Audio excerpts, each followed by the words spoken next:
jump, I admit, push and drop, have to drop, till y'all know that I exist. And I'ma blow, and I'ma pop, y'all can't possibly depict. And I'm gon' probably take risks, and I'm gonna die before I quit. I gotta take action to get stagnant, and they stopping it. Too many been passive, and they lost it. The rappers I move backwards, and they honest. Hacking the right back, and to make profit. And accurate, new acumen makes options.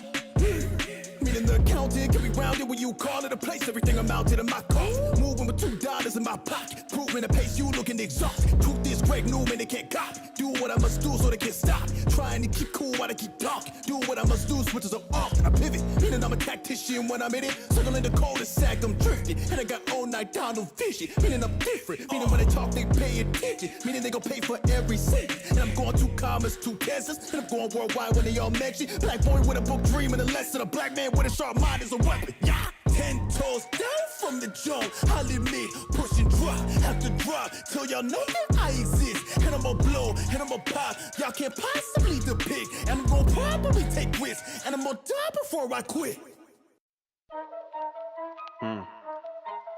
Yeah, let's go. We hit the ball, ain't no delay. Signature moves in every play. This ain't a game, we paved the way. Hardware on full display. Know that we aiming for victory. Going way up in our energy. Seeing the view, plenty to prove. Making our move, no secrecy. Yeah, and they don't got a clue. It's no secret. Take a peek at how we do. Check the paper. We the news. Hear the whistle, then bring the boom. Check the signature. Name matched in the Hall of Fame. Big time finisher. Breaking barriers the whole game. They thinking they can stop us, Seeing us, we the problem. It's in our DNA. That's our signature. Check that, check that, check that. Signature. Big time, all time, big time. Signature. Signature. Signature. Bringing the fire. Lead the way, light the spark. We never tire. No quit, full of heart. Ready, set, and we'll go. Our history will be told. Grab these wins, they all know. Reaching for gold. Yeah, and they don't got a clue. It's no secret. Take a peek at how we do. Check the paper. We the news. Hear the whistle, then bring the boom. Check the signature. Name matched in the Hall of Fame. Big time finisher. Breaking barriers the whole game. They thinking they can stop us, Seeing us, we the problem. It's in our DNA. That's our signature. Check that, check that, check that. Signature. Big time, all time, big time. Signature. They thinking they can stop us. Seeing us, we the problem. We don't mess around, we just hold it down. Signature. All on the line. Keeping it clutch. Yeah, now is the time. It's now or never. All on the line. Keeping it clutch. All on the line. Keeping it clutch. It's now or never. It's now or never. It's now or never. Check the signature. Name matched in the Hall of Fame. Big time finisher. Breaking barriers the whole game. They thinking they can stop us, Seeing us, we the problem. It's in our DNA. That's our signature. Check that, check that, check that. Signature. Big time, all time, big time. Signature. They thinking they can stop us. Seeing us, we the problem. We don't mess around, we just hold it down. Signature.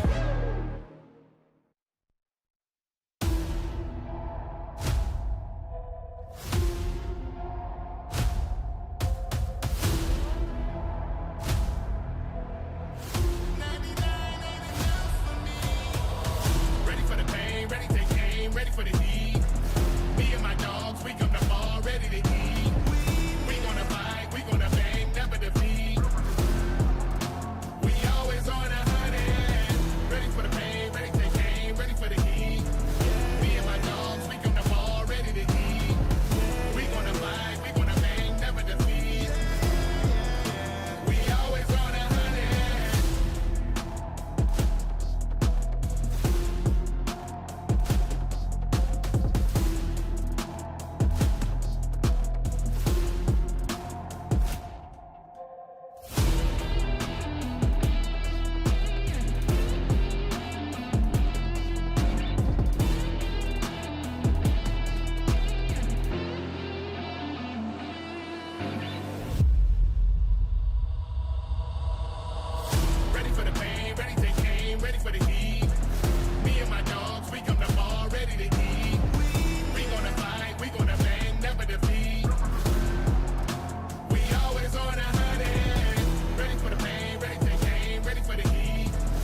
on a hundred. Ready for the pain, ready to take aim, ready for the heat. Me and my dogs, we come to ball, ready to eat. We gonna fight, we gonna bang, never defeat. We always on a hundred.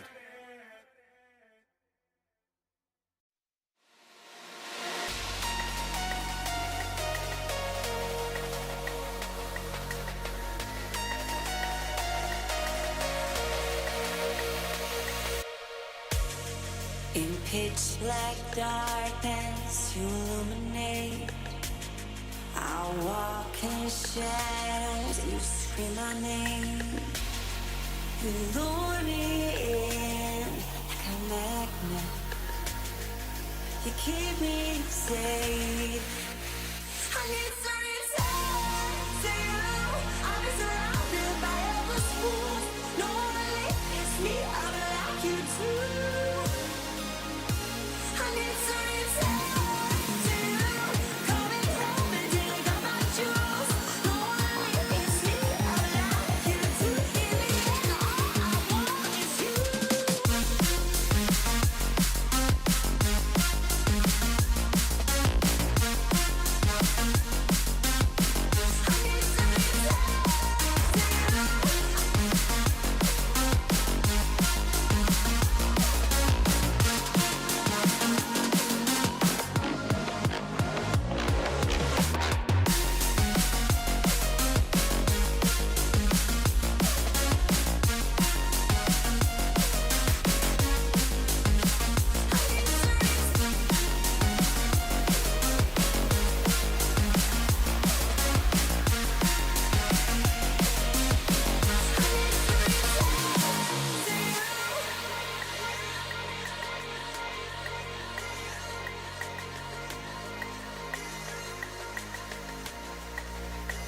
I need to return to you. I'll be surrounded by endless fools. No one leaves me out like you do. I need to return to you. Coming home and dig up my jewels. No one leaves me out like you do. In the end, all I want is you.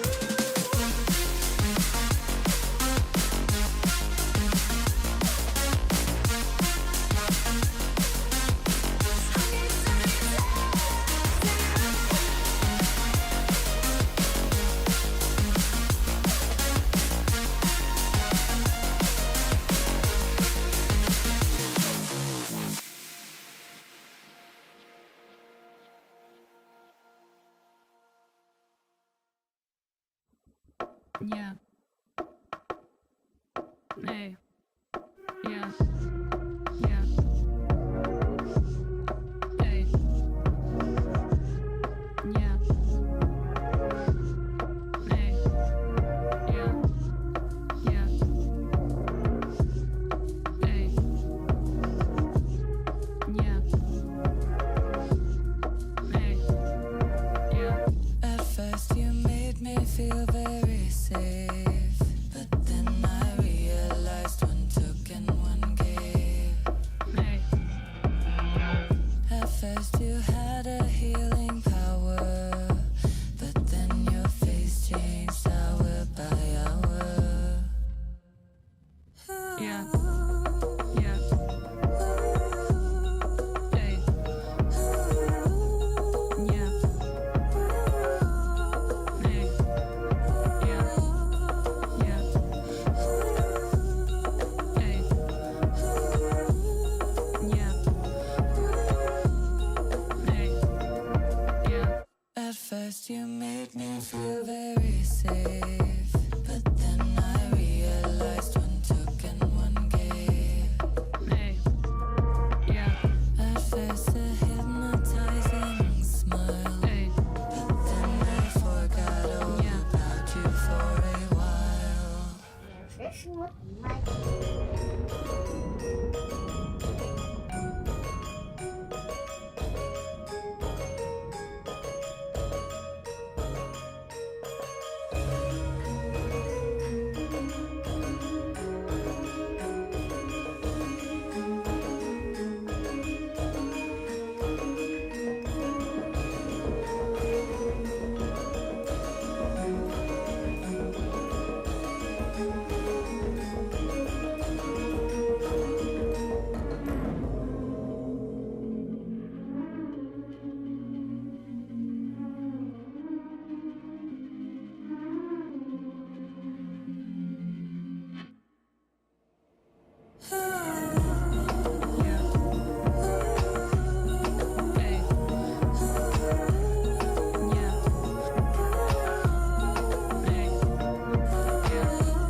mentality to never give up, never give in. To the death, for the life of me. Warrior.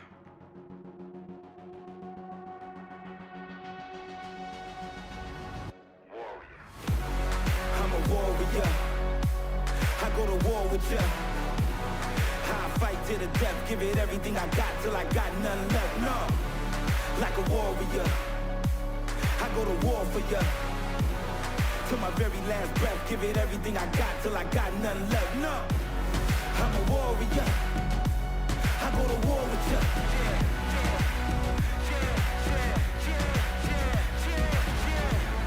Like a warrior, I go to war for ya.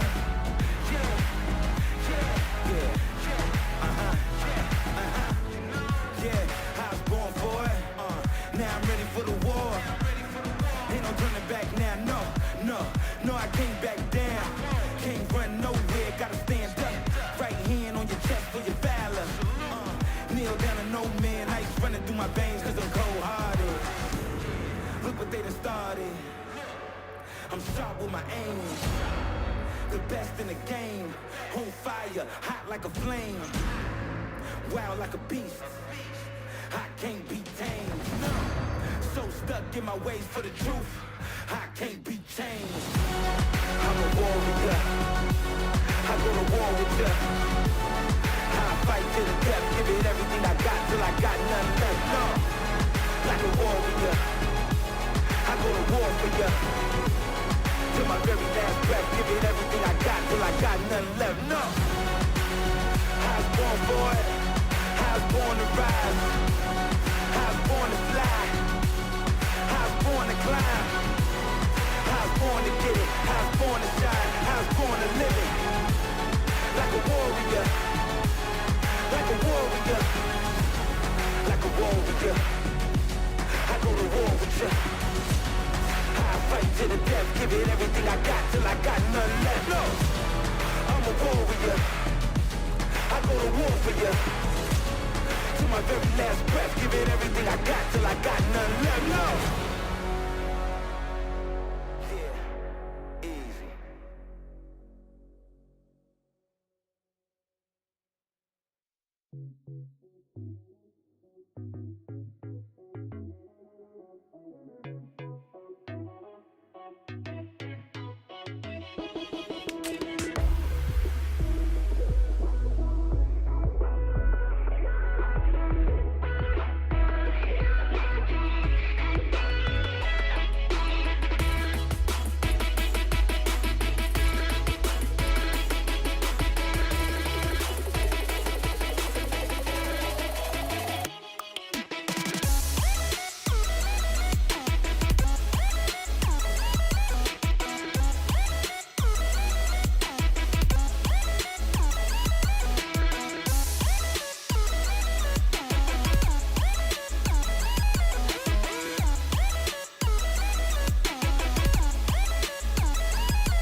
May.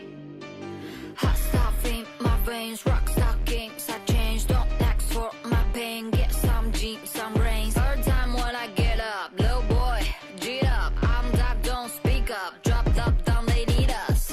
Type beyond me, can't nobody set me free, 给我一个思路 break, I just wanna live liquid now. Silver planet, silver night, hit that new topic overnight, 不用介绍由来，全都流进我口袋。想太多是斟酌 ，make simple simple， 除了我还有谁存活？关我屁事都别问我，不接受建议是我的简历，不需要你庇护，背着我就小心你的，记住。Basta, pack it up. Basta, pack it up. Basta, pack it up. Basta, pack it up. Crush, Liquid, liquid, yeah. liquid, Liquid, yeah. liquid, Crush, liquid, liquid, liquid. yeah. Basta, pack it up.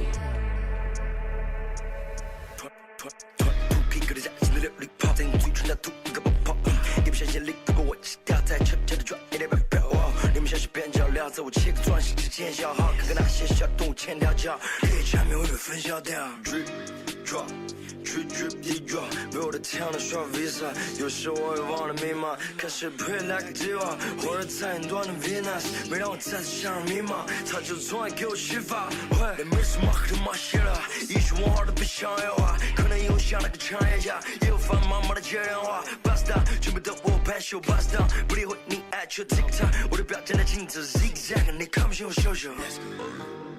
Basta, pack it up. Basta, pack it up. Basta, pack it up. Basta, pack it up. Basta, pack it up. Crush, Liquid, liquid, yeah. liquid, Liquid, yeah. liquid, Crush, liquid, liquid, liquid. yeah. Basta, pack it up.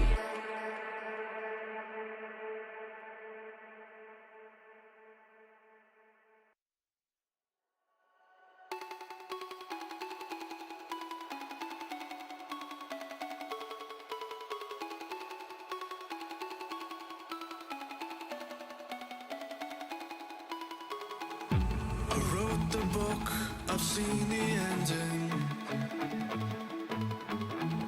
The flames they dance across the sky. Whoa, oh, oh, oh. But here I'm stuck in time pretending. A prisoner of reasons why. All this time these promises, they make me feel like it's all real again. Promises remind me of, they take me back to when we both knew what we wanted beneath the setting sun. Promises, I promise there'll be no more promises.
like that.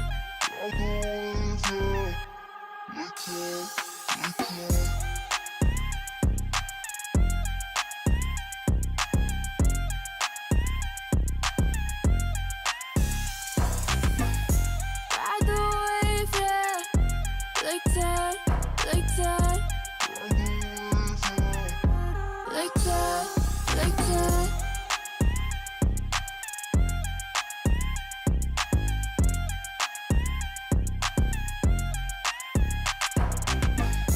Ride the wave, yeah, like that, like that, like that, like that. Playing with my mind, 'cause I miss you.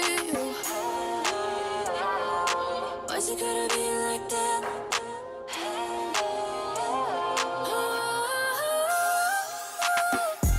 Ride the wave, yeah, like that, like that.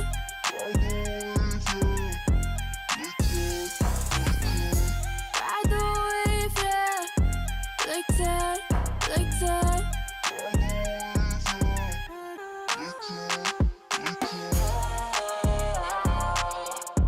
Like that, like that.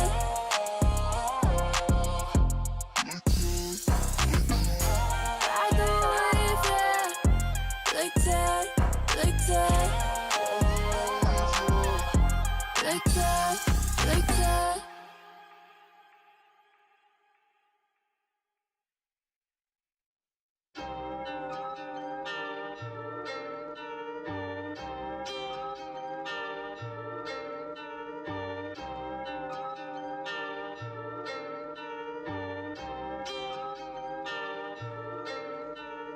I can't keep up. Miles a minute, yeah. Find your limit where time diminished there. I can't keep up. Miles a minute, yeah. Find your limit where time diminished a minute. Don't trip. I'm looking at a massive risk. Balancing the past I live. Pushing with a massive gift. I'm looking at life like hues on a spectrum. Running off steam and mist. I'm standing at the edge of a rift in a paradigm shift with demands on my wrist while I'm penning my mix of emotions. I'm a dormant explosive, and I don't think anybody noticed. Spreading all the weight on my shoulders. I'm feeling like a magnet opposing a polar opponent. My options are open and closed at the same time. On a landmine, in a minefield, trying to mind sweep with an idea in a program. But I'm right here, where y'all get way too far to die here. A lot to them, to us, a lie here. Applying pressure all on my fears. A mass correction of what I feel. A resurrection of the ideal. And kept attention on the high tier. And pulled dimensions from the right ears.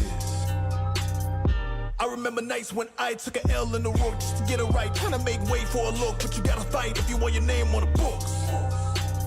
Staring at the path for 10 months straight, looking for the strength in my own soul to create. Had to realign just for me to find checkmate. F1 straight to C4. I don't feel no remorse. I can't break to see yours. I can't wait, you need more. If you hate, that mean war. If you take, you need force. Every push gon' mean tore. Hit record and get torched. Miles a minute, yeah. Find your limit where time to finish there. I can't keep up. Miles a minute, yeah. Find your limit where time to finish a minute. It's foolish of me to consider my peak is a mapped out release that I keep to repeat and preserve my belief in the weed while I'm digging for the beast that sleeps underneath the critiques. I can never let lies override my reach. Word to the wise, recognize my peace. Looking at the patterns increase. On my knees, I can lead, but the weight I'm putting down, people need. Mandatory, they can't ignore me again. All the allegories, a plan for when I begin. All the land below me, a scan over what I miss. No advantages on me, I handle what's on me to live. When it's damage, a homie, I can't be the only one in. I feel like none of them know me and nobody in it to win. Pouring live and direct from the mind of the best. Every line is compressed to the line of the crest. Now I see all the ways of passing. I'm fighting to the late madness. Every demand I weigh the average. It feel like nothing really matters. They say you want it, you can have it. Paradox all up in my passion. Getting lost all up in my stanzas. Paranoid, how could all this happen? This is all I get when when I call, make amends. And again, when I find out pressure on, it connects and reflects in the pen in my palm. When I press what is left, when I write, just to fight off the stress. All the weight of the mess is laid on my chest. Different days what has kept his checks on the net. It's a technical foul, and for now I'm a rep. Maybe I'm falling off the ladder. I feel them all collecting data. It's hard to see the wind is scattered. I think the key is to attack it. I think we in a different bracket, burning eternally. This is a start, an emergency. I don't know where the fan is. Maybe I'll never manage. We gotta slow down. Right now. Find out. We gotta slow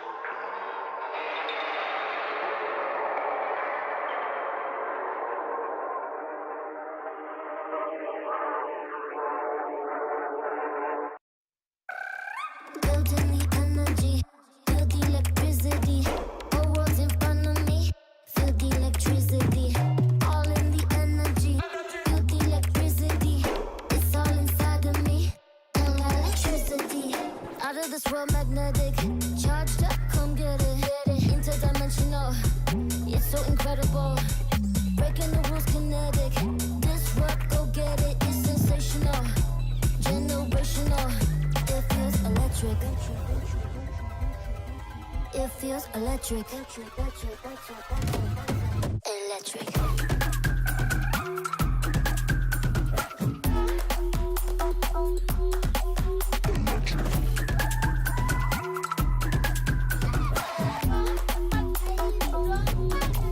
Electric. All in the energy, feel the electricity. It's all inside of me, and electricity. I won't stop now, I said it. Aim for the clouds, yeah, get it. Powerful, I'm unstoppable. You better get them colors, get them right. Yeah, you better get in line. It's dramatic, so dramatic. It feels electric. It feels electric. Electric.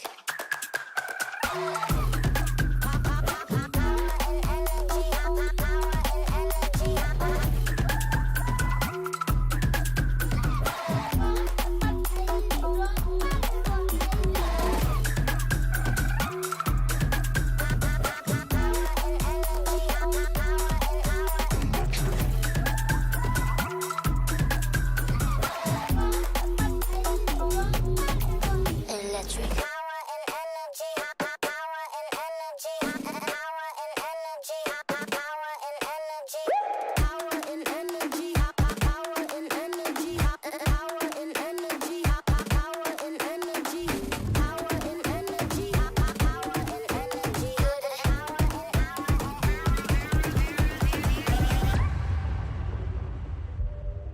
It feels electric.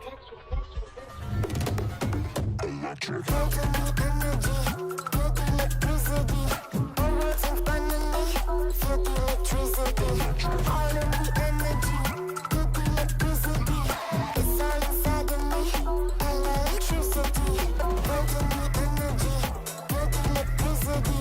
All worlds in front of me, feel the electricity. All in the energy, feel the electricity. It's all inside of me, and electricity.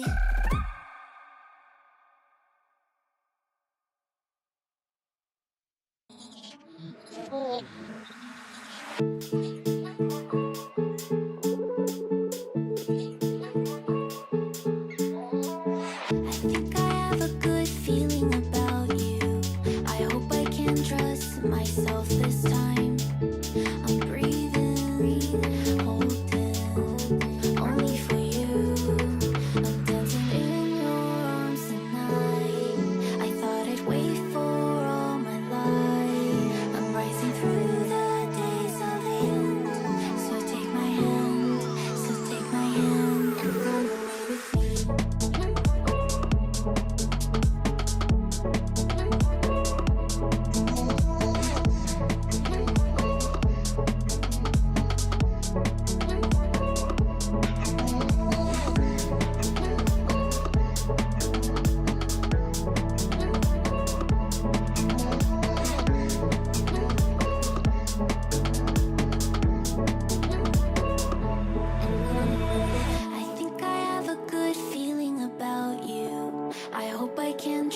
to myself this time.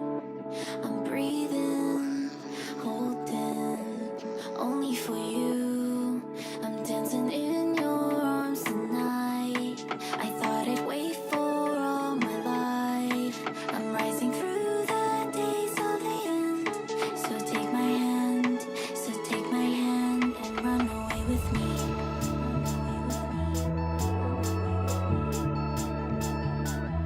And run away with me.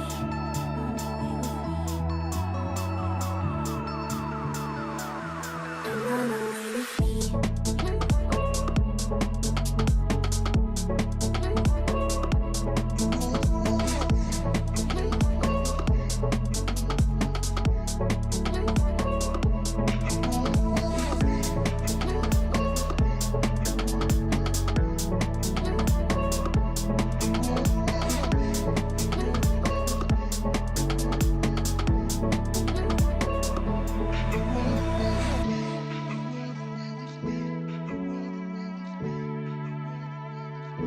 And run away with me.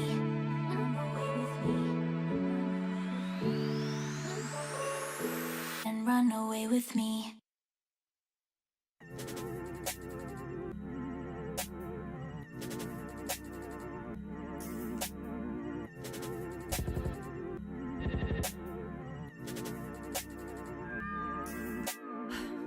All the things that we wished they never came true.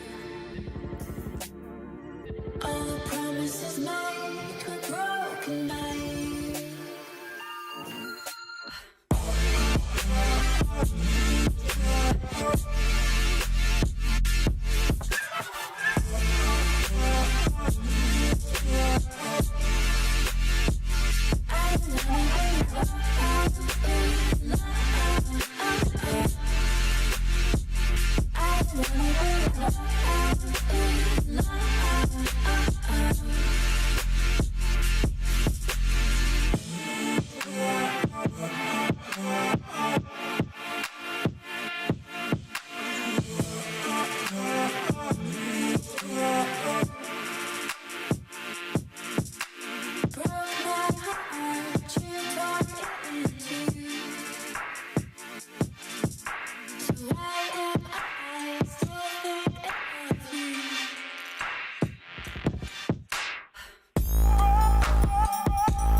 taking the world, you'll see. They'll be calling me, calling me. They'll be calling me royalty. Best to give me loyalty, 'cause I'm taking the world, you'll see. They'll be calling me, calling me. They'll be calling me royalty.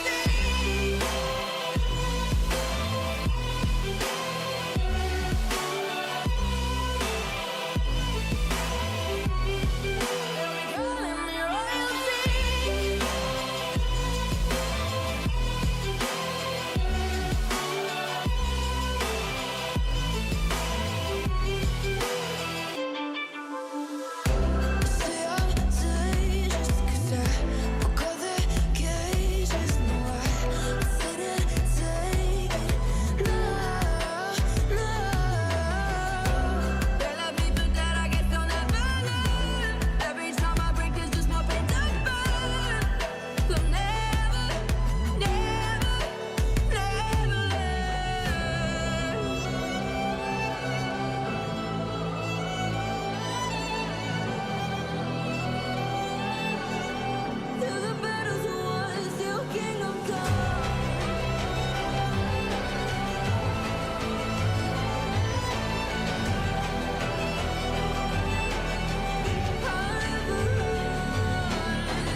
Can't get out of my head.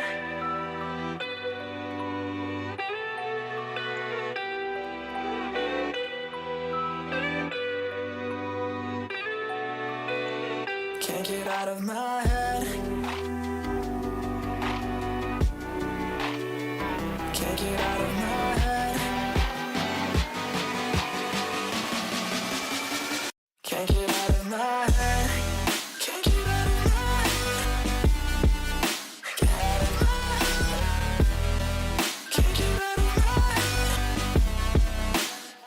Can't get out of my head. Can't get out of my head.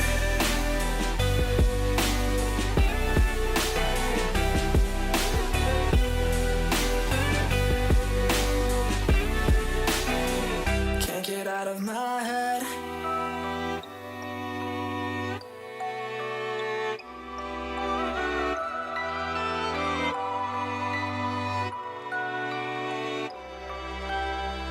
What's going on in my head? I can't see clearly. I've tried to breathe like you said, but can't calm down. And now my thoughts take a run. My mind feels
too free for this ain't no seesaw. Don't take this for a ride. All my women kings, frankly, we do what we like. Wait for the drop, we don't take losses. All of my women are bosses. Clap, clap, clap, clap. You know that we never lack.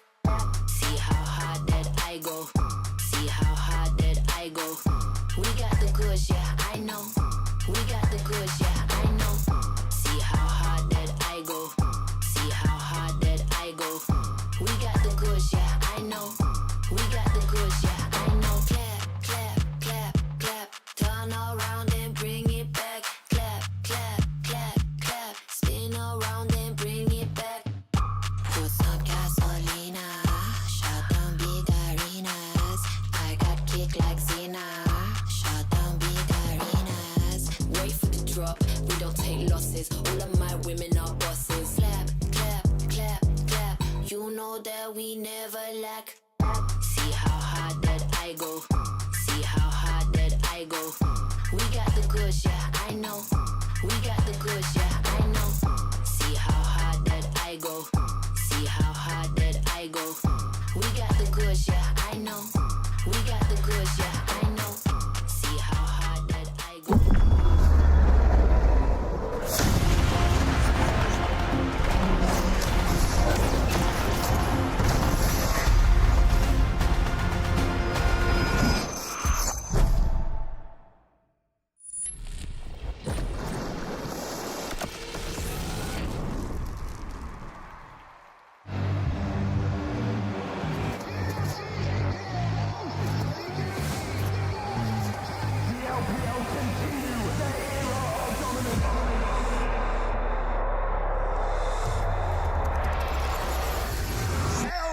Makes it to the international stage. The resets are pouring in. The arrows are more through.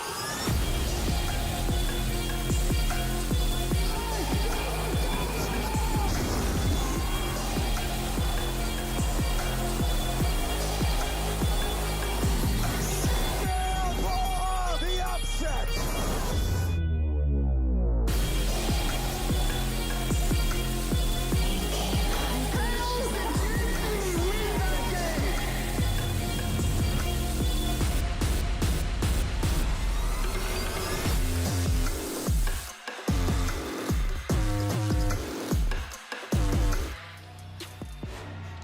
T1 has been running this lower bracket so far, disposing of G2 handily yesterday. But if they want to make a run for the MSI title, they have to do it back to back to back. Today, they face the first seed out of the LPL, BLG, who has to also, on their part, run through both T1 and CHENGDU, the LCK representatives, if they want to win their title on home soil.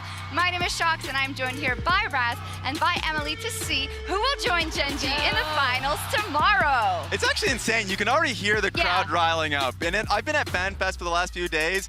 There are a lot of T1 fans, so prepare for half T1, half LPL fans. Yeah, they're like always T1 fans, and now maybe they feel conflicted. Yes. Yeah, and I mean, I think this is going to be an insanely packed house. People are already losing their minds, so it's going to be great. Yeah, and if you just take a look at this, you already said it, Shox. T1 already ran the gauntlet basically in our Western teams. They sent us both packing, so handshake on that one.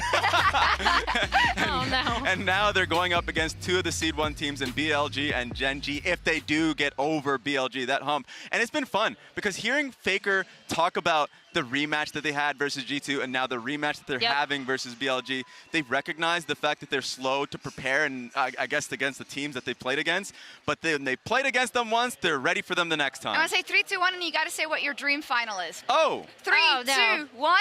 BLG versus CHENGDU. Oh! Yeah, I think we all kind of feel like we want to see that because we've seen T1 CHENGDU so many times already, and it's up to T1 really to surprise us. Before we get into our matchup, I wanted to go through some tea in our tea ceremony. Chengdu is the capital of tea in China, and basically we're going to go through Hoopo comments. It's like Reddit, but with images. And the first one is regarding Hansama during the first G2 series against T1. If you don't know how to build, just save 4,750 gold and buy Monacy and AWP to snipe FLICKR. I need some tea for that. How many sips? I'm gonna a lot of sips. I love the CS crossover. If people aren't familiar, m0NESY often solo carries the G2 Counter-Strike team, and the AWP is the weapon with which he does it, and it's very, very powerful. And of course, Hansen by LDR. Yeah, I took 2 sips just because I remember seeing this coming out of the game, and I was like, that's actually pretty clever. Yeah, it's very clever. I like it a lot. I like the crossover, like you said.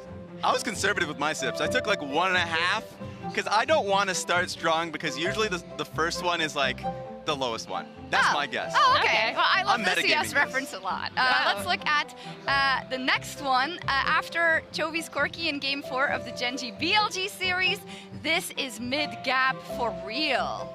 That one That's not even a sip. Is that just not reality? at all. Yeah. I'm reality? not taking a sip. What? Maybe I'm taking the empty sip. There's nothing in this cup, just like... That's my sip for you. Okay, Yeah. the next one is about Cream during the TES Genji series. The last fight was way off. My roommate says Urakali is a must-ban champion. After watching the series, I think Urakali is no match to Tom's. You asked me who's Tom? Tom is my roommate. No! Now we gotta see Tom's Akali, honestly. Yeah. Oh god, poor Kareem. I nearly finished my drink off that one. Yeah. Kali is his iconic champ. That's what he came Yeah. into the LPL with. Come Yeah. on, man. Yeah. Yeah, for him to have like, it's great. He's The basically- context. I want to know what rank Tom is now, though. Yeah. We gotta judge, because if it's like really low, then it's like super, super insulting, you know? I'm imagining low. The Yeah. context makes it worse, kind of. Okay, next one. The next one comes after Canyon's Nidalee during Genji BLG. Dear Shun, when I play carry jungle and got my Nidalee skin, you were still a sub for Leanne. Can anyone explain the longtime LPL? Oh yeah, so basically Melcy Caitlyn. when Shun was kind of matriculating up through the IG system, this is good actually, because especially since he was known for playing Nidalee, was a backup for Loyan, who I mean came onto IG, had a few good performances this year. Like He's getting better. That's like a random stray at Leon, by the way. Yeah. I know he's like really I mean, inconsistent, he's but still. been really inconsistent. Yes. But that's a good one. I have a soft spot for Leon, That's a good actually. Catching straight bullets, unfortunately. The next one is not a comment, but it's a quote from Bin saying, I played against Keen last year, right? I actually feel like his skills are just so-so. I don't think he's stronger than Zeus. But then we watched the match. Yeah, I'm taking it. I'm taking a sip. Yeah, I think, so it's weird, right? Because I think both Keen and Bin played really, really well. Like, Keen's TF was great. Bin seemed at times like the only person who would be able to kind of drag the rest of his team over the finish line, to the point that people were doing the Bin V9 joke again, so.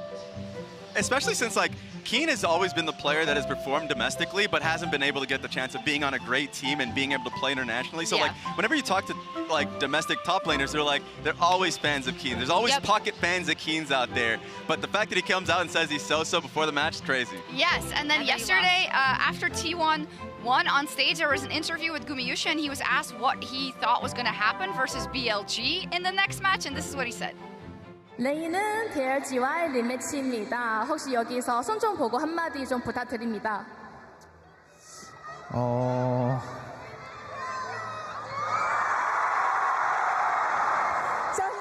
Man, I'm just finishing the cup. Yeah, I love this.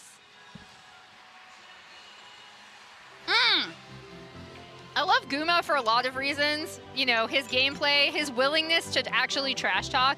This isn't the first time, right? Or like, he really likes to be like, I am the, you know, at MSI last year we saw him being like, I am the best Aphelios in the world. This is great. Doing it in front of the Chinese crowd. 3-0, Bin's kind of signature thing that he always does. I loved it. Gumayushi's always doing it. He also referred back to like a quote from a BLG player being like, oh, we're better prepared to face Gen G. And he was like, yeah, I bet you are, but you're not going to play them or something like that. I paraphrase, so we'll see. So with that, a lot of spice on either side. And yeah, let's get into it. BLG versus T1. A lot, of course, of stress on both the shoulders for T1, always, you know, being the world champion, but also with the fan base that they have. And then BLG with all the pressure of China on their shoulders. Yeah, and even just talking about T1 first, because they're the one that's making the run, and they're the ones that have like really iffy performances, but even their fan base is calling them the comeback team. When they're down in like Game 3 versus G2, or even in some of the games versus BLG, they find ways to come back. they're really well known for their random Barons. They see someone base, perfect, let's rush Baron and get back into the game. Can I just say from the team arrivals, I love the energy both Shun and Zeus bring, where like Zeus has the sunglasses, Shun is kind of rocking up like he just rolled out of bed. They're both like, yeah. The classic. We're ready. We got this. I think that's the big thing for me is both teams going into this matchup feel super confident. BLG, because they feel like they dealt with T1 really well last time. T1 coming off the momentum of sweeping through G2 yesterday. Yeah, and I think that's what's going to be the big question. We saw that T1 took a lot of learnings from their match versus G2 and turn that into a 3-0. Now they can do the same thing to BLG if they take the same learnings. And let's start in the mid lane because we had a lot to say about the mid lane matchup. We get Knight versus FLICKR Redux. We get to see it again. So where do we land now that we've seen Knight versus Genji as well? So I feel like anyone that has gone up against Chovy just looked bad.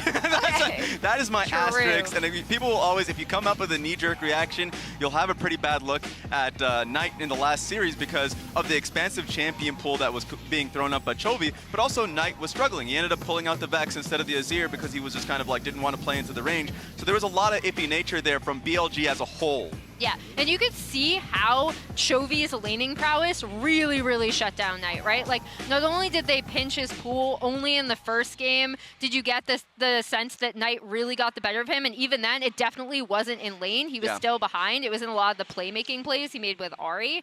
And it's just, Chovy is such an insane laner. The fact that they pinched Knight's pool, he ended up definitely not coming out the better in that matchup. Exactly, and so like we want to see a better performance from Knight after that one, but speaking of better performances, FLICKR had a great performance versus, or at least just a much better performance than he had at the beginning. Let's contextualize it. Yes. Still not like perfect when it comes to lane, but they had G2's number. And FLICKR, what, he was down 0 and 5, and he still made more impactful plays than Caps. Unfortunately, I hate to say it. Definitely had a bad game, and the context was like, God, when he went up against Knight initially in the first BLG series, he got solo killed repeatedly, versus Caps in the first series, solo killed repeatedly. But he has been much better within the laning phase, just as he's scaling up throughout the tournament. And also, I think just Owner and the rest of the team has been able to cover him both on mid and on side lane, so they have looked better in the early game, mostly because we're not seeing the flaws that FLICKR had in the beginning of the tournament. Yeah, I'm glad you brought up Owner and the rest of the team because I felt like even in that Caps A-Soul game, right, where he got super, super far ahead early, I thought that camping FLICKR, like if you hard camp FLICKR like that, and because G2 did not use the same like Ori, Azir, Ashe ban strategy, it distracts from what the rest of the team could do, right? So Owner was more involved with his lanes, and FLICKR was still able to have playmaking moments in their team fights. Yeah, when you're looking at the mid lane, meanwhile in top, but also in bottom, Gumayusi is being incredibly consistent, and we did catch up with both Gumayusi and Elk heading into today's series. 안녕하세요. T1 원딜 구매유시 민영입니다. 이게 좀 강해졌다는 게 퍼센트로 표현하기는 애매한 부분이긴 한데 한 50%는 강해지지 않았을까? 그리고 좀 뱀픽적으로 준비를 잘한 것도 효과가 있었던 것 같습니다. 저희 팀원들은 시도를 두려워하지 않기 때문에 계속 좋은 각이 나오는 것 같습니다. 기쁘긴 한데 아직 남아있는 과제들이 많아가지고 아직 기뻐하기엔 좀 이르다 이런 느낌이고 바로 다음 경기만을 생각하고 있는 것 같습니다. Summer steps forward and is immediately locked down by T1. And Summer oversteps as a 1-for-1 so fast the skies descend and FLICKR falls. Broken blade being followed by Zeus on the bottom side as Mickey tries to flash away. Yank trying to get Owner, but he doesn't get the resetting time. Gumayusi has all the time in the world.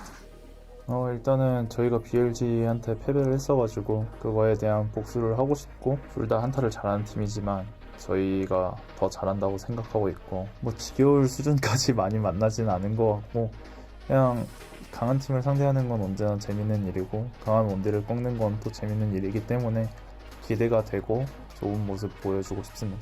저희가 무조건 이길 수 있다 생각합니다. Hello， 大家好，我是标记 AD Elk。我觉得这次面对经济，我觉得失误还是比较多了吧，因为我们在第3局的时候，我们的下路也是被对方滚起了节奏嘛，然后在第2局，其实我们的很多小细节也能做得更好，然后在第4局的时候，就是我们在前期阵容组合优势的时候没有打出该有的节奏吧，然后被对面后期阵容就拖到很后面嘛，然后导致输掉比赛，我觉得还是。然后去打出我们在上一场比赛犯的失误，然后这一次打得更加的严谨和更加的给优势扩大出来，其实我觉得就可以。决赛的时候再次面对根基会比这次面对根基做更充分的准备吧。CHENGDU there looking. Bit of harassment on to on. Arrow going in. Perfectly timed from on. Bates called out coming out as well. And the instant turn back charm. Gonna be somewhat mitigated. Oh, excellent shockwave. The turn. But do they have the follow-up? BLG. Can they still win the fight? The shockwave hits 3. But it's been on the backside. In the nick of time. The flank. It took a bit of time. But Ben delivering in the final moments of the fight.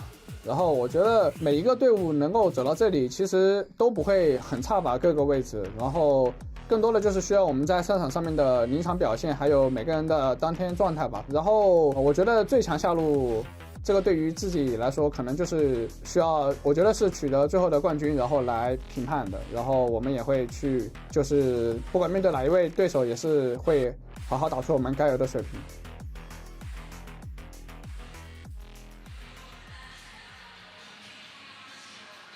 Well, a good, I think, analysis coming out of Elk in terms of what has to go better. Of course, they did beat T1 the first time, and I love what he said there. It is really about your performance on the day because this MSI moves at a blistering pace, and you have to adapt so quickly. And I think we should get into a couple of things that maybe both teams have improved on or need to. And I want to start with the jungle. You already set it up a little bit, Emily, but Raz, owner, looked like a completely different player versus G2 yesterday. He really did. He's impacting lanes much earlier now, and so we saw that series versus G2 in which he was really making life hard for Broken Blade. But as a whole, the problems that we saw from Owner at the first half of the tournament, he was farming a lot of the times, and the other jungler was a lot of the times impacting lanes much earlier. He wasn't really there on side lanes for FLICKR. A lot of times FLICKR was like fainting like there was a jungler there, and teams were basically calling his bluff.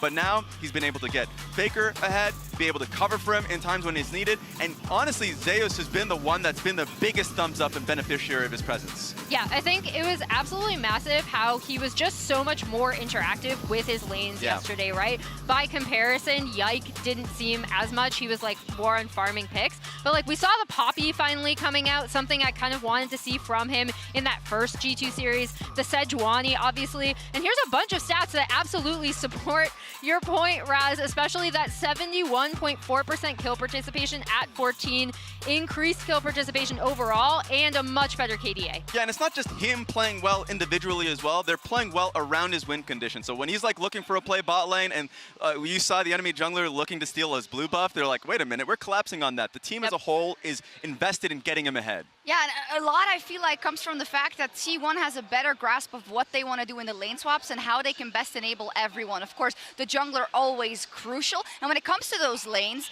I want to talk about the bot lane a little bit because Raz, I believe that you were disappointed when it comes to BLG's dives. Yeah, they need to up their game a little bit with the dives bot lane because that's been their motto a lot of the times. Elk and On are so good in lane, and they'll pick really volatile matchups like the Lucian Nami and the Kalista lanes in general, and they'll look for bottom lane dives. Now, as the competition has gotten better, and also the prep from teams have gotten better, Gen.G was the one team that really destroyed them in this sense. And I think it's usually been the Senna Tom Kench lanes and the Senna Nautilus lanes that they really struggled in diving, and they usually over push their play.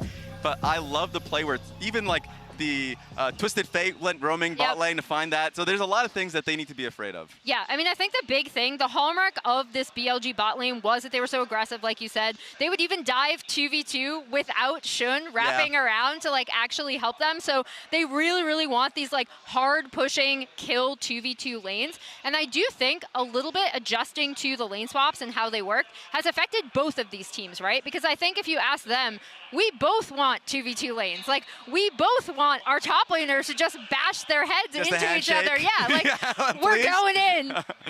And let's get into the top lane matchup. I know we've been so excited about it. I think, you know, Bin, even in the loss versus Gen.G, had a tremendous best of 5. I think Zeus has been scaling up in this tournament as well. They play interestingly. They have so much influence for their teams. It's amazing to see, and I think we're going to see kind of the real matchup this time around. Yeah, I think absolutely you already saw yesterday from Zeus against G2. They really, really focused on getting him into a good position.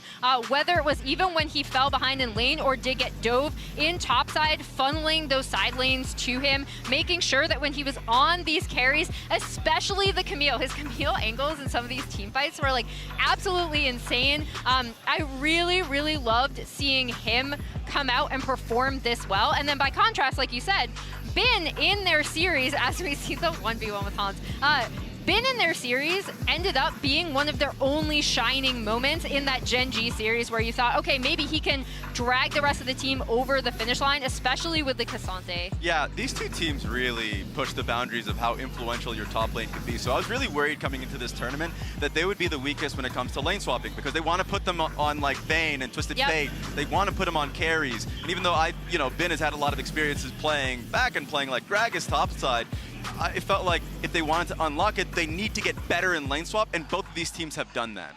Yeah, and I think coming out here as we see them prepping on stage. He's not wearing his sunglasses? I know. Where is it? Should wear it on stage. The most interesting thing is their champions together, right? Because I think when you compare their champions side by side, the biggest thing coming out of that is that you want both of these players on something like the Vayne, right? Like the TF. You see a few one-offs off there. Zeus also a Zac Enjoyer, just like Broken Blade. And the Rumble, which we saw yesterday, absolutely destroying in team fights. And then obviously Bin Classic with the Jax coming out. But you see the shared champ pool in the Vayne, Camille, and Cassante. And I think both teams going into this matchup are really going to heavily prioritize putting their top laners on something that contributes to team fights and that they can carry on. And you know what champion I want to see both of them play, Shocks? What? Your favorite champions. Vayne. Cassante. No! No! You're the chosen one! I was like, is this sarcastic or real? A little bit of both. Like, obviously, Cassante has gotten a bad rep. They play it differently. But they do play it differently. And I do think, like, going on to the pick that has kind of made both of them famous was the Vayne pick this tournament. Yeah. And like that Bin Vayne highlight reel that happened top lane that even went to like the Chinese like YouTube websites out there like Bilibili and all that just like highlighted how damn good he is on that pick. And both of them, when they pushed into the lane swap, it's really tricky to have a Ghost Flash Vayne in the lane swap because a lot of the times like, okay, how do I not fall too far behind and then get camped? Like, I think both these teams have really been able to unlock that pick by like sending them mid, sharing experience, and then like not gimping them in the first 6 minutes. So yeah, we even saw like in the, I keep bringing this up just because I thought it was pretty smart, in the Bin Vayne game that he did end up losing against, I believe it was T1, they actually ended up sacking Grub's topside just so he could literally just farm waves, freeze the wave, get ahead, and then there's so many side lane duelists like the Jax, like the Vayne, like the Camille that both of these players are so good at. We can keep talking about the top lane, and it's only natural. can we? It is also our featured Why are matchup you cramping our presented style? by Mercedes-Benz. I think it's you actually also. Bin versus Zeus. Bin and Zeus, expected names to see in the upper echelons of international competition. Now they meet in the lower bracket finals as our featured matchup presented by Mercedes-Benz.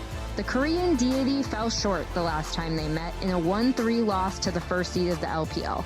But T1 is known for scaling throughout a tournament, and Zeus has already showed his resilience, bouncing back and 3-0ing G2. The little bit split face call comes out, steadfast presence. Gumayushi with a whirling death, the hostile takeover coming in, and Zeus jumps onto the back line, and they forgot about Zeus, but Zeus had not forgotten about Hansama. With home field advantage, Bin is poised to repeat his performance against T1, further proving he belongs among the greatest players. This is a little bit of a dangerous spot as he does get interrupted. Zeus getting that wraparound. Final hour does come on through. As now just looking to turn it onto FLICKR. Is this going to be the 1v2 if the all-out does come through? There's the pullback, and now Bin is so fast. He just kills FLICKR. With a rematch against Gen G in the finals on the line for both top laners, who will get the chance to defend their honor?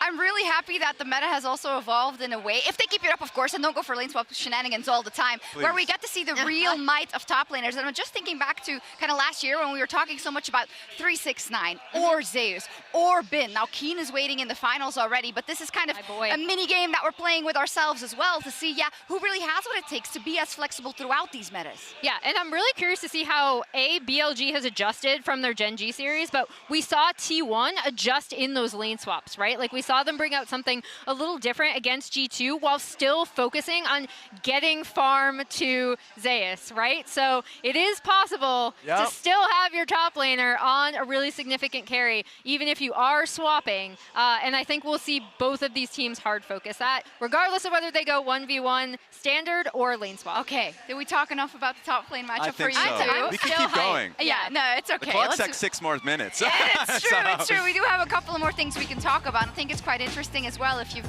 been a fan and following for a while, it is the rivalry between BLG and T1.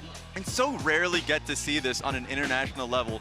Two teams from both the LPL and LCK that have been going up against each other. And the story last year was BLG wasn't the super team. They weren't that great team because they had, like for instance, they had Yagao in the mid lane, and he was more of the glue. And I felt like they were a greater sum of their parts at that time, at least at the MSI period. But that MSI series was more about Elk popping off on hyper carries. Then comes Worlds. They learned Yagao didn't have a great series. And so it was the off-season in which they had to really look to increase their ceiling, and then Knight came in. Yeah, and I think that is the big difference between this BLG team then and now, is that similar to how you brought up at the beginning of the day, Shocks, like they have to go through now both Korean teams. On the flip side, I also think it is really cool to call out just how much this team has evolved. Obviously, they did add Knight, but as a core, especially Elk and On, I know they didn't have the best showing against Gen G, but they have absolutely improved so much. That's a huge Red Bull. That's a giant Red Bull. When is he gonna stop? There it is. It's probably water. Yeah, I think so too. Yeah. No one faker. You can chug Red Bull like that? I could if you wanted me to.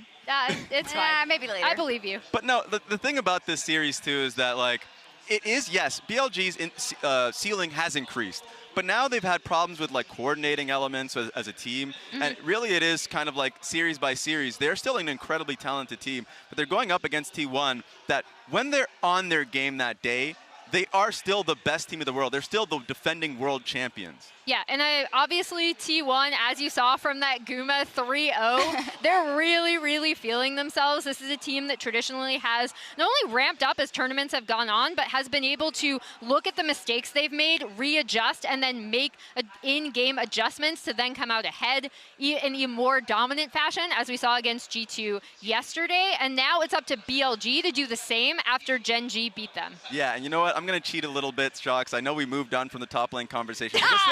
But just talk about how they both evolved. Feels like Zeus has become more of a psychopath that's willing to take more risk, while Bin has recognized, I have a lot of crazy talented players on my team, so he's kind of like played a lot more of a facilitating role. He's more... What, you're saying there's no talented players on T1? No, I'm not saying that. Did you say that? He's been given the green light. Okay. All right? Give Bin the green light. Coach, give him the green light. Give him the green light. Yeah. I love it. I love it. To button up this conversation, you know, it's quite interesting to me. Also, T1 was on this 2-year journey with that roster, and everyone was like, oh, it's not working. They're not winning their international titles. They did it in Worlds, and now we're thinking, is the sky the limit? Where are they going next? Where BLG in last year also had their own journey, right, to fulfill, and is taking those steps upwards, and now have a fantastic chance to show that they are, in fact, better than they were last year. I want to take a look at the MasterCard fan prediction of the day and see how close it is. As a disclaimer, there are tons of T1 fans, especially on X. Global T1 fans, bang! Oh. As we see the BLG, like all the fan signs of the prediction. Oh, there it is. There they are. Yep. 77-23. Agree or not? Definitely don't agree on the Yeah, I think this series is much closer than this would give us. We've asked kind of all of the talent, and everyone's kind of given a different response, and it's split pretty 50-50 between all of us, including the casters that are casting today, the guys up at the vertical stream. So this should be a close series. Okay, so let's get into predictions now. We can take a little bit of time for it as well. Oh yeah, where's the? Oh yeah, your stick is right there. Yeah. I'm gonna start with a BLG. Okay. And I feel like I've been wrong too often, so I'm a little worried. Because I didn't believe in T1 when I should have just yesterday, and I feel like I should believe in T1 as a comeback team. But BLG, they looked bad versus Gen G. T1 is not Gen G. And they feel like, I think the difference maker is going to be bot lane. I think it's going to be 3-2. Bot lane's going to be Elk and On really banning the Senna and being able to make it volatile and actually play to that side of the map. Yeah, I am really curious what they do with bans, especially first rotation bans, because if I'm BLG, I am going into this. G2 did not enact, again, that Ori, Azir, Ashe ban strategy that Gen G have been doing to T1 consistently in LCK, and has been pretty effective in terms of targeting FLICKR specifically in the mid lane. Yes. BLG also made a point to say, we targeted FLICKR in our last series, and it worked. So they're probably I am wondering, even with adjustments coming out of the Gen G series, if they aren't just going to come in with a very similar strategy and see if it works. That being said, where did that come from? I went 3-2 T1. I think this team, once they end up feeling momentum, especially with the 2v2 bot. All right, you know who has been the most consistent performer on this T1 team? It's been Gumayushi. Yes, Guma. Even when they looked like they were really... Raz, I'm sorry. I need support. Even when they looked like really uncoordinated together as a team, I thought Guma firing from the back line, he's been untouched in a lot of these fights. He's had such strong performances. I do think it will come down to bot lane, though. I absolutely agree with that assessment. Yeah. And I am very curious to see how BLG recover and if they do just go for a hard aggro like 2v2. I'm glad that she did the heavy lifting for me, because the thing is, I have a gut feeling, but it's not quantifiable. I also had a gut feeling G2 was going to beat T1, so maybe you shouldn't listen to me. Shall we cross swords? I'm stopping this right now. It's not happening. It's literally not happening. All right, we're split on the That's desk, good. and I think when you look at our predictions, though, and you see that it's 3-2 across the board, no matter who we voted for, I think that does paint the picture pretty well. Yeah. I think so. It's such a close series, and it really depends on how much T1 has grown, especially FLICKR. Yeah, and don't forget, again, I thought BLG had a great strategy coming in against T1 the last time, and, super easy. They won, so we'll see if they can do it again. All right, let's see what happens. T1, the world champions, will they make it to the MSI final, or will BLG on home soil dispose of them?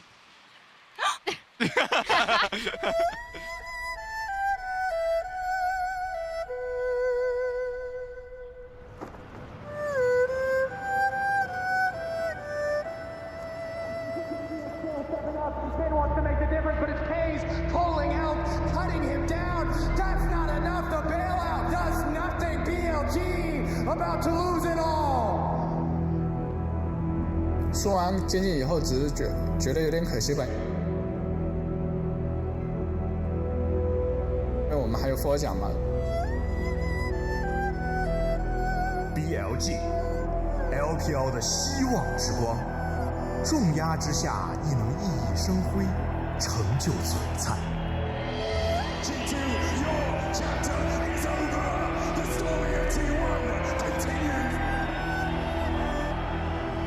저희가 BLG한테 패배를 했어가지고 그거에 대한 복수를 하고 싶고 저희가 충분히 이길 수 있다 생각해서 열심히 임할 예정입니다. 你们都被我们送回家了。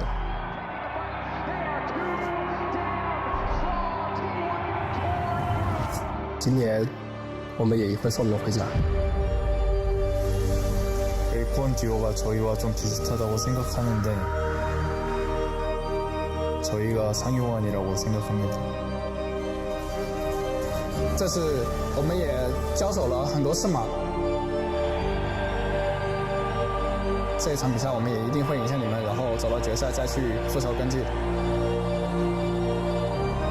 BLG가 젠지와 다시 만나면은 지지 않을 거라고 했는데 저도 그렇게 생각하고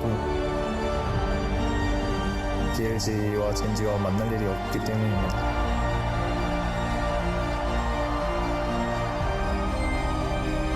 俗话说得好，青龙得位，十谋九成。与龙为敌，你将毫无胜算。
Welcome, ladies and gentlemen, to the Costa Desk for MSI 2024. I'm Atlas, joined by Chronicler and Vedius. And we are ready to get into BLG versus T1. It is not the first time, and it probably won't be the last time that we see these two teams meet, but one of them is going to go home after this. Only one can make it here today. Face off against CHENGDU, waiting in the grand final. Last time BLG really got the better of them, but we've seen T1 slowly ramp up. I mean, it is once again the reigning MSI champion versus the reigning world champion of Knight versus FLICKR. And I imagine that Knight is looking to get a bit of confidence back after struggling against Chovy. The last time that they did meet, it was Knight who got the better of FLICKR. And we know coming into today, a well-known strategy of shutting T1 down is attacking that mid lane. And I have a feeling that the mid lane might just be attacked a fair bit by both teams, as of course, Knight pretty well known for a few of those picks himself. We're going to be diving in to Champion Select, powered by Omen and HyperX, of course. And as you can see, these are the same bans. No surprises whatsoever. Orianna, Azir, this has been a core strategy in the LCK as well against T1. Karius Ashe still going to remain off the board. And then the Ahri, the one pick. My main question is, do they ban Talia, or is it going to be the Nautilus like they did the first time around? It's a big question. How will T1 round out their ban strategy? It's going to be the Jax. Is that, once again, an early Twisted Fate priority? Are we looking very similar to what we saw in the previous series? You're saying that, but I mean, this has been, he is a Jax god, and if Zeus wants to pick Camille again, also true, he probably doesn't want to play it into the Jax. The Talia, though, this should not come as a surprise. This pick became more and more important as the last series progressed. This time around, though, this is a big adaptation. They've shifted away from the Kench and instead moved towards the Nautilus. I think that this combo is a lot stronger. Farming Nautilus can actually be a reliable frontline. Elk and Ondo gonna get what they want, and I think for BLG, this is the core of when we see them be the best, even within this tournament. Aggressive early bot lane. Knight has an impact towards that bottom of the map with the Talia roams. We'll see what Sean is able to pick up here. Yeah, exactly. And I think, like, we've seen this exact matchup in the bottom lane in the CHENGDU series, right? And I hazard to say that Gumayusi Keria will probably play it a little bit differently to what we saw from Pays and Lehens as well. So probably some lane swaps to come through, but we'll see exactly how it is going to round itself out, as K'Sante going to be the lock-in. T1 allowing BLG to ban more mid laners, which is a bit frightening. Guys, this is looking eerily similar to literally game one. Yeah. There are obviously the Tahm Kench swapped out for the Nautilus. The Vayne ban now coming through. But there's the Camille as well, so a little bit more focused towards the top side of the map, trying to set up Zeus for a comfortable laning phase. But wouldn't surprise me if BLG go for an early swap. We've been seeing this a fair amount when they do draft the Kalista plus the Renata, but it depends on what that top lane matchup is. Is the Nidalee actually going to be banned away? Remember that it was Shun that actually brought this out in their series previously. A lot of teams respecting Canyon's introduction of the champion to the tournament. There's the mid lane ban you were talking about, Atlas. The core kills are going to get taken away. The Xin Zhao, I think, feels really strong here. The Jax is also one of the counter picks you can pick into that. But Tristana's up and available. So you could play a bunch of things. I don't know whether it's going to be a pick alongside the Sejuani, but I would have loved the Ivern. That actually seemed like a really cool idea. Still going to keep things a little bit more open, I guess you could say. That 1-2 of K'Sante Sejuani is insanely strong in team fights. We've seen a lot of teams struggle with that. Also provides even more follow-up. The risk that T1 does run, this is going to be very reliant on the mid lane pick, is lacking damage in mid game. Like, once your early game base damages start falling off, you're going to need a lot of damage coming through from FLICKR here. I'm wondering if it's Tristana for T1 or what they're really cooking, because, I mean, in terms of the mid pool that we've seen from FLICKR at this tournament, he has the Aurelion Soul available. He has the, well, the Corki's been banned away. He showed Veigar, Aurelion Soul, and Kali. None of which really worked out for him. So, I mean, his pool is going to be pressured once more. BLG going to stick to what they know. Unsurprisingly, the Twisted Fate going to come out. Does heavily suggest that we are looking at a potential swap from T1 side. But there was that Tristana that we were just talking about. I mean, I think it can make sense. You are, of course, overstacking in terms of damage, but it's a very traditional front to back. We think back to yesterday, T1 dominated G2 in the team fights, and BLG, when they were making it difficult for Gen.G, it was team fighting themselves that they made it difficult for Gen.G to close out those games. Also no tank on the enemy side, so really completely mitigating the damage of a double AD composition is a little bit harder. That said, BLG does have so much map pressure. The double global in particular is going to make the mid game really hard, and BLG, if they can get the early lane states that they're looking for, Shun is on something that's much better at the early dives, so should be looking to punish whoever ends up playing into Elkanon. I think the last time we saw BLG and T1 play, many were surprised by how controlled they were. Yeah. BLG is known as the best early game team in the world. Their ability to build advantages on the bot side of the map, the way they use the pressure from Knight in mid to affect the bot lane as well. This is the type of comp that enables that. Early game aggression, attacking that bot side of the map, trying to shut down this center Nautilus. I wouldn't be surprised to see that from BLG. But also, as you highlighted, they have options in the late game. Team fighting is the name of the game for T1. Let's see how they stack up against the team fighting giants of BLG. They did pretty well yesterday as far as those team fights were concerned, and we'll see whether they can use that to ramp into a very difficult series against a team that's been able to take them down already at this tournament. I think a very different look when it comes to the champions that have been picked up. I think that's one of the main things that T1 has improved on as this tournament has progressed. We'll just have to see whether it's going to be good enough against the might of the LPL as BLG look to get to the MSI final. But it's time. Let's jump onto the Rift for game number 1 of the lower bracket final.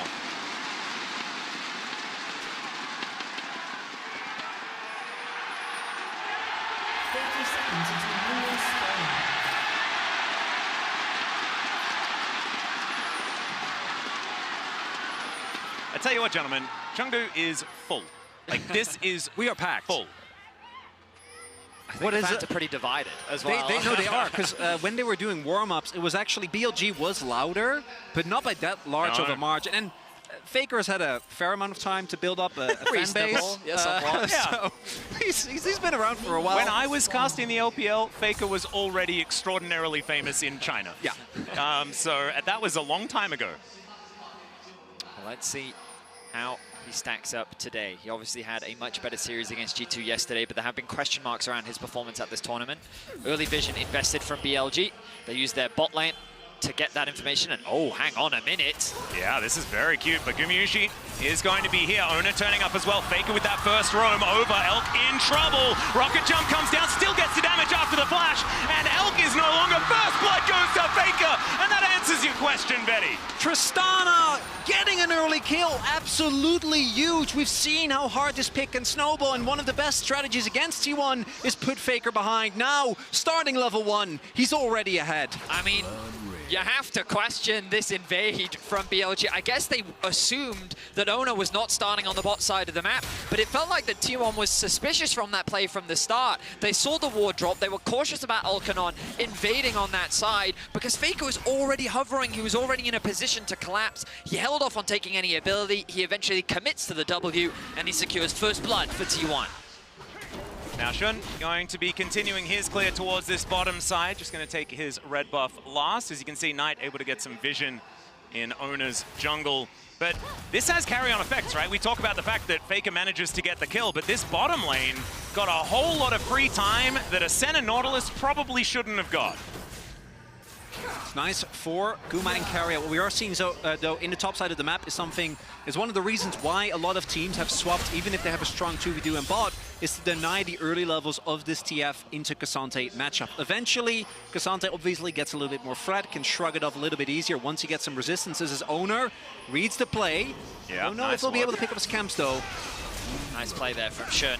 Playing around the pressure that he has. The advantage of BLG's comp is you look at the minimap right now, pushing waves across the board, gives a lot of freedom for Shun to set up for these invades and kind of bully Ona out of his own jungle.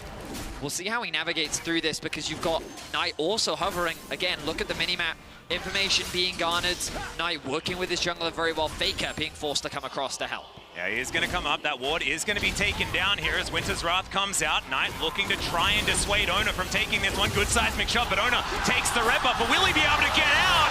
As it is going to be the kill going over to Shun, but FLICKR's going to be there. It's a cute flash, but it ain't enough. And now the rocket jump's being screen reset, and FLICKR gets back to the lane. That's a second kill now for the Tristana. FLICKR hasn't even backed yet, but he is sitting on almost 1,400 gold. And BLG, I understand that the power of Zinzao early, you want to try and utilize that, but it takes so long to take down the Sejuani. Carrier gonna get hand shook back. That's a really cute buffer on the anchor there and is able to get back to the turret. Everything's fine, but some health bars a little bit lower on T1's side. I mean, this Tristana is getting accelerated. FLICKR, a player that BLG tried very hard to shut down in their previous series, is in a great position right now. And this skirmish in the early game, you kind of expect Knight and Shun to have the edge. The stun comes through onto Owner.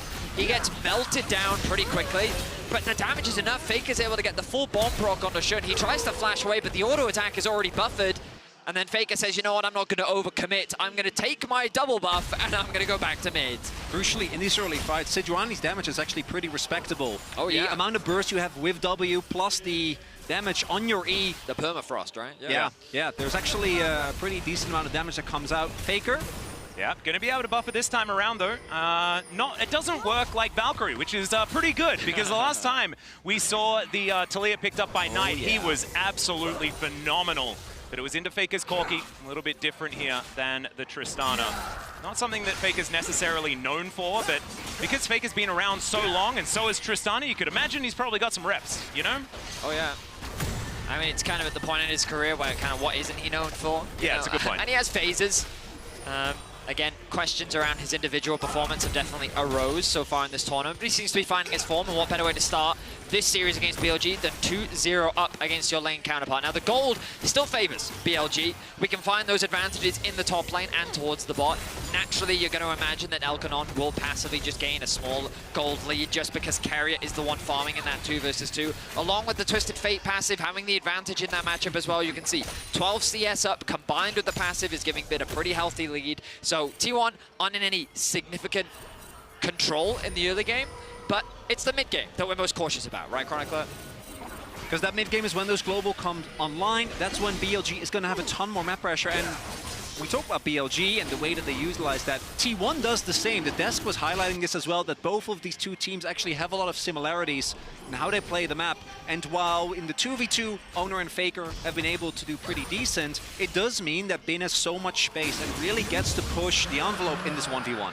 And we've seen now the neutral objectives get traded. First grub is going to go over to Owner here. You can see that BLG are moving up to see about a contest for Gumayusi in the area, and it should be the 3 of the grubs going over. And I think when you have a Tristana, this is the priority that you want. However, Owner going to be able to grab this before he assaults over the back of the pit. Buster shot and flash going to be utilized as now FLICKR doesn't have that for the disengage, and he's going to get thrown back. Now the shutdown should come through, and it's Bin that collects the gold. We talk about the map pressure, and we immediately get an example here from Bin. Really nice collapse from BLG. They'll say, fine, you take the grabs, we'll take the kill. Gets the shutdown onto FLICKR as well, crucial. And I believe it was Bin that ended up picking up that kill. Only going to help accelerate that top side of the map for BLG as they look to try and fight T1 and reclaim control, or I should say, gain the first major advantage of this game. The grubs also feels like more of a denial. I think there's a lot of comps where you get the grubs and they feel like a really good offensive tool. In this case, though, that's not going to be the case as FLICKR here. The moment that the ult goes down, feels that he's in great danger, and unfortunately, even with the flash, just doesn't have the time to get out. I think he does all the right things. I think he flashes with enough buffer time. I just don't think he was expecting Knight to also flash after him, because the moment Bin comes through with the ultimate, you think he's in a bit of danger, but that commitment from Knight really helps secure that kill, so nice plays, the hook connects. Yeah, gonna land here onto On as they do invest even the ultimate from Carrier. The root is going to land as now FLICKR coming down towards the bottom side. Owner's here as well. On is in so much trouble. Level 6 is gonna be there for Elk. Fate's call comes out now and Knight is gonna turn up. The flash comes in, but Owner's still able to get the kill. The wall is gonna block him, so they will take down the Sejuani. And now Gumayusi coming in will not land the snare. Gets the piercing darkness over, but I don't think T1 to get anything else as Shun is making his way down. We'll see whether the Xin Zhao can get things done, but it looks like he's a little bit too late in T1. They should be able to get themselves out of this, but still BLG with control of the map. Knight using a fantastic ultimate to prevent this bot lane from falling so far behind. Such a good commitment from Gumayusi and Keria to set up that play initially, but Shun is still hovering around. He's hunting for more. Yeah, the information going to be there is now FLICKR is going to dive on top of it. The hook max range will connect! And now the ulti comes on through, but it's another rocket jump from FLICKR. He gets himself out! And even with everything invested, Shun's not going to be able to get there. Just not quite enough range on that W. And T1 will get out. BLG feel confident. They think that they see the trap, that they're able to outsmart, but the burst is simply too much. Elk ends up going down immediately, and it takes a little bit of time for On to actually get there. I mean, T1, they're happy with that, but BLG are not saying no for an answer. They're not taking no for an answer. They're looking for another dive. Should be a 3v3, but Ona a little bit far away from the rest of his team. Keria just looking to keep things farmed up. He's pretty tanky here on this farming Nautilus, as we know can be deceptive if you're used to him just playing support. So they're not going to go for the dive just yet. Yeah, the wave was thinned out enough, but T1 really want to base, and another wave is crashing. BLG, though, they say, you know what, that's enough. Elk, as he resets back out onto the map, goes to mid, catches that wave, so BLG looking to not waste any farm. Nice knockback. Yeah, seismic shot. The handshake's going to be there, as well as now Keria in trouble and will be taken down. Knight secures the kill underneath the turret, and Gumayusi just had to watch. A full sense of security there for Keria. Feels like he's tanky enough. Sees Knight, sees On, but still gets caught by that seismic shot. Really nice pick that also, again, puts BLG in a gold lead. I feel like FLICKR's had double buffs this whole game, and now he's going to jump on top of Elk. 50% of his health bar has now been taken down. That's true. Is he jungle? Is he the jungler? Really? Yeah. I mean, the double buff is giving him a nice lead. In terms of farm, he's a little bit behind that of Knight, but his impact on the map is definitely being felt. We know that Bengi was always described as FLICKR's right hand, and now maybe Owner is really trying to take that to the next level. Well, it's a dive mid. He has cleanse. Yeah, there is the ulti. Immediate cleanse does come on through, but I think there's just going to be too much damage. Explosive charge will be able to get it done. As Gumayusi comes down, Knight is looking for Owner, but I think that the Sejuani's going to be able to make it out. Will Zeus be as lucky, though, as the stun card comes through? The all-out to try and get him out is now the Dawning Shadow as they're looking to turn it. FLICKR, he has the rocket jump to get over the wall and the buster shot to create that distance. The ultimate comes on through. The block is fantastic as now Destiny gets the turnaround. FLICKR's lying on the ground and Bin's just laughing. It's the jump from FLICKR getting interrupted. Oh, seismic shot going to be avoided, but it does not matter. Knight is now on the board in the skirmish, and BLG looking fantastic in the top lane. T1 thought they saw a moment of weakness, but BLG outfight them in the skirmish. I love game one already. A back and forth brawl between two incredible teams. T1 with some early game aggression that, based on their composition, you would not expect. This is more of a scaling, front-to-back teamfight composition. They want to avoid these early skirmishes, but after finding a successful dive in mid, it was Bin that was finding a nice trade in the top lane. Shun is hovering around, and they're ready to set up a kill onto Zeus. He pops the ghost immediately, and then the collapse is coming through. The all-out has to be committed by Zeus to get closer to his team, and the idea here from FLICKR is brilliant. Knocks Bin back to set up for the bait, but look at this third hit from Shun. Yeah. Beautifully timed, interrupts the jump from FLICKR, no reset for him, and then the chase comes down. The combination of the knock-up and Shun's ultimate splitting up that fight, not allowing the rest of T1 to get on top of Bin. BLG, really big win there. Knight, even without with his ultimate in mid, not hitting, doesn't matter, immediately teleports towards the top half of the map. And I love that we came into this talking about the mid laners. Right now, both 5 out of the 6 for BLG, 5 out of the 5 for T1 have involved those two players. FLICKR's impact is definitely being felt, but Knight, the fact that he's been matching this aggression as well, utilizing his TP to try and control FLICKR where he can. This is where FLICKR currently has an advantage, but you look at the level difference, Knight pretty much a full level up thanks to the farm advantage of these gains. And this is the crazy thing about this series, is it's really bringing us back to the first time we saw these two teams, and the fact that Taliyah just looks so incredibly broken in the hands of both of these players, but right now it's only the example of Knight, who's just looking phenomenal on this pick.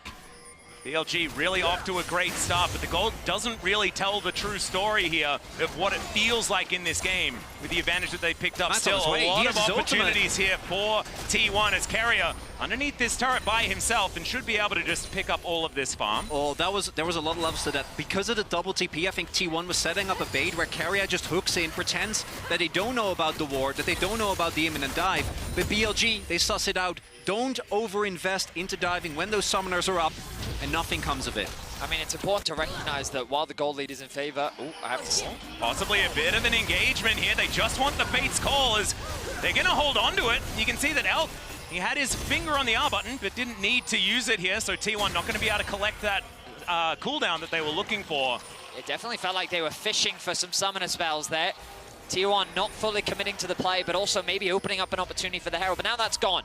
BLG held their nerve, and now it's Shun on the aggression. Yeah, a bit of a face check there as now Gumayusi might pay the price for it. He's going to have to walk over. You can see FLICKR's just backing. He wants to get out of there, but he's going to cancel it as now the threaded volley comes in immediately. There's the buster shot, and now Gumayusi has to flash. Hostile takeover, not going to land onto anyone, but On is still going to be there as he dives forward. They're so incredibly low. Both of the AD carries go down, and Shun gets a double underneath the turret, but now it could be T1's time as the all-out comes in, and Zayas is going to do the same thing. Collects a couple, and now Ben tries to answer it as the rest of BLG collapse. And Carrier, can he turn it around? The flash forward, he locks it up, and now Owner is there. They're going to be able to get the triple kill for the Nautilus. It's a brawl in the top lane as T1 find an ace. An incredible exchange, but BLG falls short at the end of the fight. Screw lane swaps. Give me all games of this. Yes, this is what we need. And this is because I feel like Nautilus it leaves a bad taste in the mouth of a lot of T1 fans. But Carrier just carried that fight. Oh man, just amazing. We used to say in the LCK, imagine if he had a real support. Well, he does in this game, as now FLICKR able to get himself out of the way of Shun this time around. He's been involved in 8 of T1's 10 kills, 3, 1, and 5. I don't remember if he had the frozen heart prior to that fight, but if he did, it really helped. I mean, we look back at this, and it's Guma that gets caught initially. So Guma tries his best to store, and you see some hesitation from T1. Do we want to try and make a play here? Do we want to save Guma? Really nicely done by On there to hide the ultimate, meaning that Guma ends up going down, and crucially, FLICKR gets taken down due to jumping through. Shun gets the kill, but the double TP from T1 turns the fight. And BLG, they're very low health at this point. It's an easy cleanup for T1, but they have a numbers advantage. So they think as long as Bin can buy enough time, and he's able to do that, the shield comes through from On, he's able to get that initial kill, but then Carrier actually kills On the backside. But this flash from Carrier, the route into hook, and then the center ultimate is really the icing on the cake that brings the whole fight together. Against these two tanks, Elk just didn't have the durability, the mobility to get out of that situation. And what I love the most out of that was Carrier's acting. Because he's like, he does that walk where he's like trying to get to the brush because he doesn't want to die. That feels like what he's doing, but Owner is there. He doesn't go back like a lot of people thought he might have because his health bar was so incredibly low. And then the immediate flash afterwards to deny the reaction.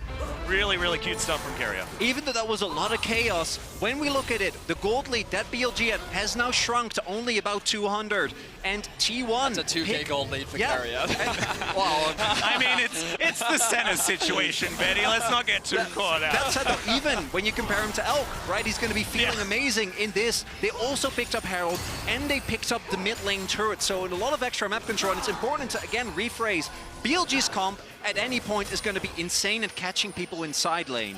But T1's comp, when it comes to the straight-up 5v5, they're going to be feeling amazing right now. I mean, we've casted a while now, all three of us. We have. Beefcakes is the word we would use to describe T1's With Senna. Double Frozen Heart with a locket on Owner as well.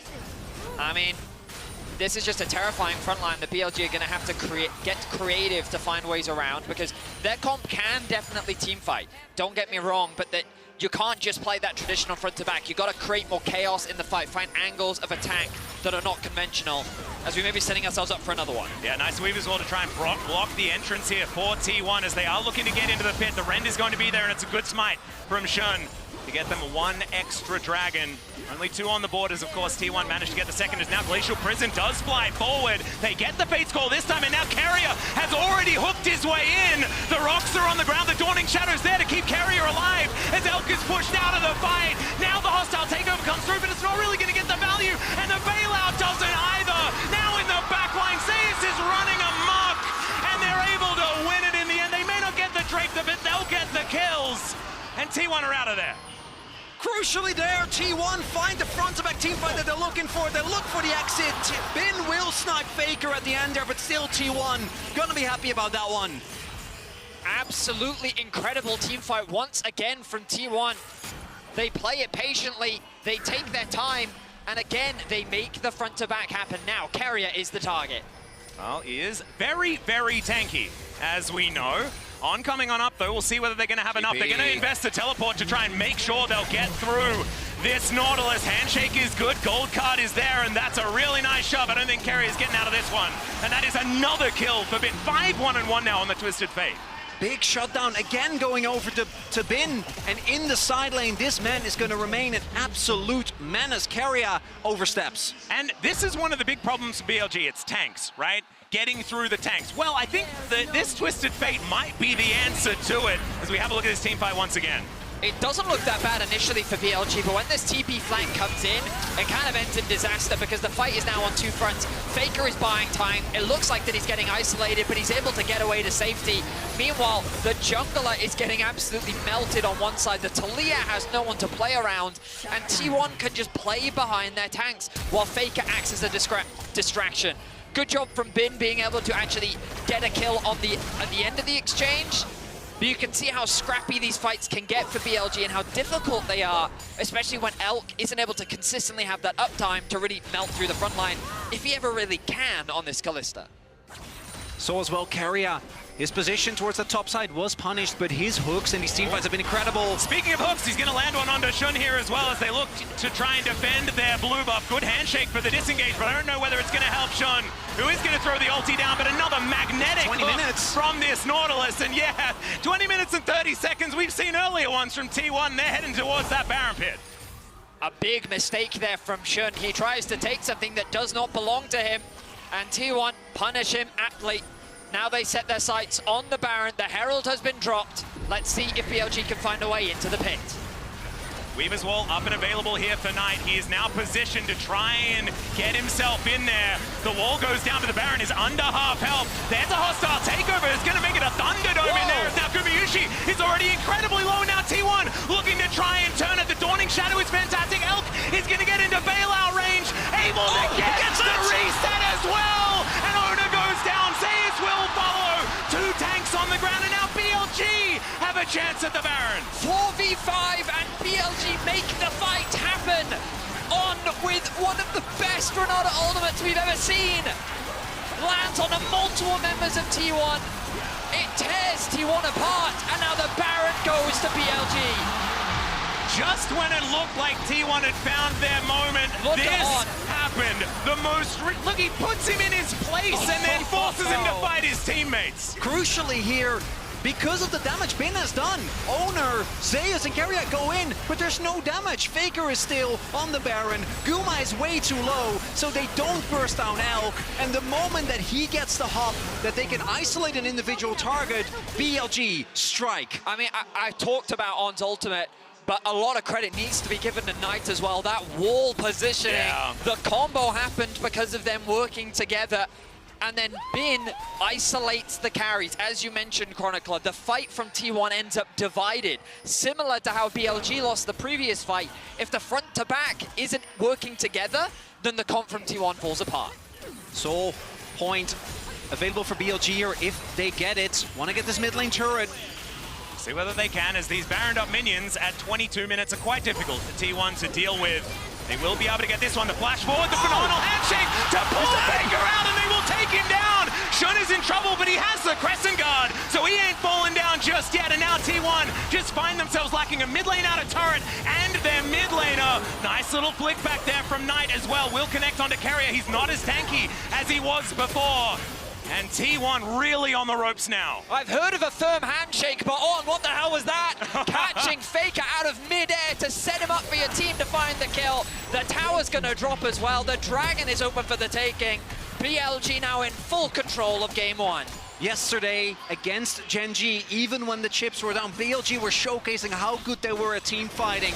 And we're seeing it here again. Felt like T1 were kind of getting to the point of the game where their 5v5 was going to be strong enough, but instead now, Rebel Baron power play, almost 4k gold, Soul Point picked up, and T1 desperately trying to defend this inner. I mean, I love BLG's aggression. They're using every advantage that they have to keep the pressure up. Carrier in mid, has the TP. All 5 members stacked from BLG. Here comes the ulties. Yeah, hostile takeover comes in. They just want to get Zeus out of the fight, but he is able to move far enough back, because now the wall is going to be deconstructed still. This inner turret's going to fall down, and BLG got exactly what they wanted. 5 turrets now, as before that Baron, it was 2 to 3 on that count, and 4.5k on the Rebel Baron power play. Just excellent zone control from BLG. They force T1 away from the objective, and they secure it with ease. We look back at this play, the flash handshake out of midair yanks him right back into BLG's clutches. We knew that On's Renata was good, but damn, is it great to see in action. Crucially, because T1 has continuously been grouping up, trying to fight these 5v5s, you've seen they've dropped a lot of waves. CS numbers across the board, they are pretty far behind. In experience, they're starting to fall further and further behind as well, meaning that right now, they just need to desperately try and hang on, get to the point where these leads don't mean as much, but I don't think BLG is really going to give them the time. They have a couple of moments of respite as about 2.5 minutes away from the Baron and the next Drake, but that's going to be, both of those are going to be must-win fights for T1. And it just makes you feel like the previous BLG versus T1 series. The stranglehold that BLG is capable of after getting a lead like this, something that T1 haven't been able to get past throughout this couple of series that we've seen from them. Still, obviously, scaling from center and things like that, absolutely fantastic. They have tools, but can they make them work is the question. Owner and FLICKR off on a flank angle, spotted by Bin here. It's now maybe T1 thinking they've found an angle, but Shun, deceptively tanky, still has the ultimate. And engaging onto a Xin Zhao, when has that been a good idea? I can't remember. BLG fighting for what is theirs, which is this top side of the map. Oh, nice range hook onto Elk, but the follow-up, it's not there. That is going to be the unstoppable utilized by Zeus, though eats some cooldowns. He will be able to survive for now as another wall comes in just to get another inner turret. The Baron has worn off though, so T1 should be able to get through this wave pretty quick. Keep your eyes on mid as well. Look at Bin, keeping constant pressure. T1 look for the fight. T1 are looking at mid as well because they know that they're down a member for now. Fate's Call is all they're going to get for their troubles though. And Bin not even going to invest the Destiny. Maybe he wanted to though, as the all-out does come in. And Zeus in the picture-in-picture will be able to get the shutdown alongside FLICKR. And now T1 with an opportunity to fight back as they look for the rest of BLG, who are making their way out. So hard to engage though. T1 not actually going to be able to bridge the gap, trying to funnel into these chokes against Aaliyah, against the Renata. They just don't really have an angle. Still a big win.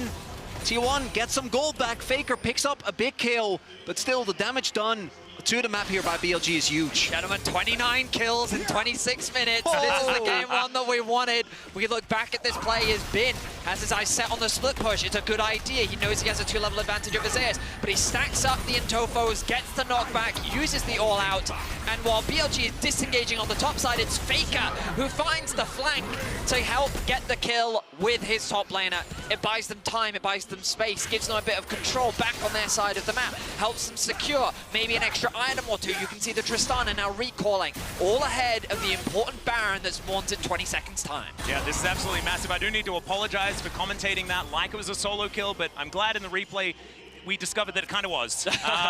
As FLICKR does get the last hit, I think giving the money to the Tristana, absolutely the right call, especially when it means he's able to complete that Bloodthirst that you can see in his inventory right now. But speaking of inventories, Knight is starting to put pages in the book, Say it. 6 stacks on the match. This man is feeling confident. And he should. His zone control has been so pivotal for BLG, and we're starting to see as well that in a lot of these fights, even though we keep talking about T1's great front to back, trying to do that into Renata and Talia is actually quite hard. There is so much zone control there, and the engages from Carrier have got to be great, but it's always On and Shun stepping forward, and On can be pulled back by the Fate's Call, and Shun, he's a Xin Zhao. Now it's the fight for the mid-wave. But BLG might just fight for this anyway. No, their goal is to push this in. Audacious Charge does get Shun in there, but it's a good buffer on the dredge line. Still he's going to get snared. Not going to get pushed back. That was the Dawning Shadow to try and keep them alive. Another Fate's Call comes in. Good knock-up. He's going to come down, but On is now out of the fight, and he doesn't have that protection. Nice Q3 coming out from Zeus. Is now FLICKR off on the side. He gets Destinied on. They may have just found the goat, and there he goes. Elk locks down the kill, and now T1 are scattering to the wind. That's the pick that BLG may have needed to secure at least this soul, but maybe even Baron. The ebb and flow from BLG, the beautiful Shun kites back, draws the attention, and meanwhile on the flank, Bin finds FLICKR again. The fight's not over just yet though. T1, 4 members still alive, want to fight their way into this dragon. Well, the dragon is going to be secured, and now Knight on that flank angle. That's not the hostile takeover that they were looking for, as now Zeus will be executed, and BLG, like a freight train, are mowing down T1. The gold card in hand is Gumayushi trying to slink his way out. He will do so, but the map belongs to BLG. T1 quite literally gets stuck between a rock and a hard place, and BLG wipe them out once again with the soul secured and the base in their eyes. BLG is confident to try and take game 1. And try to end here. Still 20 seconds on the front line. Only Owner stands, but I don't think he's tanky enough. I don't think so either. They're going to try a last desperate play, but it's another shove.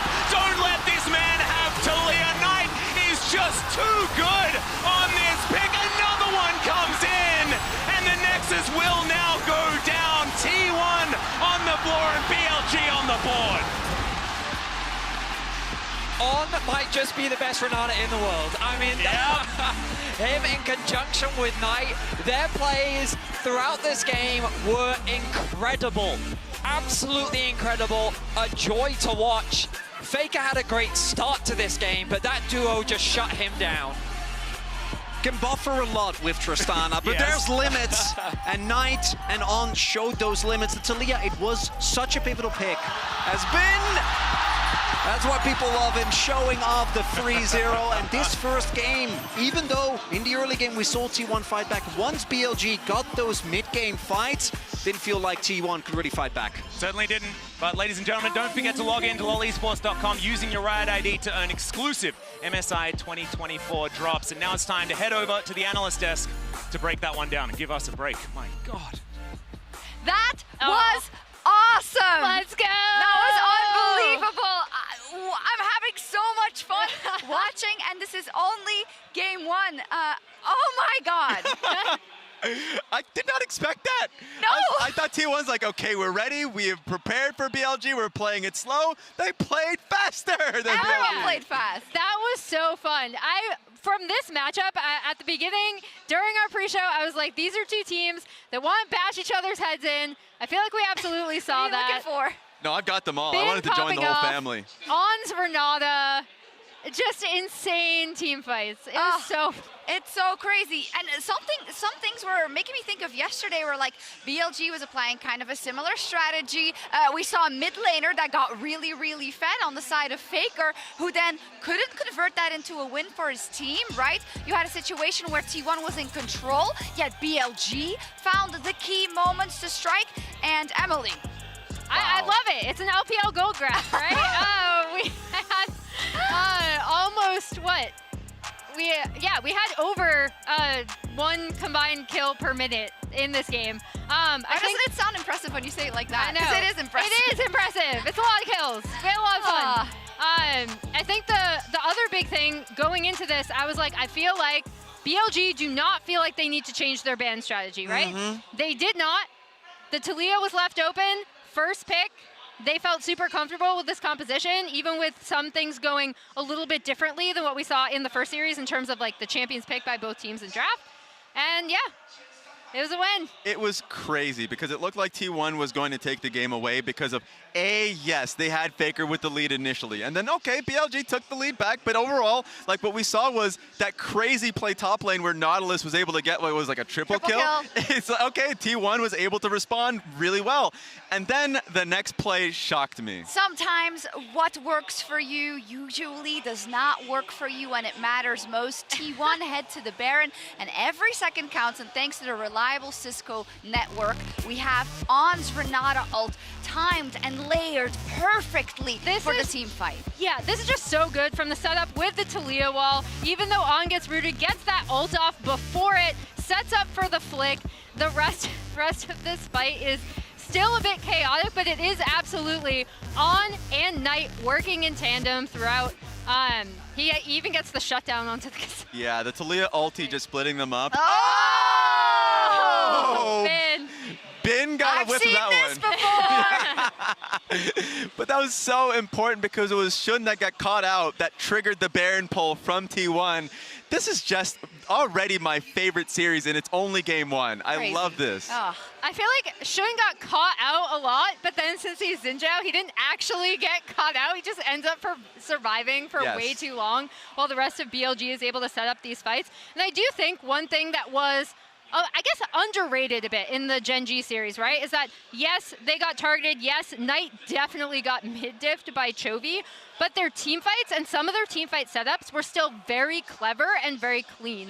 And I think we absolutely saw that against T1 in this first game. Yeah, there were moments in which I remember the top lane team fight where FLICKR, of course, had a huge lead, was coming from a flank, got great satchel on, I'm pretty sure it was the mid laner. It was on Knight.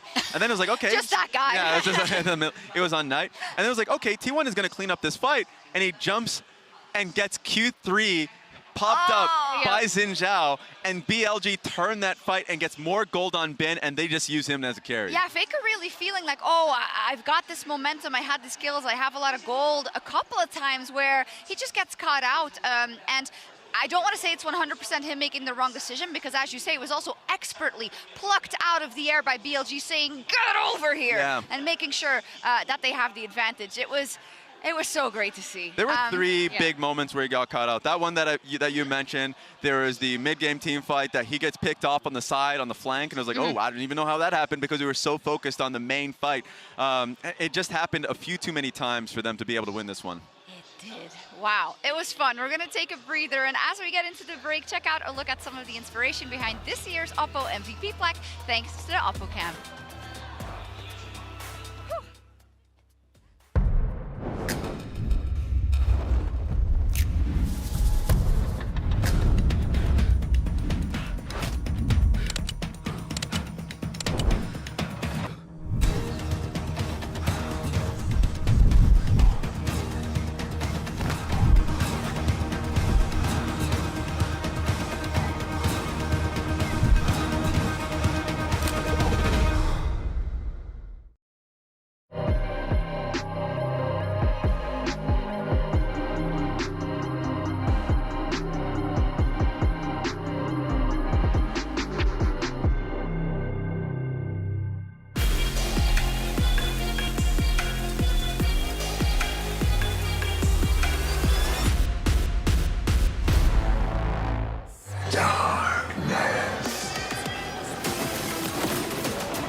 Esport is the entertainment of the future. Nobody takes a title from G2.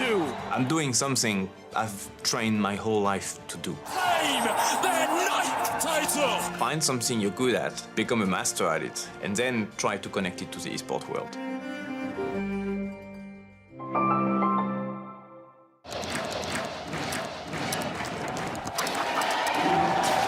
Red Bull gives you wings.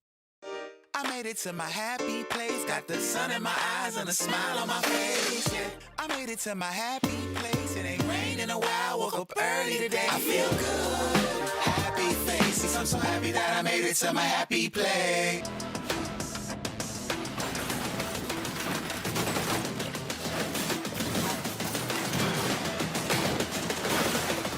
The light is fading.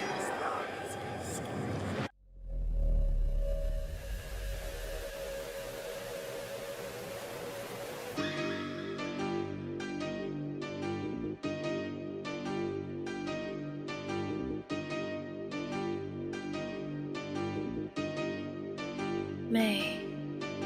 Hot stuff in my veins, rock stockings. I change, don't ask for my pain. Get some jeans, some rains. Third time when I get up, little boy, G'd up. I'm deaf, don't speak up. Dropped up, down, they need us. Tappy on me, can't nobody set me free. 给我一个思路 break. I just wanna live liquid now.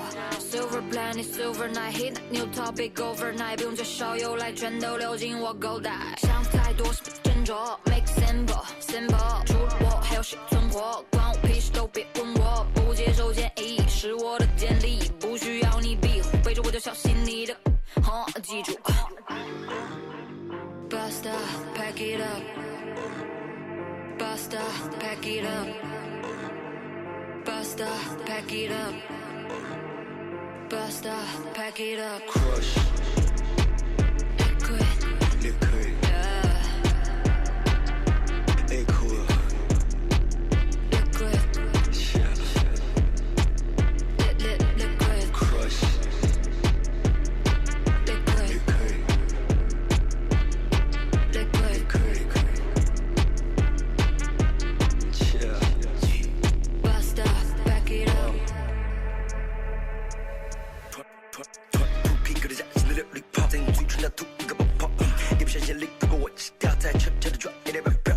你们像是边角料，在我切个钻石之间消耗，看看那些小动物牵条脚，可以缠绵微微分销掉。Drip drop。Drip drip deep drop， 为我的天能刷 Visa， 有时我也忘了密码，看谁 pray like a diva， 或者菜很短的 Venus， 没让我再次陷入迷茫，他就从来给我启发。喂，没什么可骂些了，艺术文化都不想要啊，可能有像那个创业家，也有繁忙的接电话。Basta， 全部都我拍秀 Basta， 不理会你爱就 TikTok， 我的表站在镜子 zigzag， 你看不清我秀秀。Basta, pack it up. Basta, pack it up. Basta, pack it up. Basta, pack it up. Crush. Liquid. Yeah. Hey, cool. Liquid. Liquid. Crush. Liquid. Liquid.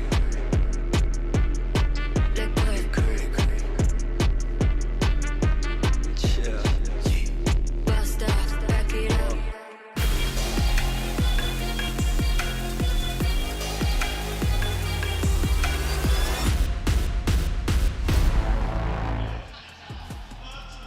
Welcome back, ladies and gentlemen. And we are diving straight into the draft here for game number 2. And T1, I think they've learned their lesson already. You can see Talia, Ari, Knight, please don't just hard carry a game again. It was a bit sad in the first game. It just surprises me that they had to go through another game after their previous series to realize that maybe we should get rid of Talia again. In game 1 in the best of 5, we were actually discussing this in the break as well. Like, game 1, I think you can get away with it. If you keep doing it though, you really do deserve to keep continuously getting punished. Wow. Is this 6 mid lane back? Are we heading towards I think it's like... still Ash. At BLG, they actually just have a script running. They're not clicking anything. It's just Azir, Orianna, Ash every game. Is it B1 Corki? No. There's no way Surely ever. not. No, it's Kalista. It's Kalista, They would probably. never B1 Corki. They wouldn't do that to us. Is it B1 Varus? Gumiushi's been very good on Varus, as Senna has been banned. Okay, this is what we were asking each other actually earlier on. Is it first pick Ashe? And yes, Yes, it the is. answer is yes. Okay, it there we go. is. Okay, so now, I mean, they have the world is their oyster, as one would say. Varus and Kalista are both perfectly fine. Picking Kalista into Ashe, I mean, many would question just because Ashe typically does so well into Kalista, thanks to the slow and how that affects Kalista's passive. But BLG's confident. We know Elk, a very proficient Kalista player, and they're gonna. They have it now. On, are you gonna do it? Are they gonna do it? Oh my God! Using their own strategy against them. Absolutely love that. And as you said, Vedi, I think on-hit Kalista in particular has really struggled, but lethality Kalista into Ashe, I think really changes the powers. Guma. He was the guy that picked this in his first series. I remember way back. God, okay. And he is pulling it out here again. And bot lane, in game number 1, there was a lot of action. The game had a lot of action, and we are setting up for that yet again, as both teams say. I can beat you in a fight. I can beat you. I got you. I think Draven is like a very powerful champion that does well into most matchups. I mean, we've seen it from a number of players. Jackie Love, Hans Summer, many of the Draven enjoyers use it as a way to win out on some of these more dominant bot lanes. But I can't say that I was expecting that. 480 carries, you know? Yeah. Any 80 carry that argues your role isn't OP, I'm just saying, the evidence is right in front of you. Hey, Fedi, we haven't seen Thane yet. Calm down. Oh, there it is. And Knight has won on 4 champions. He's played 8. This is one of them. His Nico has looked very, very strong so far this tournament. And this also means that maybe, do we need to be a little bit careful about where the Varus is going? You know, like, Nico Kalista's a great lane. I remember when Varus was a mid laner. He was a top laner at one point this year. Of course. How can you not identify? This might be Kalista top. Varus, God, Nico, yeah, true. bot lane. Guys, do you think not often Silas could make a comeback for FLICKR here? Oh my God. That's an angle. I'm just thinking about mid lane champions that maybe make sense. And I love that. When you pair it up with Sejuani into Nico Varus, decent ults to be able to steal. I mean, I'm throwing it out there as a possibility. I think we're getting Corki, but I would love that way That's more. true, it could be Corki, you're right. Because I kind of expected another mid-ban to come through. With the Twisted Fate gone, you're looking at a Cassante right now for Elk. Of course, there's always the possibility of Zeus bringing out both the Camille and the Vayne. But a jungle likely going to be the follow-up ban. Maybe a Xin, maybe a Lee Sin, maybe a Jarvan. All very viable options here for T1 to ban away. I would really like the Xin Zhao ban.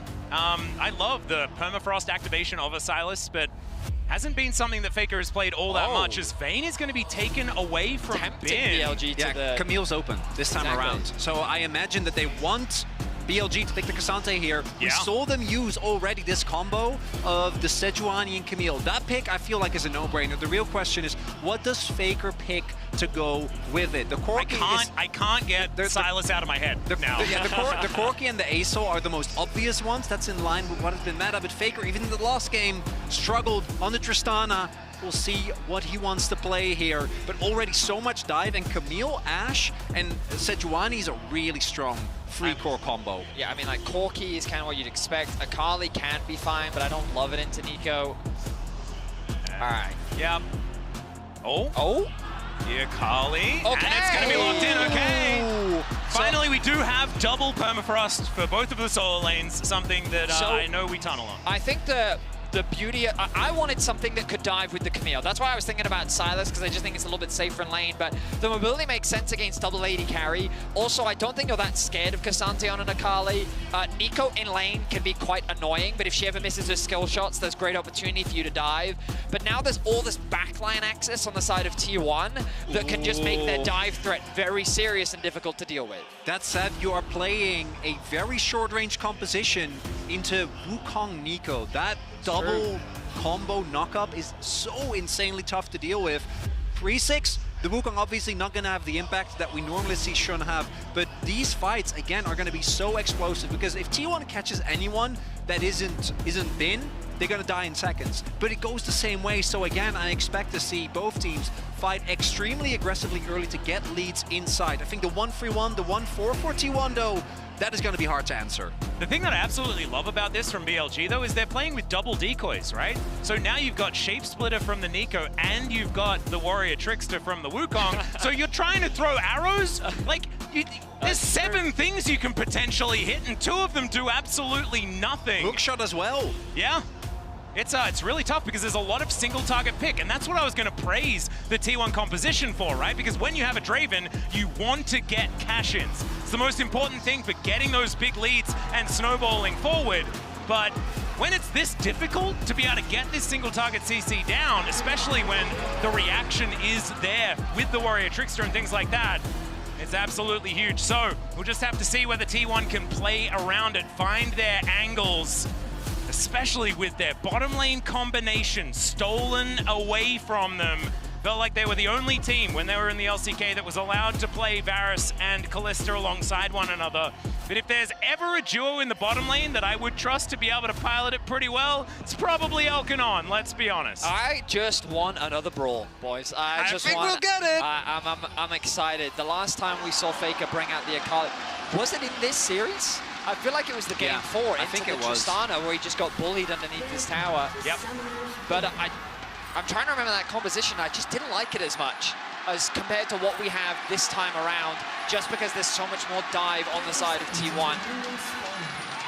In any case, early control is the name of the game.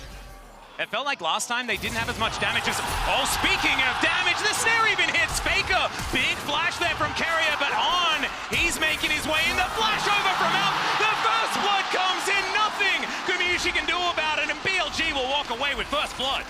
Absolute disaster there. Carrier face checks, even with flash and barrier, you're not gonna get out. Guma trying to cancel the backs. Can he get it? Oh, he might be able to do so. There it is. He's gonna be able to answer it as now On trying to get a bit of damage down, but that is a very early and pretty unnecessary cash in. But still, he's gonna get it. He got 48 gold, okay? Yeah. That is basically an extra pot, and he's gonna get one. Longsword picked up as well for him, so not all disaster for T1. As the summoners now pretty much non-existent in the bot side of the map. BLG, though, committing to a swap. BLG going to swap here, so Zeus, I think as soon as he spots that, they've mostly been using the Camille as a tool to apply map pressure. We'll know now, hasn't leveled anything yet.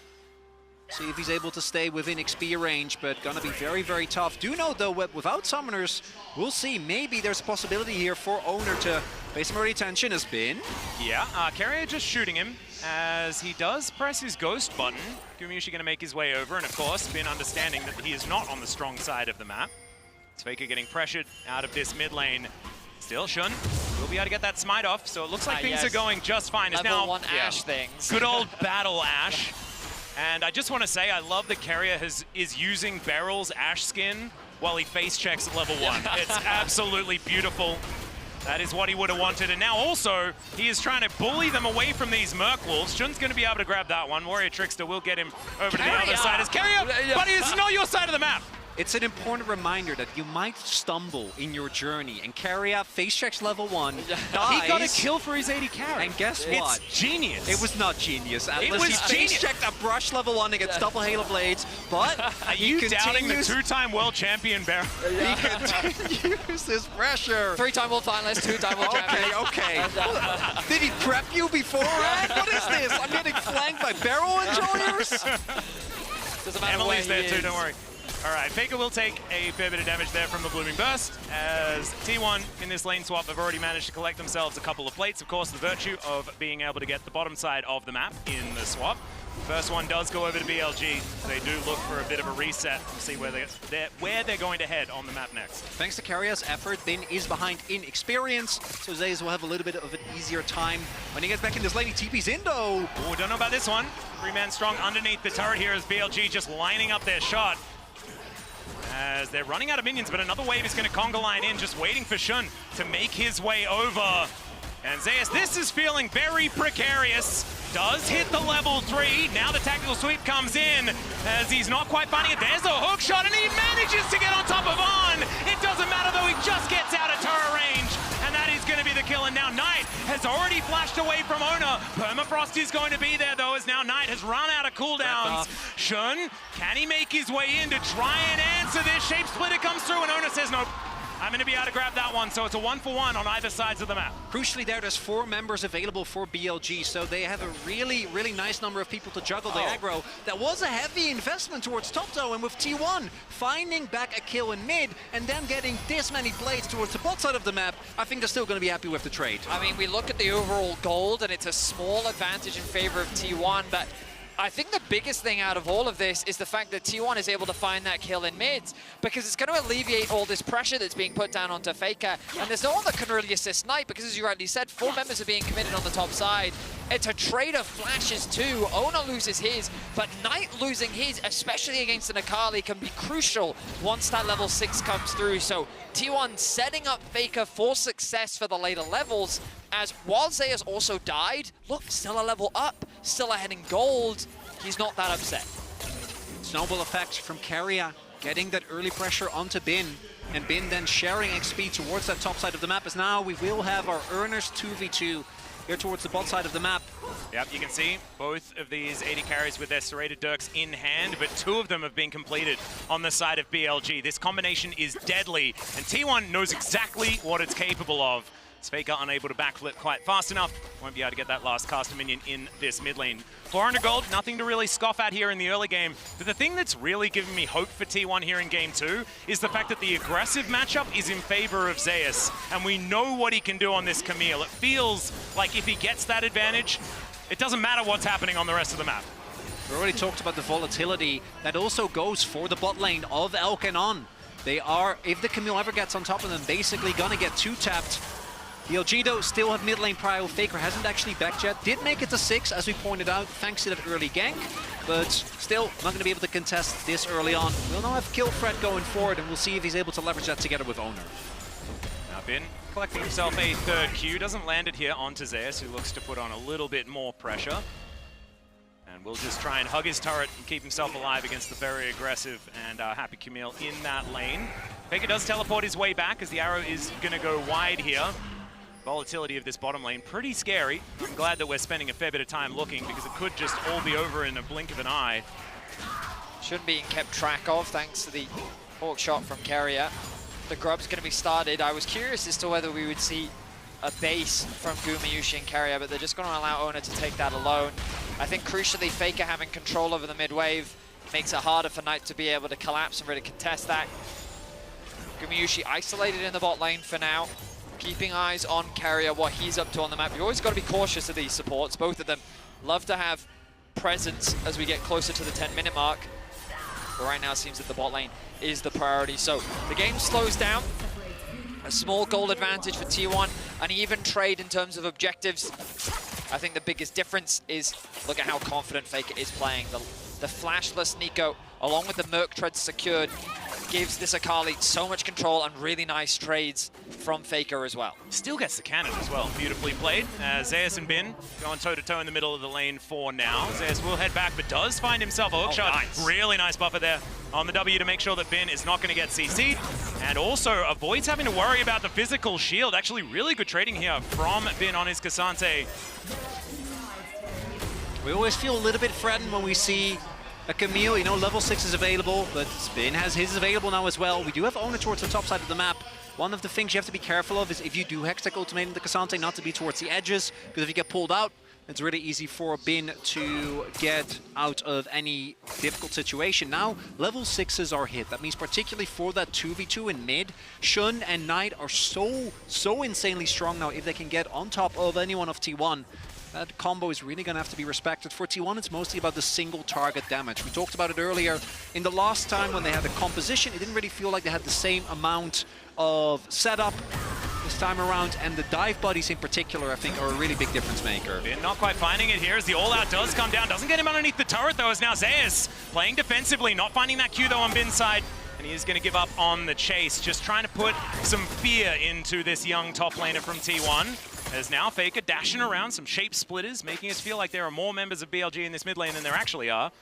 And FLICKR is not going to get fooled by it. There's a 5-point strike taking out these minions very nicely as now Gumayushi presses that W running forward. That is a lot of damage. Whirling Death comes down and now Carrier trying to keep him in his place. Doesn't have his arrow and there's the flash away. Now Gumayushi might be in trouble, but no. They give up on any further chase and Elk having that level 6. Absolutely massive for making sure that Gumayushi couldn't just free hit. The mid laners would love to get involved as well, but FLICKR keeping the pressure up. He's Oh, Glacial Prison comes in and the arrow was just picked up. Great flash from Ondo is step aside, and it's a double and a cash in for Gumayushi's Draven. Now Shun trying to get him here. Could it be a triple though as he's trying to catch the axe? And it's a triple for Guma. And it's the last pixels of that axe that get on. It looks like he's escaping. It looks like BLG has the opportunity to turn the play, but instead it ends in disaster, and T1 all of a sudden up 3k gold. I mean, how did T1 do it with those blinking HP bars so many times? Keep your eyes on Carrier. Level 5, level 5, level 5, last level minion. 6. The chain CC. But that doesn't actually get the kill. It's Guma that flashes in, gets it with his E. The cash in comes through. Shun turns his attention onto the back line, gets that first kill. I didn't even realize that Guma then get the kill on Tavares as well. Turns his attention to try and help his jungler out. Nice flash just in time. Man. As Gumayushi spaces perfectly. Triple kill for Draven. Coma seems pretty happy with that one.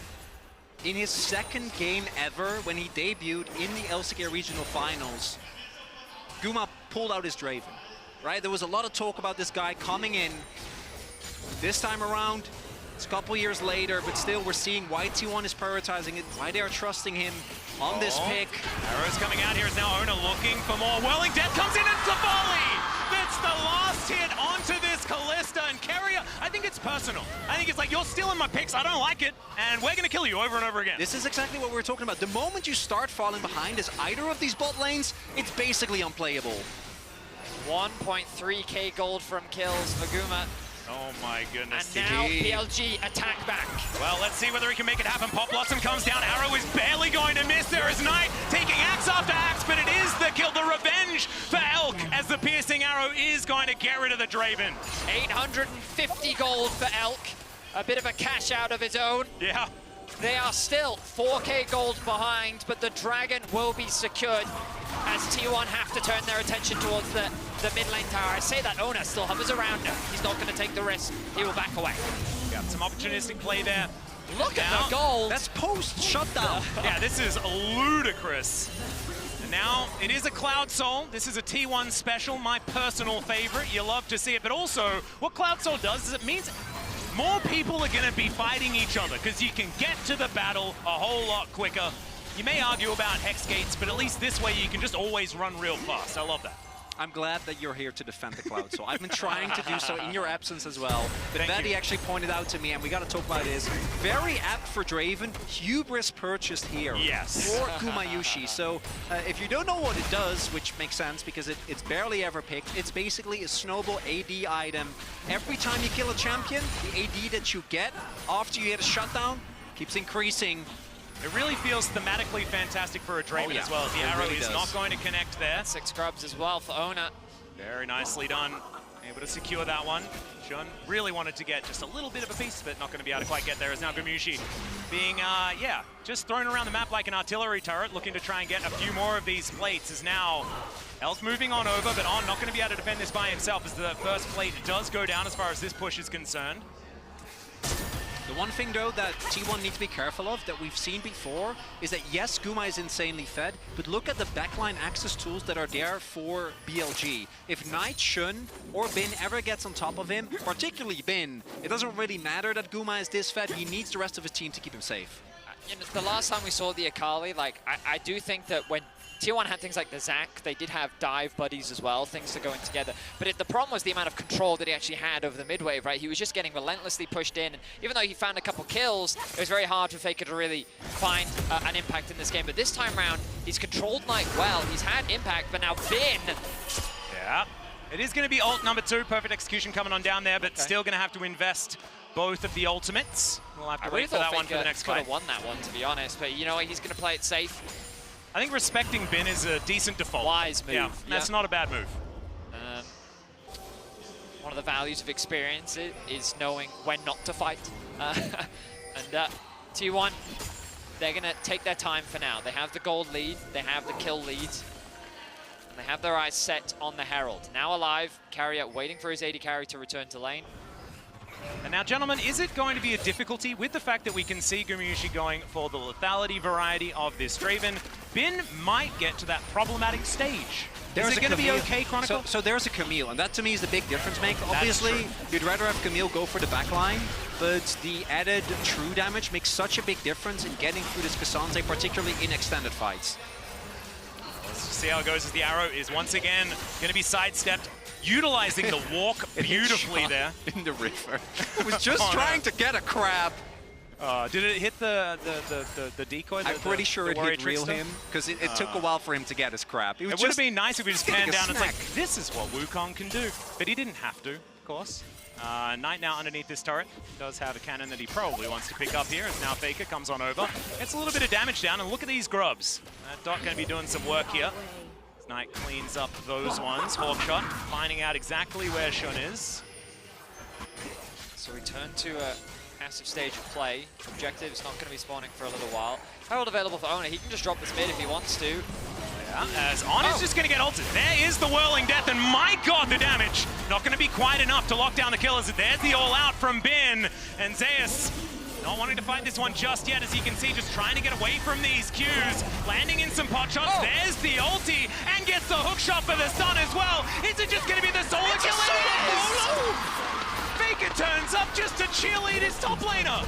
A solo kill for Zeus over Bin.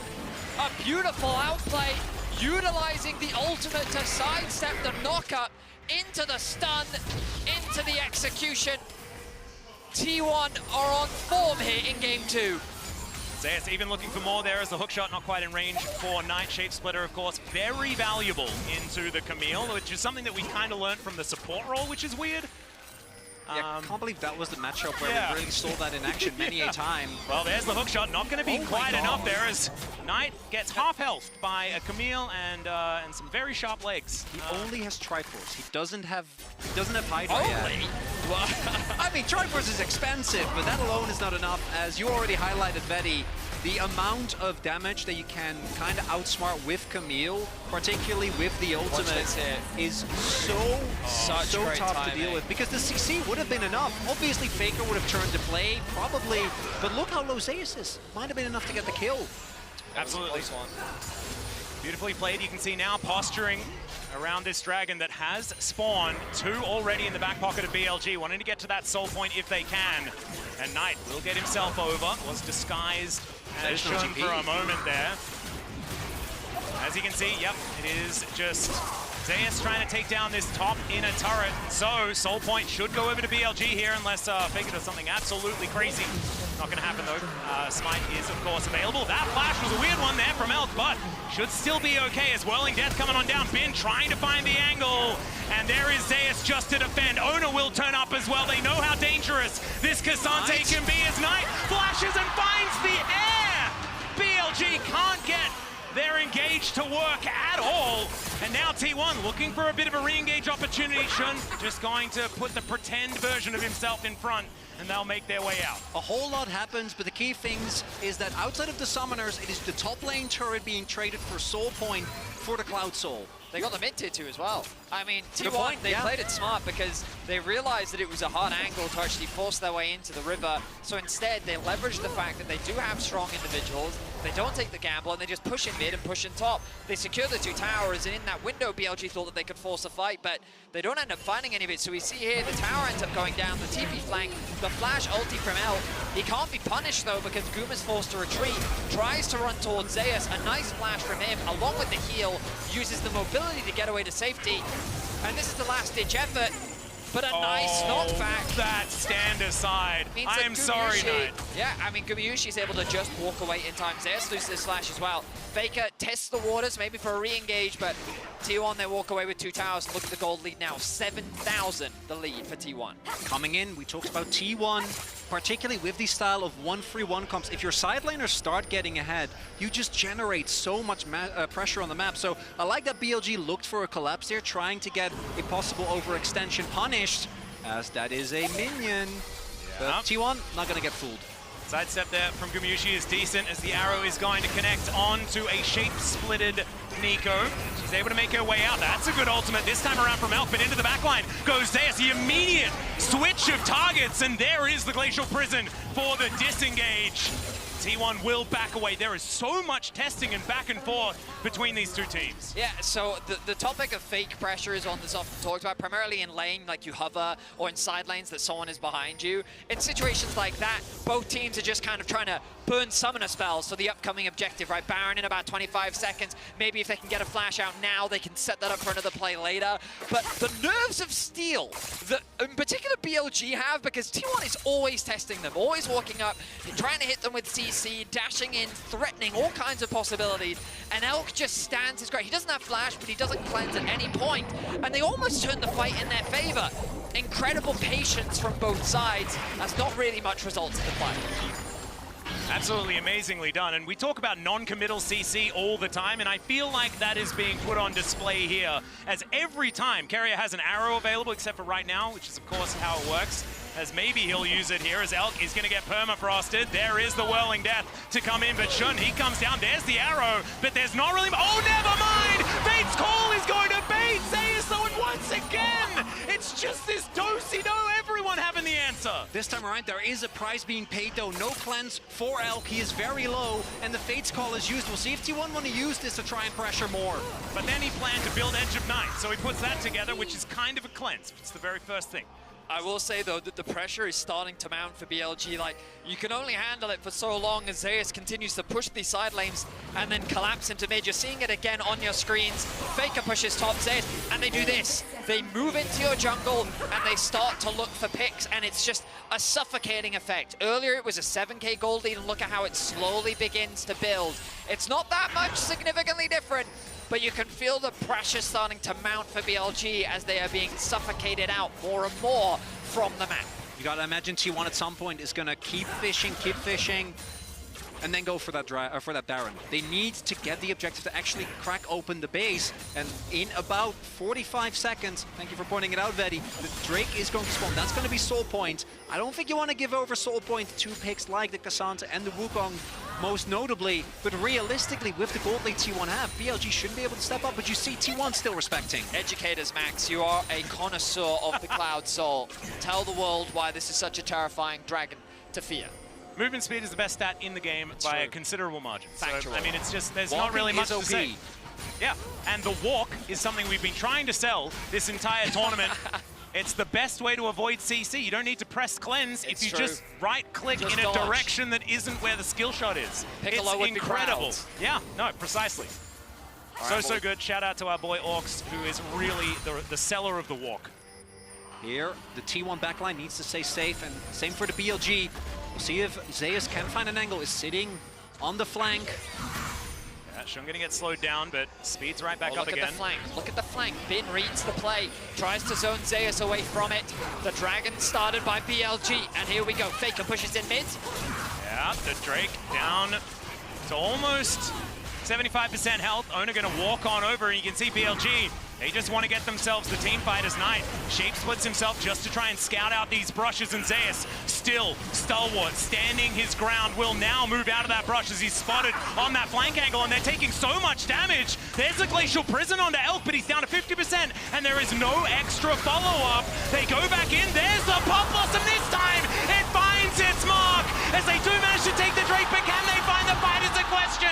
T1 on the board is Zeus. That health bar is very, very high, and the flash forward from FLICKR looks for the opportunity, but there's not many cooldowns back up and available. He's in the shroud now, and Zeus is the one that's so scary with all this damage. They get the shutdown onto FLICKR, but Zeus is going to be able to answer the kill onto Bin. BLG will win the fight, but crucially, T1 deny the soul. Still the BLG! They are down so much gold, and it just doesn't matter! I don't know how they keep finding these angles, but the combo you talked about at the start of the game, Chronicler, keep your eyes on the Wukong and the Nico. It's Owner that initiates the fight, a really nice ultimate onto Elk, but then they see the angle. Shun goes in, the flash follow-up with the Proto Belt, connects onto 3, and then Bin with the follow-up, just nicely done. The two solo laners get onto the back line, and then it becomes this crazy brawl where FLICKR tries to make something happen. Bin is able to find the outplay. Absolutely crazy display of individual mechanical prowess. Shun with the Q, that was just enough range to land the final auto onto FLICKR. Okay, of course. Yeah, of course. This is how it is. T1 have started up. They have a lot of Baron damage. No vision in this pit for now as BLG will move on over. And T1 just testing. Not actually going to stick around. It feels to me like T1, the double flank might be a little bit too much, right? Maybe have Zeus closer to the team. Hook shot on cooldown. That means that Shun thinks this is an opportunity. Gets the second Cyclone. There's the smite as well. There's the ulti. The arrow going to connect, but it lands onto a shape split at target. And FLICKR, he is in the shroud, but he still takes a lot of damage from that Pop Blossom. And still no full commitment from either side. A lot of cooldowns used, but not a lot of results. The tension continues to mount. I feel like that we're past the point of testing the water, testing each other. They're just throwing everything and seeing what sticks. Oh, FLICKR. They're trying to fish him out. That he might be there as Bin is going to discover him. Shroud is going to get him out of dodge. Whew. All right, we're in for another banger as T1 and BLG continue to butt heads. It was a 7K gold lead. It's been brought down to what, 6.3? Yeah, massive shift in the gold. But you can feel the momentum shift, which is crucial because we've all played so many games of League where even though we're at a deficit, the confidence starts to mount. You realize, hang on guys, there's an angle where we can win these fights. We just need to find the right one. And while you're typing to your top laner, convincing him not to keep split pushing, you know that there is an angle, and BLG, with the backbone of Bin, know that they can find it. I do kind of think that split push might be a good idea, though, for Zeus, because he is definitely the strongest in a side lane.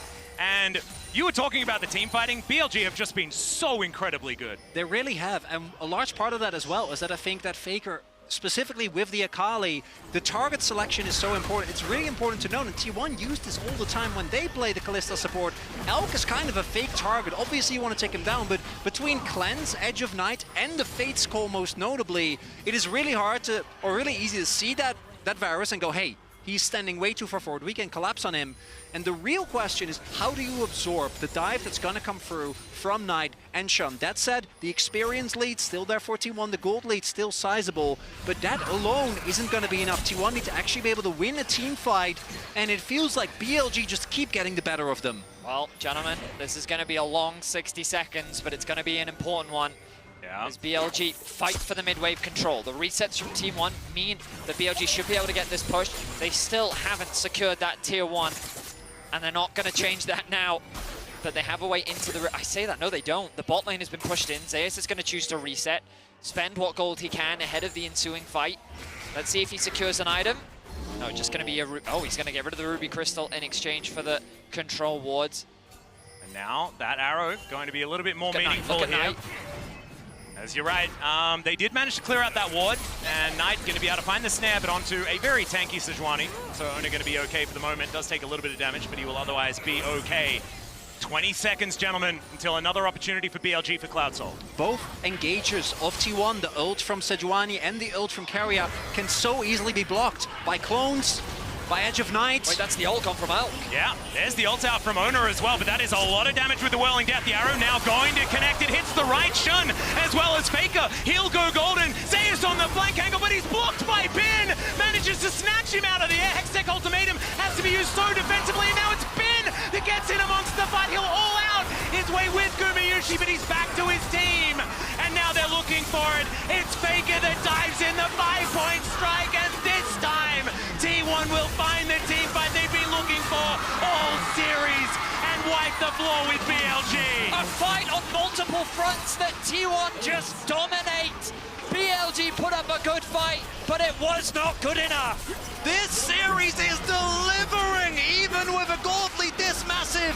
look at these health bars. But T1 gonna push for the end here, and we're gonna go to 1-1.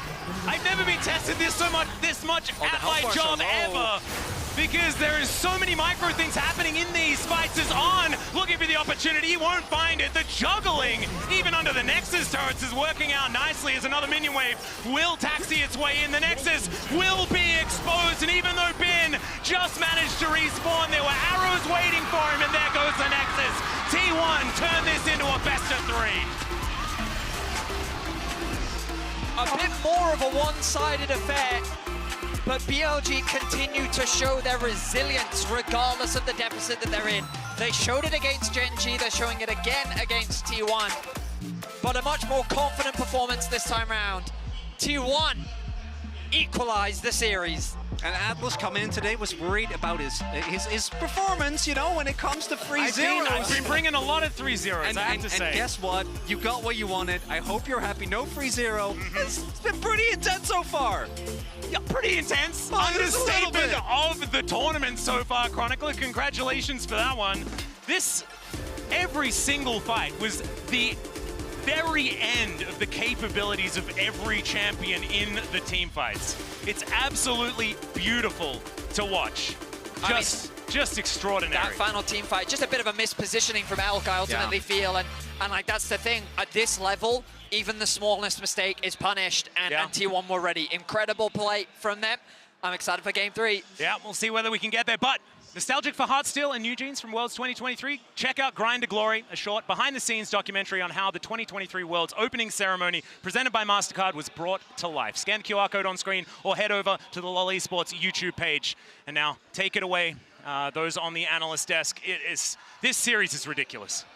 It sure is, so we're really happy that we can give you a break because we're getting at least 4 games of this, which makes me extremely, extremely happy.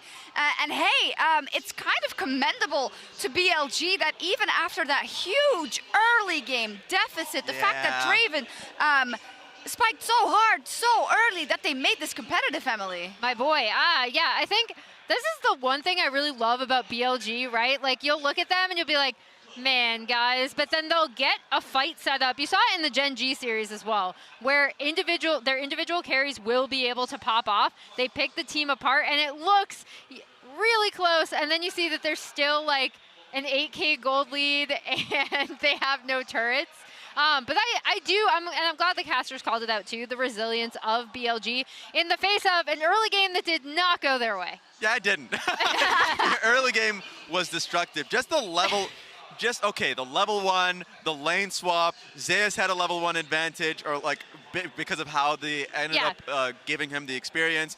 The kill on Knight, that was just tragic. And on top of that, they had like 4 bot plates. So that was just from the lane swap alone, and I thought that was bad, Shocks. That was bad, but in our HyperX Reflex replay, we see how it turns from bad to worse. You do not want to be feeding the Draven, guys. Yeah, and I feel like a lot of people are like, oh yeah, Jackie loves Draven, kind of forgetting, guess who also plays Draven at a super high level? And it was so fun to see Guma pop off after, obviously, Owner goes in, Keria can follow up, Guma gets that, I believe, with his E, absolutely cashes out, and then Shun thinks he should be able to take out one of them. Guma comes away with a triple kill, setting him, I believe at 12 minutes, he was 2.5K ahead of Elk. And as we talk about these bot lane 2v2s, Raz, we talked about how important this is for BLG, how they love diving that bot lane. I love that in this game where they tried to slam something that T1 is so comfortable with and let the Ashe through, Guma and Carrier are like, no, Ashe Draven, we're going to bash your face in. Guma had to be so happy because the coach just let him free from Senate. He's like, you can play what you want. And the Draven was so monstrous. Even off that play that we saw, went straight back mid, Keria gets a kill on, it was so destructive, they just had to swap out of that lane. Also on different things, like knocking away the Nico, so she couldn't complete the ult and everything. And Gumayushi, man, it's like every time when we have these player of the series votes recently, when it's T1, we're like, oh, but in this game, maybe Zeus did this, not like not very well, or this, and there's always one person who in every single game, either if it's 3 games or 5 games, has been an absolute beacon of light, and it's always Guma. So I'm really happy that he gets one of these games as well, where it's all about his Draven play. Just reminds you of that. So now going into the next game, you're like, okay, maybe in the draft we don't. Maybe the Varus Ashes is something that's good, like. Yeah, that as works we for take us. a look at some of the fights here as well in this game, but yeah, let's talk about it. 1-1, we've seen good things from both teams, obviously, or we wouldn't arrive at this point. Emily, you did say, I don't really think we've seen the elk we wanted to so far this entire bracket stage. Is that also something that you need to see change? Yeah, I mean, I think the big thing with, obviously, On had a massive pop-off game in the first game of the series, but Elk has been really comparatively quiet to his LPL performance. Going into finals and throughout playoffs, it was like Elk and On are the best bot lane. Coming into this tournament, people are like, they are the best bot lane, and Elk has had a really difficult time at this event. Yeah, and I think it has to do with a lot of things. As a team, they needed to grow in how to play around lane swapping. So anytime they tried to get their bot lane, well, guess what? The enemy team could just completely swap away. And another thing that's been working against them, now this game is not an example of it, but I think their worst games have usually been against like the Senna Nautiluses and Senna Tom Kench, and being able to expand their lead easily like they've done in the past. Regardless, though, they still have a game win in terms of BLG. It's 1-1. It's just that this one was so one-sided that you think, oh my gosh, T1. But let's take a look at both the drafts we've seen so far in terms of where either team will go. We expect BLG to pick blue side, but we don't know yet. Yeah, and I'm really curious as to see if BLG pick blue side as we expect. If they just return to the, you know, the comfort, the good old standby, the Genji special, Azir, Orianna, Ashe on blue side, see what T1 respond with, because I assume that they're probably going to take the Taliyah away in those first 3 bans, probably drop the Jax ban here if we're looking at what they picked in game 1. And I think that is what I'm most curious about, because I do think T1 will continue to take away, obviously, the Ahri and then potentially the Vi on red. Yeah, and it went down, but I think the overall trend of the draft has been both teams taking a chance within the draft. Yep. Like, okay, let's give him the Taliyah because we've probably had some scrims where we thought we can take advantage of it, or like we can play around it. Not true. It's like, okay, that didn't work out. The enemy team, I was like, okay, actually, BLG is like, maybe we can give them the Ashe because we have something that we're ready for. No, they weren't ready for the Draven. So now we're going into technically a best of 3. We are going into the game that can give you match point, right? So we'll see if we see big changes in either team and big adaptations, knowing that they are inching ever so much closer to that MSI final. We'll see where game 3 goes after the break.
I wrote the book, I've seen the ending.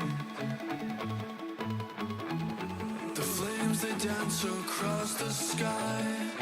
Whoa, oh, oh. But here I'm stuck in time pretending. A prisoner of reasons why. All this time these promises, they make me feel like it's so real again. Promises remind me of, they take me back to when we both knew what we wanted beneath the setting sun. Promises, I promise there'll be no more promises.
I plan for silent insurrection. Oh, oh, oh. Cut off before it could take flight. I'll fall back to these promises. They make me feel like it's so real again. Promises remind me of, they take me back to when we both knew what we wanted beneath the setting sun. Promises, I promise there'll be no more promises.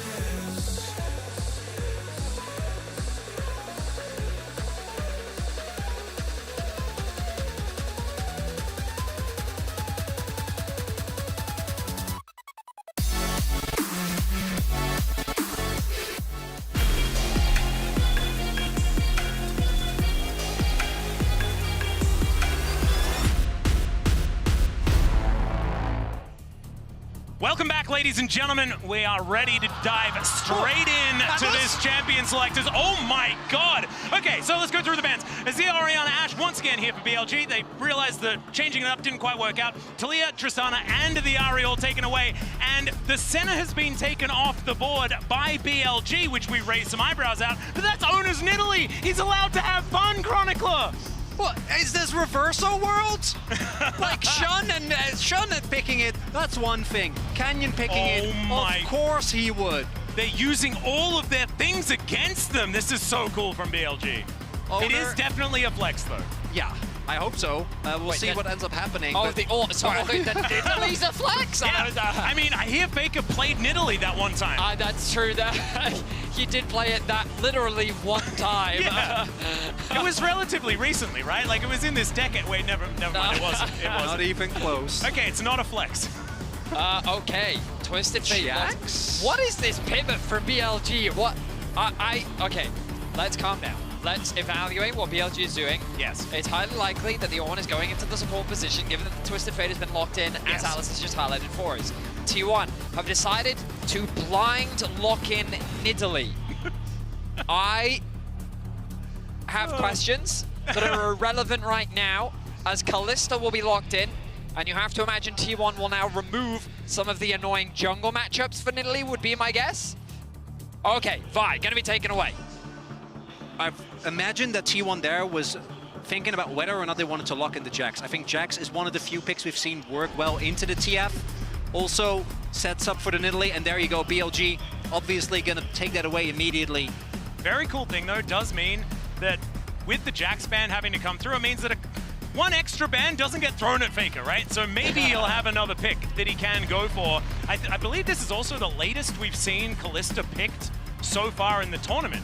Might be. Unless I'm just completely off the mark, but it definitely feels like a very late Kalista pick here for T1 with their priority on the Nautilus and the Nidalee for Owner wanting to join the party of people that are allowed to have fun on Fun Cats in the jungle. Nico going to be banned away from Knight. And we'll see whether it's FLICKR that once again gets a little bit of a look as far as these bans. The LeBlanc, I guess, is probably the next one on the list. You would imagine so. Try and pinch that pool as much as you can. I'm trying to think. I mean, BLG should get rid of, I was going to say, another top laner. Yeah. Camille makes a lot of sense. So now, is it Vayne? It might just be Cassante again, and then you swap. Yeah, just accept that you're going to get bullied. You can look for the swap, as you're saying, Vedi, to try and get out of the first couple of levels. Oh, the Zac is another one. Zac Nidalee doesn't feel like a lot of power. Nidalee Vayne is also a bit frightening, and that is the Cassante being... Oh, that's just... What? That's a Yasuo? Yeah, of course. No, obviously it's Zeus' Yasuo into the Twisted Fate. Perhaps. Genuinely. This is just like steal everybody else's cool ideas day. I love it. They're both doing it. Yes, that's the best part. Oh my God, okay. I thought that this series couldn't get better, and then it's getting better, and then it got better again. Knight, what have you cooked for us? Your pool has been pressured, and I'm going to be honest, Knight, it feels like that the more the pressure gets put onto your pool, the worse you have an impact. Your ability to have an impact definitely seems mitigated. We saw some great plays from you on the Nico, but after losing the flash in mid lane, that Akali eventually was able to bully you out and had a good time. So what have you got for us? Knight Cerulean Soul. This is BLG going in really hard on the guys. Even when we were behind, our team fights were so insanely good. Now, that's an Annie. Knight's Annie is something we have seen before. Last year's MSI, he won it. Okay, like this is a champion that he is very comfortable on. It is one of his go-tos. It's a relatively short-range composition from T1. I mean, aside from the Nidalee, and I guess the lethality. Wait, no. FLICKR. Are we getting it? FLICKR's Yasuo. Or is it FLICKR's Zac? It's FLICKR. Hang on a second, let me scroll down 800 champions for a second, shall I? Because is he putting another one on the board for the second time? Surely he's... No, I don't think so. Is this his first ever professional Zac game? Professional Zac game, as far as my eyes are concerned, looking down this list, yes. FLICKR adds another one to the list. And last time he did that, it was the Aurelion Soul this tournament, and it wasn't fantastic. Doesn't matter. Doesn't matter. It's cool, Atlas. I it's know. Really cool. He gets to be a blob. And also, FLICKR has been incredibly good over his career for the entirety of being a facilitator for his team. And this champion does that extremely well. Really, Zac is just Galio with extra steps, okay? He has a little bit less range, but he has a lot more uptime on his E. What are you talking about? He's a better Malphite, okay? I actually kind of thought he was going to lock in Galio, I'm not going to lie. And I actually thought about it, and they have Yasuo, so the power of this Zac skyrockets, and so many more opportunities should be there for Zeus to hit these, but this is all execution. And then on the other side, BLG, it looks like they're pivoting towards full team fight, and then we get the Annie Zinzao 2v2. Okay, I take it all back. FLICKR has played Zac in the LCK. Okay. I don't remember when, which year, but he has played it. This is the first international Zac that we have seen. Sometimes things slip through. Apologies. So we got a little ahead of ourselves. I think the problem is the stats only go back. It just doesn't go back far enough. We're talking like he season 4. may not have played it this decade. Which version of Zac is it as well? Yeah. Was it Scoop the Whoop Zac? Yeah, no, he hasn't played, actually, no, because he had a different ultimate, but then before that, it was the same ultimate. So don't you worry, it was the bouncy bounce Zac. FLICKR had it changed back and it went straight back into the champion pool. Don't you even worry about it. Yeah, of course. All right, so let's kind of... Oh, it's camouflage Zac as well, because of course it's FLICKR. He's playing the base skin. So I will say, if you run lethality, they're not running lethality Kalista. Okay, fine. So like, I was gonna say this composition kind of is a bit disjointed in what I wanted to do, because if you had lethality Kalista... What? That's the flash forward though! He's going to land as well as the Spear Knight is ignited and then will just back again. Why? What was... That's for vibes. Oh, that was a vibes invade. flash. But also he now gets Hex Flash, which is far more valuable than actual flash, as we all know. I mean, I guess, but he's also going to burn his pot. Like, I'm shocked that they thought that they would have enough damage to be able to make that work. But all right, they Carrier commits his flash. They got a teleport out of it, I guess. Maybe that's what? True, they did get the teleport. Also, no stun for Knight. I don't think that's really going to matter. Obviously, Faker is just going to try and get in short trades while sustaining up as much as he possibly can. Pick up his blobs. Pick up all those blobs. Of course, the Zac is a champion that is quite frustrating, especially for a play-by-play commentator, because I like to, you know, get ready to call for kills, and Zac just doesn't die, and it's quite frustrating. But he does go into his blobules. So he does get smaller and smaller over time, though. So that's true. He can possibly get as small as the Annie eventually is. Okay, Yeah, Zeus dashing now. around. All right, so we take also, we have a correction. This is his first set. Oh, so we were right. Yeah, I was fed information that was incorrect, and it is actually confirmed the very first time that Faker has played Zac is now. Can't believe you don't know every single champion that Faker has played over the last 11 years. Yeah. Well, I do, obviously, because my first time was his first time. Yeah. So never you mind. Okay, so. Yes. The compositions. Let's kind of look holistically at what T1s want to do. Because Nidalee, I mean, it's a long-range kind of poke champion that we've been seeing a lot leveraged into things like Sejuani because of your ability to, I think, say, oh, he's not fine. He's not fine. Shun knows. And now Zeus is going to walk over that wall. There's the flash forward. And they're going to trade flashes. Jungler flash, not as valuable as top laner flash, though he can make his way back at any point. Crucially there, Shun tried to get the blind W because he wasn't sure about the base timer, but as a result, Zeus, who was in the other brush, got the time to actually walk over. All that Shun knew was that he wasn't in the third brush. So, I wanted to keep talking about these team comps, but every time I do. try to, these teams, I'm not going to have a chance. Ona, oh, nice smite, but Ona sees that the blue is still up. The problem Now is he knows that Shun doesn't have the smite available, the flash available as well. As Wind becomes lightning, Shun just going to try and do battle. But this is not the range he wants. There's the pounce! And there's first blood for Ona! This is his Nidalee that he wants to play every game and isn't allowed to because he's playing Sejuani. Oh my god! He's shown us exactly why he wants it. He channels his inner Canyon. Through the power of Canyon skin, he's able to find a solo kill. He'll steal away the blue, but now Bin wants revenge. Yeah, he's going to get jumped on here as there is a tornado not finding the mark. Great snare from Al, because now Owner is definitely dead. Left to the wolves, and now Faker could be in trouble. Stretch Armstrong is exactly that, as he does just elastic slingshot his way over. Little Faker will make his way out as the Zac. So Owner overstays his welcome, and BLG create the collapse. Nice roam from Elk to move after the reset towards the top side of the map, and they're able to find a kill. 1 for 1, BLG still with a gold lead, again because of Bin's passive. There's a big wave for Zeus to be able to collect, but still getting that kill as well puts him in a fantastic spot. Take another look at this. Crucially, this is the punish from Owner because he just went for a full clear, whereas Shun went for the topside gank. Didn't end up working out. Means you're going to be delayed on your clear, and then that spear is the one that seals the deal. Owner knows he has the damage. Crucially, though, as you pointed out, Vedi, because of the power of the TF in the early, in these early skirmishes where you can lock a member down, plus a great roam from Elk, still be able to get the punish. And Zeus is, even with the fact that Shun helped Bin out, still really struggling. We'll have to see if that gets better as he gets a little bit further along in the levels. Early trade's not really what he was looking for. Yeah, and I do want to just go back to what these compositions do, right? Because they are quite different. Yep. And with the pivot over to the Annie instead of the Aurelion Sol, it does add a bit of early game power. But BLG, in the later stages of the game, are going to be so incredibly strong. T1, what kind of lead do they need to get in this game for T1 fans to be happy? Well, I think T1 still have pretty good scaling just because of what the Yasuo is capable of doing in a side lane. Oh, they know. Level 6 secured for Zeus. There's a bear. But also, like, I think that the thing about Nautilus plus every time. Every time, Betty. The thing about Nautilus plus Zac is it's such a powerful front line that I think that BLG's comp might struggle to deal with in these fights. And you think about the poke, I think one of the best ways to deal with poke is hard engage, right? So you look at Ornn, you look at Annie, Xin, great champions for actually closing that gap. But, I mean, truthfully, these fights have been chaotic. Whoa!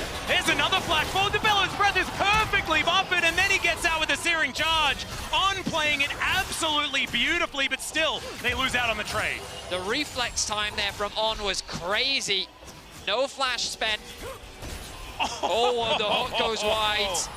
That was some beautiful observing, I just want to say. Heel's still going to be invested here. Okay. But now Ona has his eyes set on a bot lane play.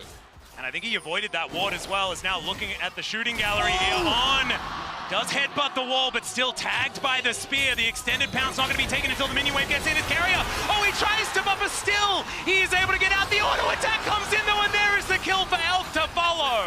It was On who actually cancelled Carrier's dash there with his pillar. So Carrier doesn't actually make it out. Is incredible. Which allowed Elk to get that final auto off. Still though, T1, it's a 1-for-1 trade, but Knight did invest his TP towards the bot side of the map. That he did. FLICKR, I don't think he's going to be able to do much as a result of it. He's just going to blob his way through the lane, yep. But an intense exchange in this early game. Kind of what we've come to expect from this series. Both these teams kind of butting heads. The Grubs was secured by BLG earlier. The Dragon is an objective available. We turn our attention to the minimap once more as it's On to hold the line against FLICKR. He's going to be trying to hold this wave, ideally for Knight to be able to catch. And here comes Knight right now. The early pressure point of this Nidalee is going to have to come up huge. And I'm so interested to see how both these teams also are going to play these comps, because there's a lot of elements on either. You can play front to back with BLG's comp, right? You have a lot of CC with the TF, with the Annie, with the Ornn you can front to back. Senna is really strong in this situation. Xin has a lot of area control in fights. Will not get tagged. In there. Almost last breath territory, but needed to land the tornado. I mean, it's true that like there's teamfight elements on both. There's poke elements largely on the side of T1. All in. There's all in, there's dive, there's a lot of factors which definitely make these comps. Which I think is his own kind of composition. These comps are a little weird, to say the least. Yeah. And so what I'll call this is a learning opportunity for us all. We're going to find out how these team fights play out later on. We're going to find out together. We are. That we are. The thing that I really love about this, though, is the fact that Zeus is the one that has picked the off-the-wall pick. And all year, it feels like Zeus has played two champions. Almost in every single game. He picks his flavor of the month, you know. And, yeah, plays TF every single time, right? He did play some Zac here and there, but it did feel like he was sticking to what he knows. He's the one that's pivoted massively in this game as another bear is going to land on FLICKR. FLICKR looks somewhat perturbed, but blobs will then be on the ground, and then he steps on them and everything's fine. Yeah. And he gets to build, like, the Spectre's cowl in this matchup as well. He's like, Tippers, where are you going? He's going to be fine, though. It's T1 to start off the Dragon. Nice control they have over the bot side of the map, BLG. I think BLG in early fights are disadvantaged, just because Kalista plus Nautilus is such a powerful duo, and BLG are going to wisely respect it for now. Of course, Annie, Xin, no slouch either, but because Jun is on the top side of the map, there's not much he can really do about it. FLICKR he's really trying. He's really trying to buff up Knight's damage stat at the end of the game. There's gonna be a whole lot of that. One important thing though is that this counter pick so far, we haven't really seen the impact of it. Obviously, Bin was able to pick up that early kill. I think that they found on Owner. But outside of that, even in the 1v1, he has been doing a really good job. Summoners haven't been forced, and we are even seeing TP from Zeus towards the bottom half of the map. Something else we haven't talked about yet is the fact that with the wind wall, On's engage windows are going to be a lot harder as well. That's true. We mainly talked about the offensive power of this Yasuo, but we'll have to see how T1 gets to use this defensively, as this is a 2 versus 4 towards the top half of the map, but Owner is on his way, will get spotted. T1, do they read the play here or not? As we do see Knight already heading back with the wave getting pushed in the mid. What you need to be doing with Senna. Owner gonna face check as there is Shun, gets the flash out as Destiny to follow immediately. Bin heads on over and Owner has nowhere to go, and it's a kill to Elk as well to start getting him stacked up. A plunder there from Owner. He saw them on the control ward in the top side, didn't respect the possibility of them moving back through his side of the jungle, and he gets caught out. BLG find themselves another kill. will get 5 grubs as well. We're again seeing why there's such a priority on the TF. Getting these type of mid-game picks will mean that as a result, BLG gonna be picking up a whole lot of grubs, and it might look for a play here as well. Yeah, Bin is already ghosting towards Gumayusi. He manages to get the cleanse out, but now Keria finds himself all alone. There's the Fate's call, but there's the train on top of them. Still, Gumayusi gonna be taken down. The train went nowhere in sight, but gave him nowhere to go. And BLG continue to pick up kills. And it feels like it's against the flow of what should be happening in this game. I love that Elk has just abandoned playing with his support and instead is just working with the jungler to find plays on the map. The pressure they're exuding is starting to overwhelm T1 as they turn their attention to this tier 1 in the top lane. Very close to even taking it down. Yep, Spear gonna go wide. There is now a teleport in. T1 really trying to find a depth charge. Going to get on top of Elk, but he sidesteps the Spear, and now FLICKR, he's bouncing around, but he's trying to use it to escape. That's not what they really wanted. Now he has to flash, gets under the turret. He'll survive, but they won't win the fight, and the turret is more than doomed. That's first turret blood as well, and that is a big gold lead. Zeus is on the other end of the map, and he doesn't have his teleport available. BLG playing as a unit. I've seen this Yasuo before, Chronicler. He's just off by his lonesome. He is. He's a lone wanderer. And he'll get the turret maybe eventually. Obviously, a lot of sums invested towards the top half of the map. So probably should be able to get it on this wave. The BLG gonna be feeling great. Only a single Void Grub here for Zeus. I mean, it's a situation where I felt like T1 was trying their best to buy time because BLG committing so many members could have even threatened the tier 2 in the top lane. The fact that they only got a single tier 1, I think is still fine for T1 because they're able to cross-map and they make the trade happen in the bot side of the map. Now, of course, it is BLG that still have the gold lead for now. FLICKR has found his lane opponent, actually has the XP advantage, and now that he's completed the Spirit's Visage, he should feel quite confident in his ability to trade against the Annie. Of course, Malignance with the Tibbers is quite a powerful combo. Yep, it's another nice Feller's Breath there from On, able to grab himself the cannon minion as well. So, a little bit more quiet right now. With that turret going down, it was now a 1,000 gold lead for BLG. Those 5 grubs going to be very, very powerful though, especially with Bin on this Twisted Fate in a side lane. As Gumayusi moving his way out. Just mid-control, going to be aim of the game. Is 1 minute until the Dragon. For T1, we're gonna have to see them get an actual team fight. We talked a lot about the team fighting power of BLG. If Knight and Elk ever get caught, if Bin ever gets caught by this Zac.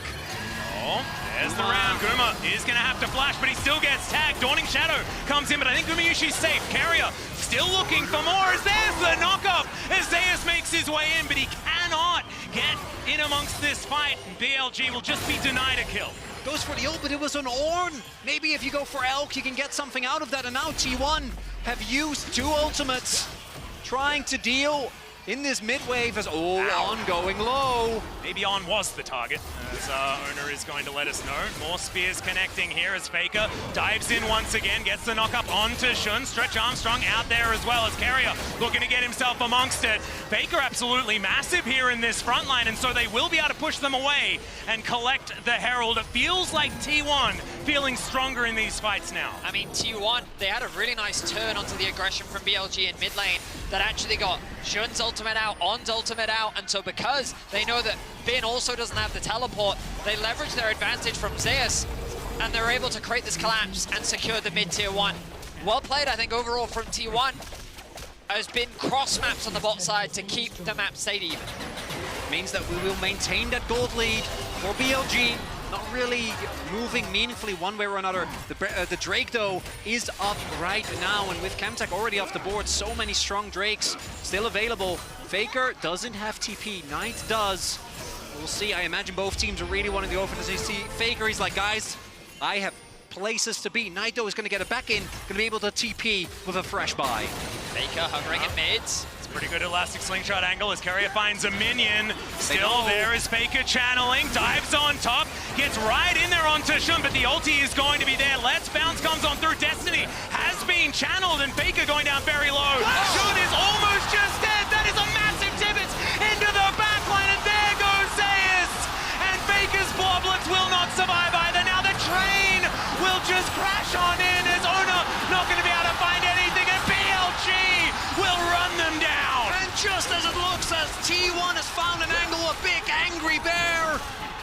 It's their dreams. Mid lane turret is gonna fall. A massive, massive fight for BLG. Knight with his Annie finds the play. An impressive Tibbers swings the fight in favor of BLG, will secure them 2 towers. And I think they're just gonna be happy with that. The Dragon is a little ambitious, but what a team fight from BLG. That was absolutely extraordinary. It felt like T1 had them where they wanted them. Knight had a different theory. Still, it's going to be the second Dragon for T1. Despite the fact that the gold is overwhelmingly in favor of BLG now, at least those Dragons are starting to stack up. Let's check it out one more time. Big thing here is that they see that the Zac is coming, so they have time to respond. With Zac, you want to try and look to come from an angle where they don't see you coming, but the ultimate from Bin tells BLG everything they need to know. Just keep your eyes on Knight here. The flash engage catches T1 completely unawares. I was waiting for the ultimate from Yasuo to come through, but it never really did. It felt like T1 was in 2 minds about whether they wanted to commit to the fight.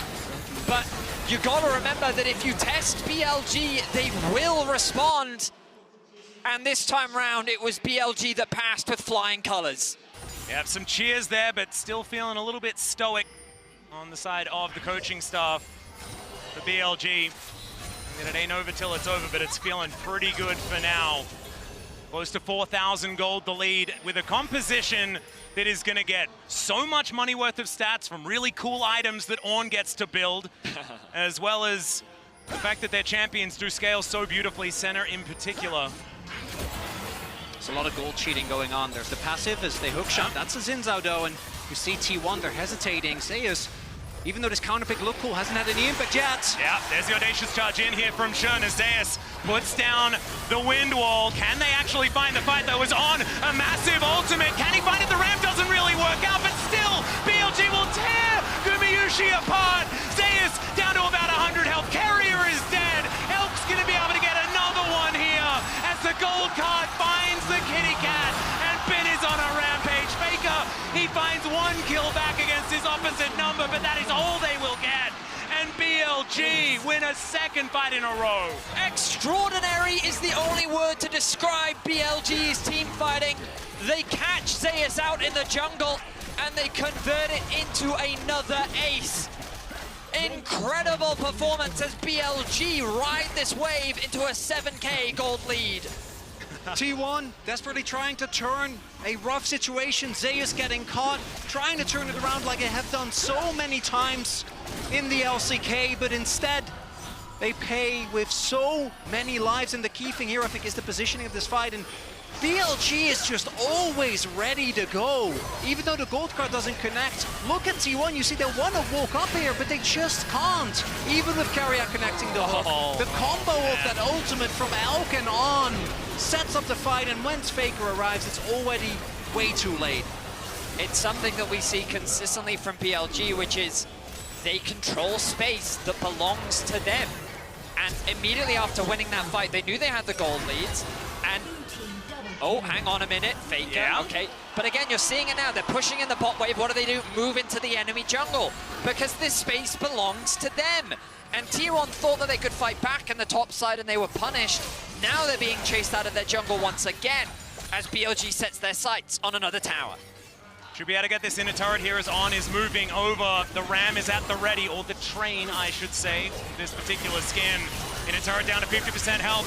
That is going to be a nice route onto Zeus, who's now trying to get himself out of there. Tibbers is dead for now. It's a good knock-up, though, onto FLICKR still. He's pretty tanky. Depth charge going to be absorbed by that Crescent Guard as FLICKR dives in. I don't know about that one. He didn't even have cell division. He's just going to fall down. Now Gumiyushi has to flash. It's a decent hook. The Carrier, where's the follow-up? Double kill for Shun as BLG push for the inhibitor turret bot lane. T1 desperately try and find something, but BLG is ready to outplay their every move. Inhib is gonna fall, and they don't feel the need to push on, but it's looking like BLG with this lead, almost 10K now, is about to move to match point. A single fight was all BLG needed. We're only 20 minutes into the game, and the kill score is 16-3. The goal difference is 9,500. And it's FLICKR that tries to find the I stand corrected. On is the one to initiate the play. They turn their attention onto Shun. A good ulti from him buys space, but then FLICKR oversteps. Gumayusi gets stunned on the back line, meaning it's hard for him to follow up. They're immediately forced to retreat. And Carrier, thinking he'd found an angle, instead only found an angle to his demise. You see T1, they try and get that dream combo of the Yasuo Zac off, but the reality is, even if somehow FLICKR connects onto Elk, onto Knight there, and they get the, I don't even know if that's enough. BLG is so far ahead, and as you're saying, we're only not even 22 minutes in, but we are sitting at 16 and 3, an absolutely insurmountable gold lead. Knight showing off on the Annie, 8 stacks on the Magi's now. I love the confidence. I will say, I think that this series has really been about Bin. I mean, he's found so much impact in every single game, and even in the game that they lost, he was still finding ways to navigate his way through the team fight. Obviously, an international veteran at this point in his career, but he's someone that wants to continue to get the better of T1. Last year at MSI, BLG surprised the world when they knocked T1 out of the tournament. And this year, they're looking to maintain that record and return to the finals for the second year in a row. Well, there's the flash bear from Knight as Ona trying to get out of there, but Dawning Shadow in the kitchen sink will hit him in the back of the head. They'll turn it into a kill on Aguma as well. And BLG, I think they want to end it right here. BLG is sitting in double smite, but they're not even going to use that on that summoner. You don't need it. They can look for the end through bot lane here with Owner and Guma dead.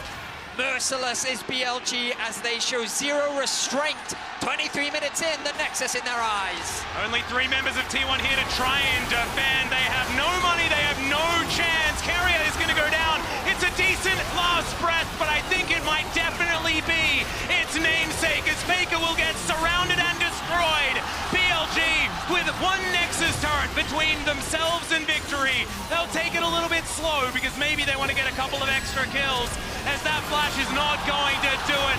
There are trains flying across, there are bears coming from the sky, but the Nexus will be destroyed and BLG will head to match point in the series.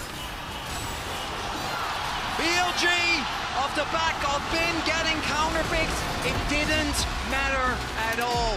At no point did it feel like this TF couldn't roam around the map. Knight on something that he can have a real impact on in the team fights on this Annie, and Shun with, again, that aggressive play that you love to see from him. Elk was 6-0-17.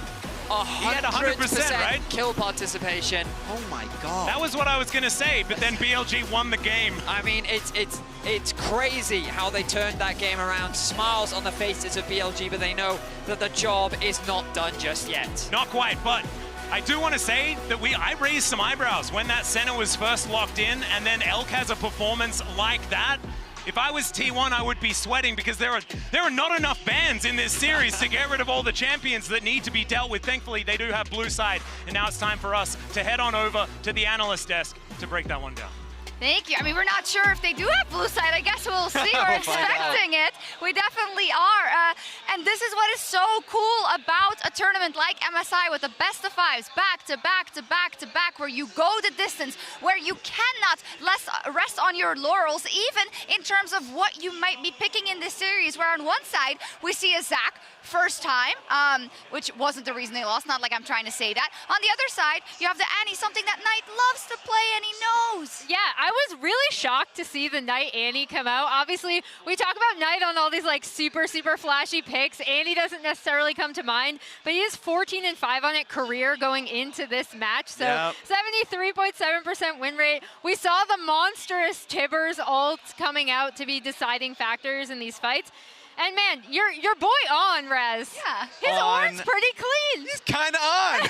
Like it's insane. It kind of felt like Fearless draft especially with mid lane, because they were really digging in deep. And Shox, I don't know if you're mad or happy or what, the fact that T1 was kind of inspired with some of the picks from G2 a little bit, the Yasuo play. You know what? In. If they're bouncing up in the air, you got to pressure Arky. That's all I'm going to say.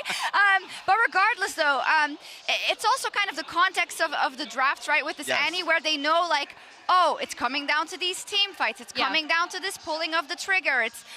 we're gonna have problems in terms of being banned out in the mid lane anyway, so why not just craft it like that? Yeah, and as we can see from a lot of these fights, basically BLG had really good pick options with, especially what the Yasuo and Zac want to do. Here, they actually play with vision really, really well, catch out Owner on top side, but you can see how these things kind of chain into each other with a lot of the stuns coming out from TF and crowd control from Annie.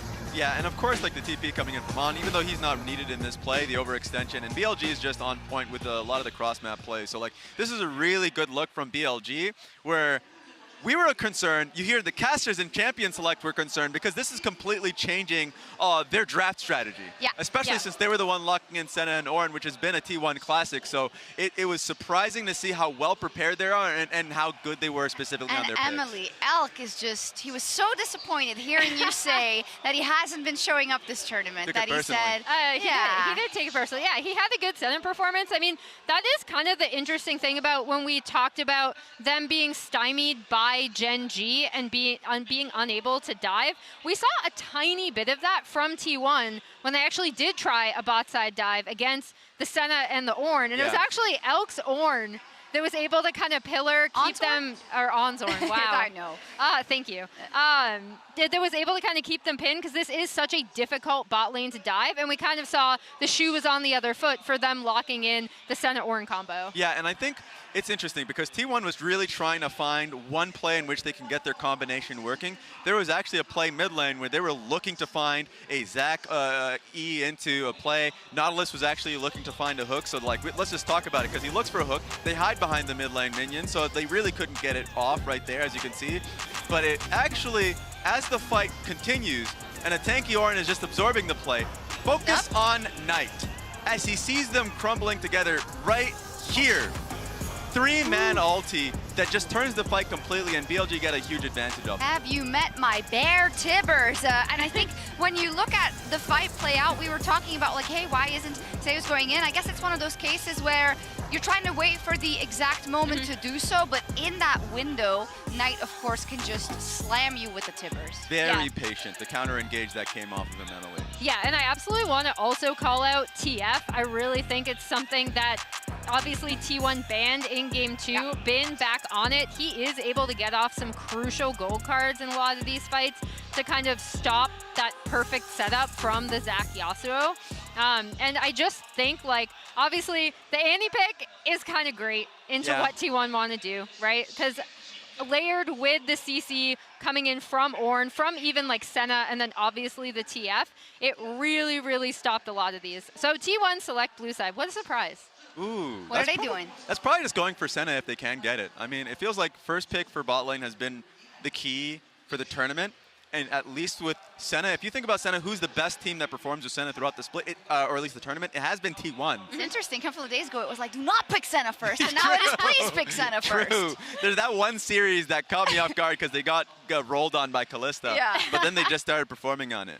Yeah, and I think the other thing that's really interesting is obviously in their Game 2 draft, that was when BLG decided to let the Ashe through. Yeah. Got punished for it, for giving that pick over to Keria and T1. So I am curious to see, again, if they just stick with these same 3 bans. I know, I feel like I keep repeating it over and over, but I do think it's been a crucial part of BLG's success. Absolutely has. Last year in the lower bracket final, it was 3-1 to BLG to get into an all LPL grand final at MSI. Now BLG is on match point and could avoid the double LCK final tomorrow and make it that promised LPL versus LCK bout. We'll see if they clear it out.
Red Bull gives you wings. Legends Never Die, Rise, Gods, 3 of the 4 tracks in this year's opening ceremony were created and written by them. This is a bit of a celebration of the history of these anthems. We put so much into the songs, and to like have them pop up in one ceremony like this is just great because it brings us back to where we were when we started. This is probably one of the sickest things I've ever seen.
Welcome back, ladies and gentlemen. It is time.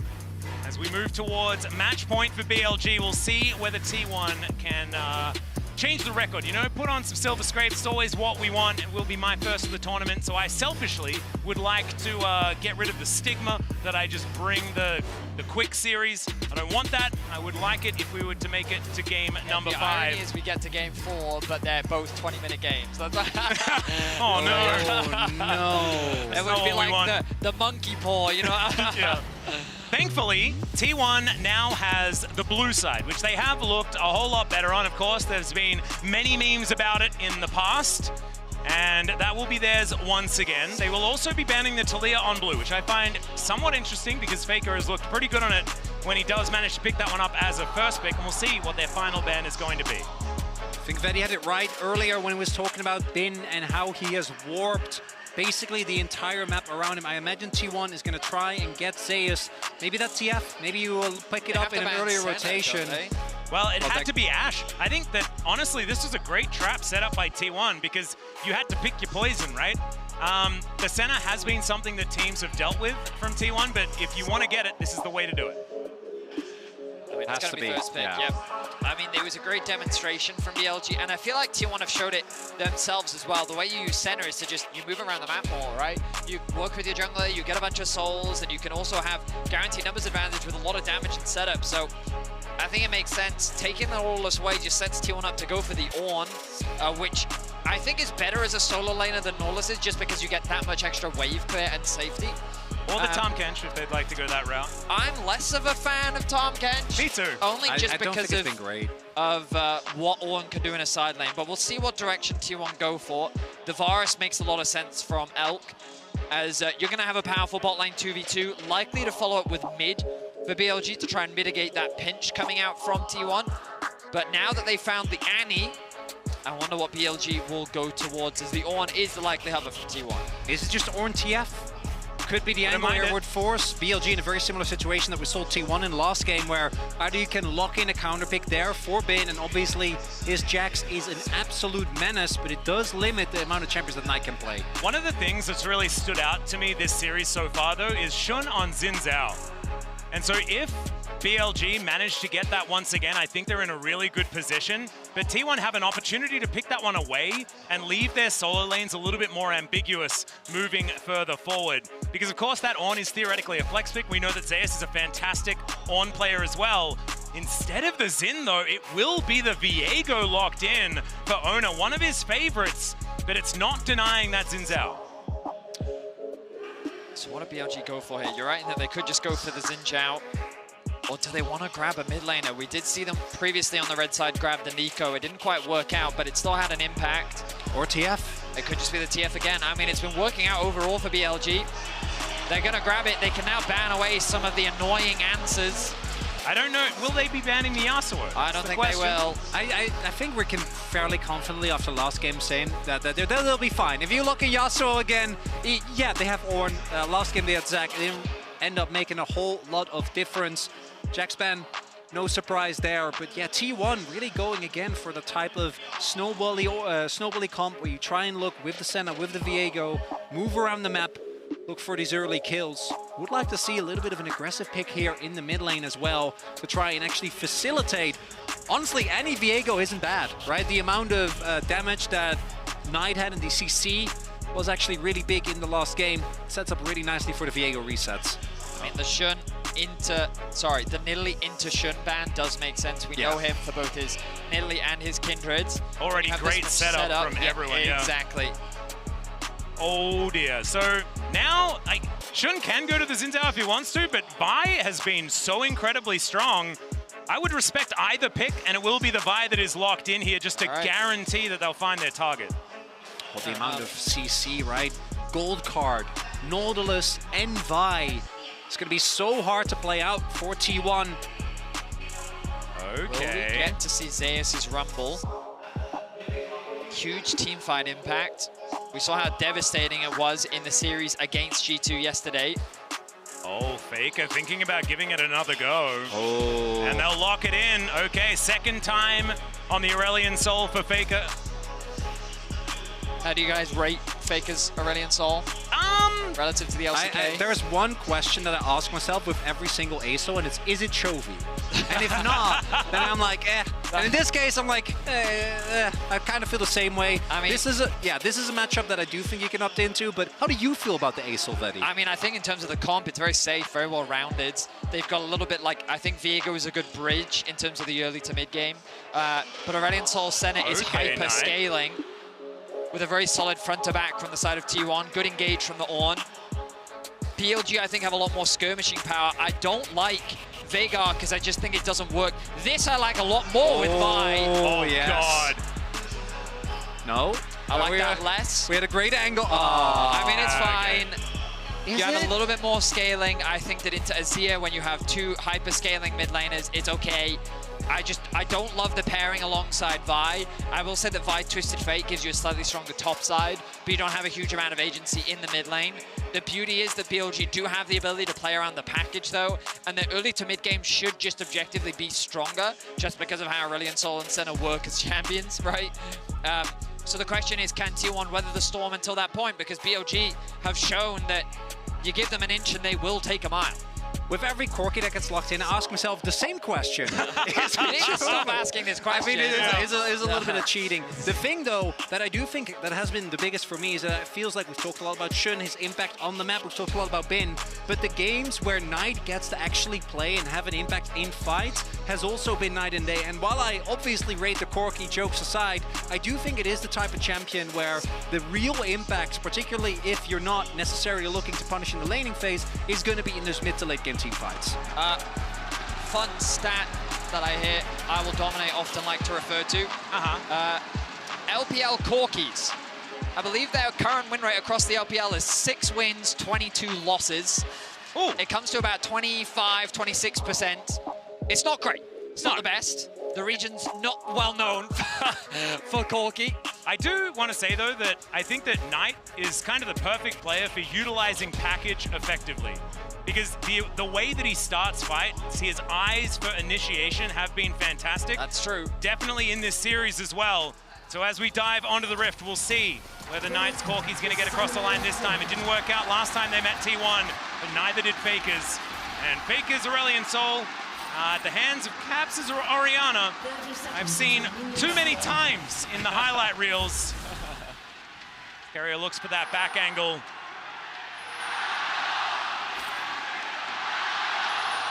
Jayo's absolutely deafening here in CHENGDU. As we do see the setup, lane swap looking like it might be coming through as Carrier moves towards that top side. Early vision being set up there by Shun for Bin, meaning that he, from the get-go, is going to be able to have a lot of offensive threat, even with Zeus. Can't really weave in and out the way you normally do as FLICKR. Yeah, they get the flash. On did invest his, but as I like to say, Hex Flash now at the ready. And T1, everyone all grouped up. They get rid of the vision. But that Hail of Arrows value, absolutely massive. It's a 5v5 here at 1.5 minutes. Another hook is going to land, but it's a good bellows breath. Once again here, this time it's Carrier's on that gets it done.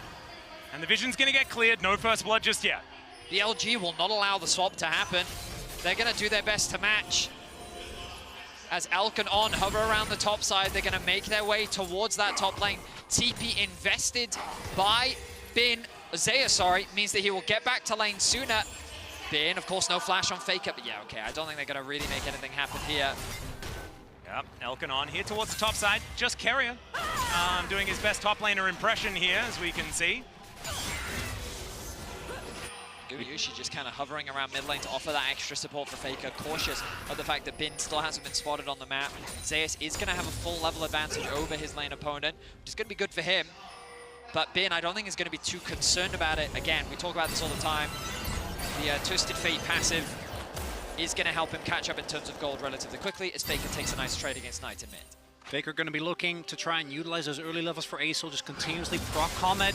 Nice hook. Not really going to get too much though, as the snare is going to connect, but no follow-up because there's no ward in that brush. One of the big advantages of the Ornn is that he is really hard to dive.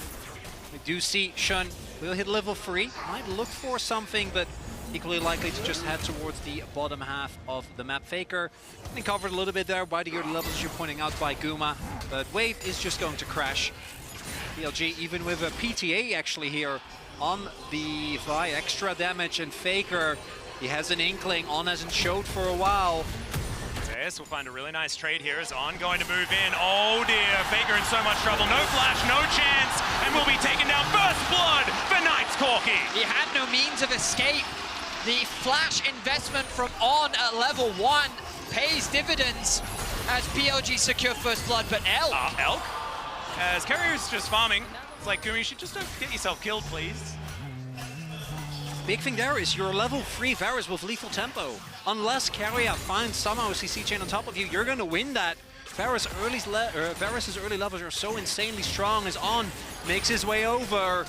He's just walking in, looking to try and get Gumayushi here, but meanwhile on the bottom side of the map, Shun getting attacked, but will find the Vault Breaker. Good movement here from Ona. We'll get a bit of damage back down.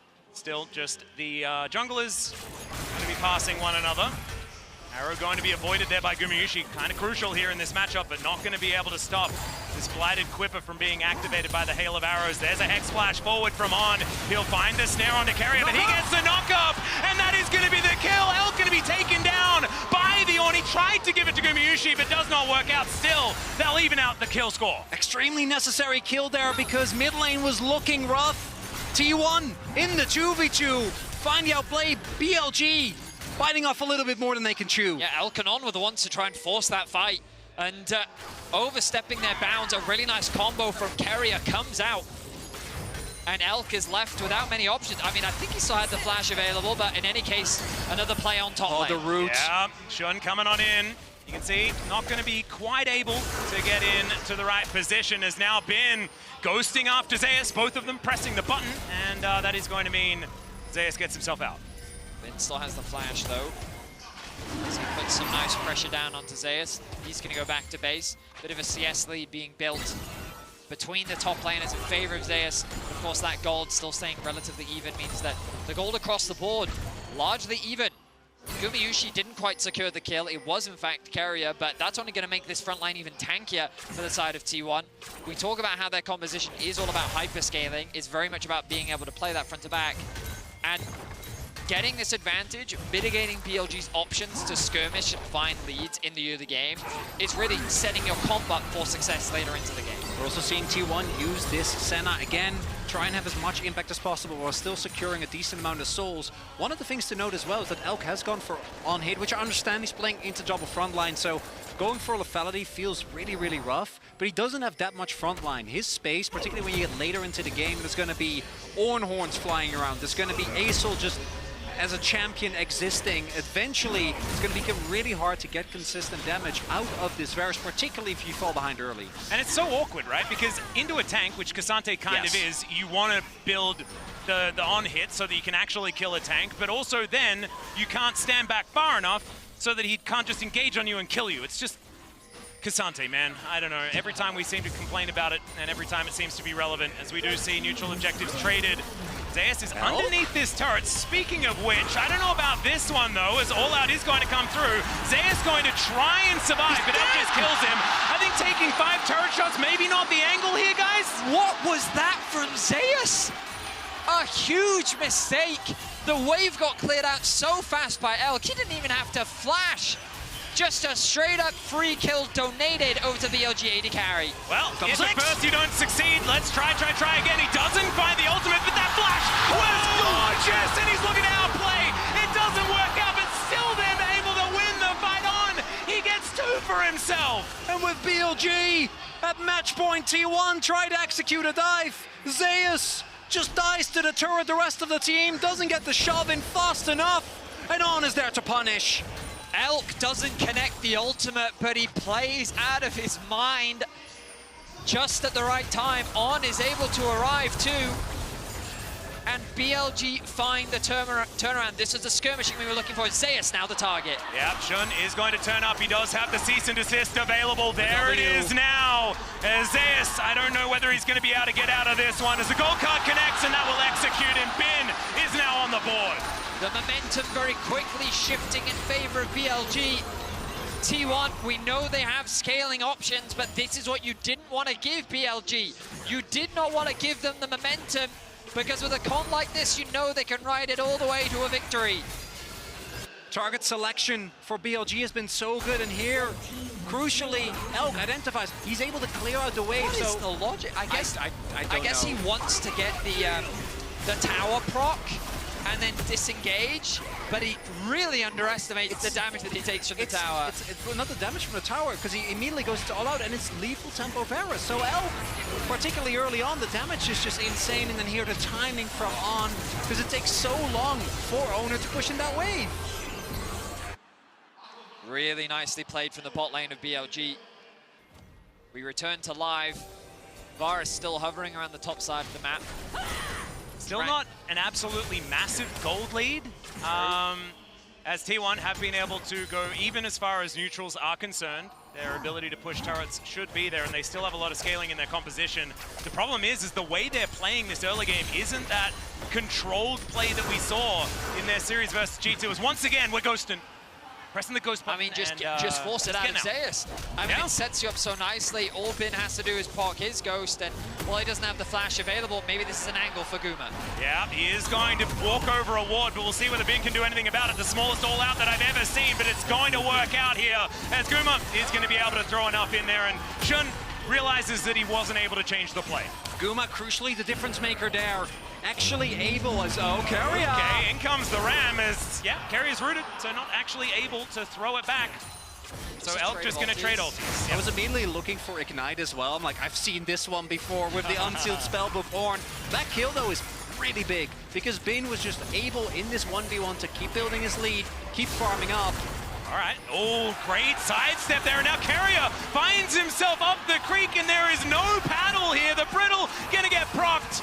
And now Elk is just going to try and find a little bit more. Still not actually going to follow him all the way forward. Let's Keria live for now, as in the meanwhile, there is an attack on the bottom side.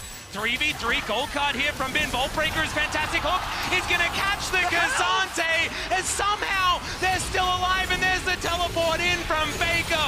On is going to be the one that has to be sacrificed, and somehow T1 find a kill in the play. Ulti comes down, they're going to find even more. There's a gold card prepped, and they're not going to chase too far forward. Never you mind, as Faker breathing. There's another one, as now Shun, they may have found the angle. Knight is going to get in there, and we forgot about the Corki, and he'll deliver the package to T1, and T1 wishes they could send it all the way back. Knight wanting to find more, he's got a flash of his own. The sidestep again, that one's going to miss as well, and somehow Faker is going to swim away.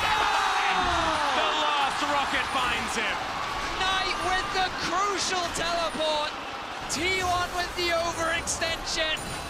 BLG 8 kills to 4, lead in game 4. And we were not sure about this Corki, but now Knight sitting at 3, 0 and 1. 1k gold up. And T1, they're gonna have to find a way to deal with this Yordle, because he is going to be so insanely strong in these fights. He certainly will, and I feel like we kind of stopped talking about the Corki, even though he did manage to get that first blood earlier on in the game. He's just scaling, and now on a killing spree, and we know that it only gets worse from here. My goodness, T1 now pushing towards his top side, trying to keep the pressure up where they can. 2 versus 2 though, as the snare not going to connect there onto Bin. Looking for some extra plates. They will be able to find that one, as now Shun looking for the second dragon for BLG. So an exchange of neutral objectives as T1 invests their resources top. BLG cross-map bot. You can feel the momentum shifting away from T1. Oh, let's check and it out one more time. starts with this play, like, T1 play this incredibly well. Jun, is forced to flash early as Zeus buys enough time underneath this tower. They're kind of keeping BLG around, waiting for the TP to come through from Faker. Okay, in the meantime, now Shun might be in trouble here. The ulti comes down from Faker, and they start the fight off with a kill onto Shun. There's another one onto Knight as well, and the shutdown goes to the Dragon, and T1 finding some momentum. In the previous play was T1 that overstepped. This time it's BLG. Keria with the long-range engage as Owner finds the resets. Such a much-needed play from T1. Not only do you get that crucial shutdown onto Faker, but you really do kind of knock the wind right out of BLG. A fantastic pick, stabilizes the game a little bit more, and further accelerates this Aurelion Sol that you want to get online as quickly as you can. And it's double stacking, right? And we're looking over the side of BLG. They have a Corki, scales extraordinarily well. I think that they will be able to put up a fight in the later game, but when you've got Senna, Aurelion Sol on, you do kind of cheat when you start to get to the later minutes of the game. As now Bin moving forward, but I don't know whether he wants to. Zeus, he is going to be able to mitigate the CC, finds another one here. Shun able to sidestep, Piercing Darkness coming in, and T1 are able to walk away. They were able to stall enough time. BLG don't have a lot of vision in the jungle of T1. They don't want to risk someone coming in, and either team, I think, taking some lessons from these back-to-back overextensions. It's crazy to think that a few minutes ago, Knight had a 1k gold lead over Faker, and now that gold lead has been neutralized thanks to the shutdown. And T1 rather, are just neutralizing right now. They're continuing to mount advantages as the tower is secured in top. The Herald is alive, and both teams set their sights on it. Look at the mini-map. Everyone is resetting out towards mid lane. Zeus knows that he has TP, so he's going to be sent to catch bot. Bin doesn't have that same luxury, but he is hovering around the bot side, meaning that T1, once they spot him, can force a play around Herald, knowing that they should get the numbers advantage. And T1, as you saw at the top of your screen there, able to get a whole lot of plates in the early stages of the game. And despite the fact that all of those kills went over to BLG, I think that's what kind of kept T1 in it as far as the money was concerned, not to mention the TF on the other side really skewing things. The Gambler makes it very hard to keep a gold lead against him. And so now, as we equalize, those 2 kills really feel like T1 have got an extra lease on life in not just this game, but this series. If they lose this, it's just done. And once again, it's that 3-1 for BLG. Teleport coming on in here. Zeus maybe just wants to take the turret before he's going to die, but Knight is coming in and he wants to get yet another kill for himself. Couldn't get to the wall, couldn't get all out. And that is going to be another kill going over. This time, at least it does go to On. T1, I think we'll take that, especially with On getting the kill. This isn't a farming Nautilus. Gold doesn't feel quite as good. And on the flip side, T1 is taking the Herald. Zeus got the turret as well, so T1 gonna take that trade. As we get into the mid game, I'm gonna be looking to what extent can BLG use the single target lockdown in particular. Yes, Knight is gonna be really big when it comes to the AoE teamfight damage, particularly later in the game, but right now, I think the biggest advantage that BLG have when it comes to these fights is find one target and blow them up in seconds. But it is kind of tough because Ornn obviously can really easily go unstoppable. Same for Owner with his ultimate, and Sante I'm not even going to mention. And Owner has more CS than Bin in this game, by the way. He has been farming a lot. This is an agricultural Viego. He is just all about... Hey, he gets to have a hobby, Atlas. No, well, I know. He's doing a really good job. I personally love tractors. It's totally fine as Knight moves towards the top side to get rid of these minions, but we need to talk about the resets that this Viego can get in these fights as well, because you're talking about single target lockdown. What about everyone lockdown? Because FLICKR presses R button and it's like Sejuani ultimate for everyone. I mean, it's going to be interesting because you are right, Atlas. You've been commenting on it a few times that Knight, you can't afford to underestimate this Corki's late game threat. We've seen it too many times from Chovy to know what this champion can do. Is it PTSD that you're identifying in my words? Yeah. I can understand it. He's proven what this champion can do, even if it's not quite as meta. And FLICKR is no stranger to it either, of course. That's true. So, yeah, the execution of these fights, as it often is going to be a large determiner. There's the package. And 10 2 items. seconds until the Dragon. That's big. 2 item spike done here for Knight. Has his Maul of Malmortius. Doesn't have the full stack yet, but might actually hit it. T1 with the Acel should have a decent time with clearing this wave. This guy is not quite descending completely here. FLICKR hasn't quite charged it up just yet. Still, like T1 are moving further forward. There is the Rift Herald once again. FLICKR, he's been burnt by that before. He will not this time around, but Shelly will also be entirely wasted. So T1 going to use this time as they do take down the Rift Herald to try and move themselves into the river, but BLG will have none of it. They get mid-control once again. And this push and pull working out here for BLG so far. Seeing the value of the Aurelion Soul there holding the wave. But the chip damage from BLG is solid, even though it's not lethality virus. The damage, I mean, if it hits, it's still there. It'll stick. And BLG, they're pushing T1 back. They're moving into their jungle. FLICKR gonna go move bot, catch that wave. Bin is hovering around there as well. BLG are setting themselves up nicely for their 3rd dragon of the game. And the question that T1 should be asking themselves is, do we even need to fight this dragon?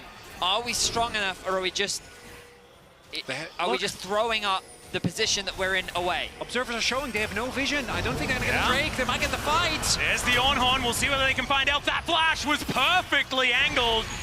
And so they'll trade an ulti for a flash. You probably take that, but it's also the dragon and soul point for BLG. BLG mitigates so much here, though. They set up soul point with the Cloud Soul for themselves. They're able to then also deny the Rift Herald. FLICKR takes it, but doesn't want to run the risk, which I think was the right call. But it means the mid lane turret is still standing, and they are able to keep T1 on the back foot. T1 looking for a crucial fight, but it will be denied.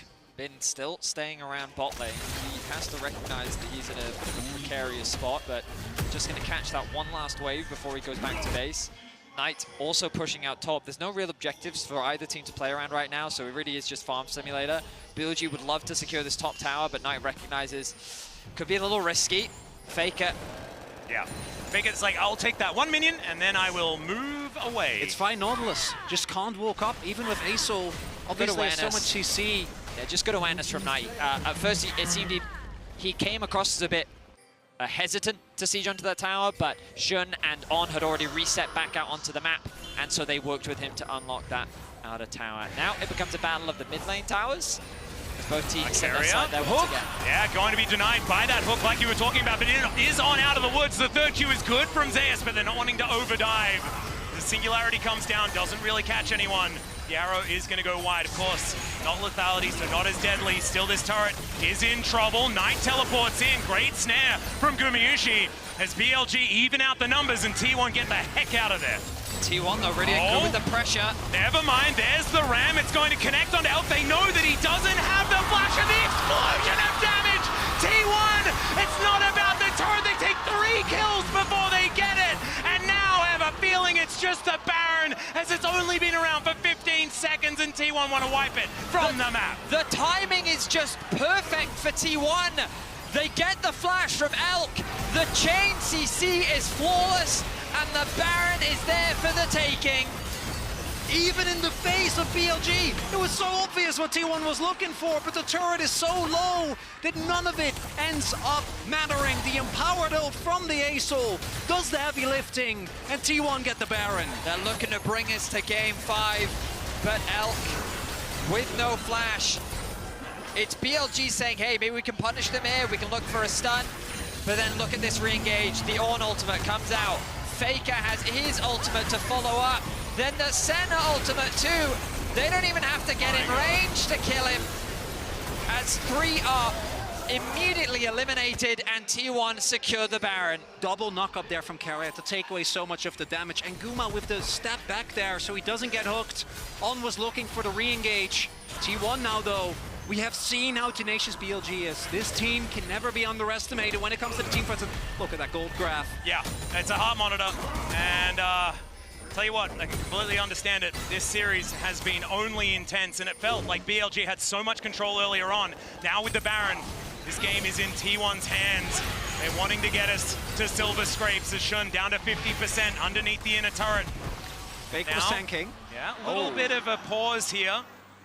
So we'll see exactly what is going on, but oftentimes we're like, we don't like the pauses because it interrupts the gameplay. I'm personally pretty happy to be able to breathe a little bit. Like, this is nice, isn't it, guys?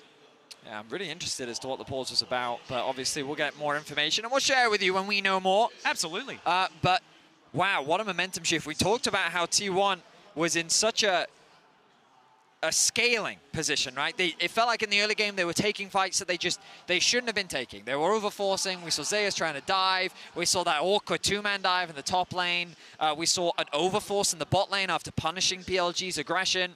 And it felt like the momentum was completely shifting towards BLG. But they finally grouped up as 5. They sieged onto this mid tower, and they showcased the strength of their team fighting composition. Keria is level 13. He's the same level as Knight. He's the same level as Bin. He's the same level as most of the players on his team.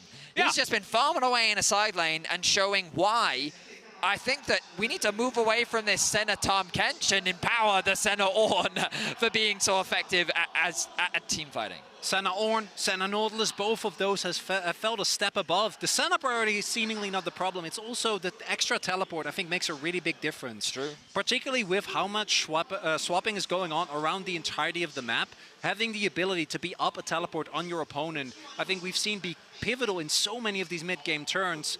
For BLG, the tenacity that they showed in the games, even where they were behind, the game where they were, what, 7, 8K gold, they still were able to find a lot of these team fights. That's what they're going to have to rely on here as well.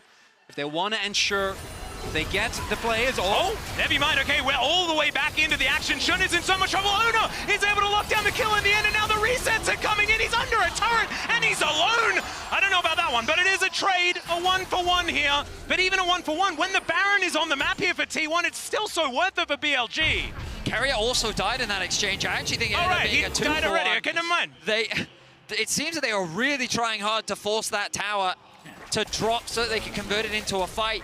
I wonder if this will be their undoing. I guess they should have enough time to respawn ahead of the dragon spawning. But let's look back at this play. T1, as you say, really won this. They're kind of forced with that engage there from On.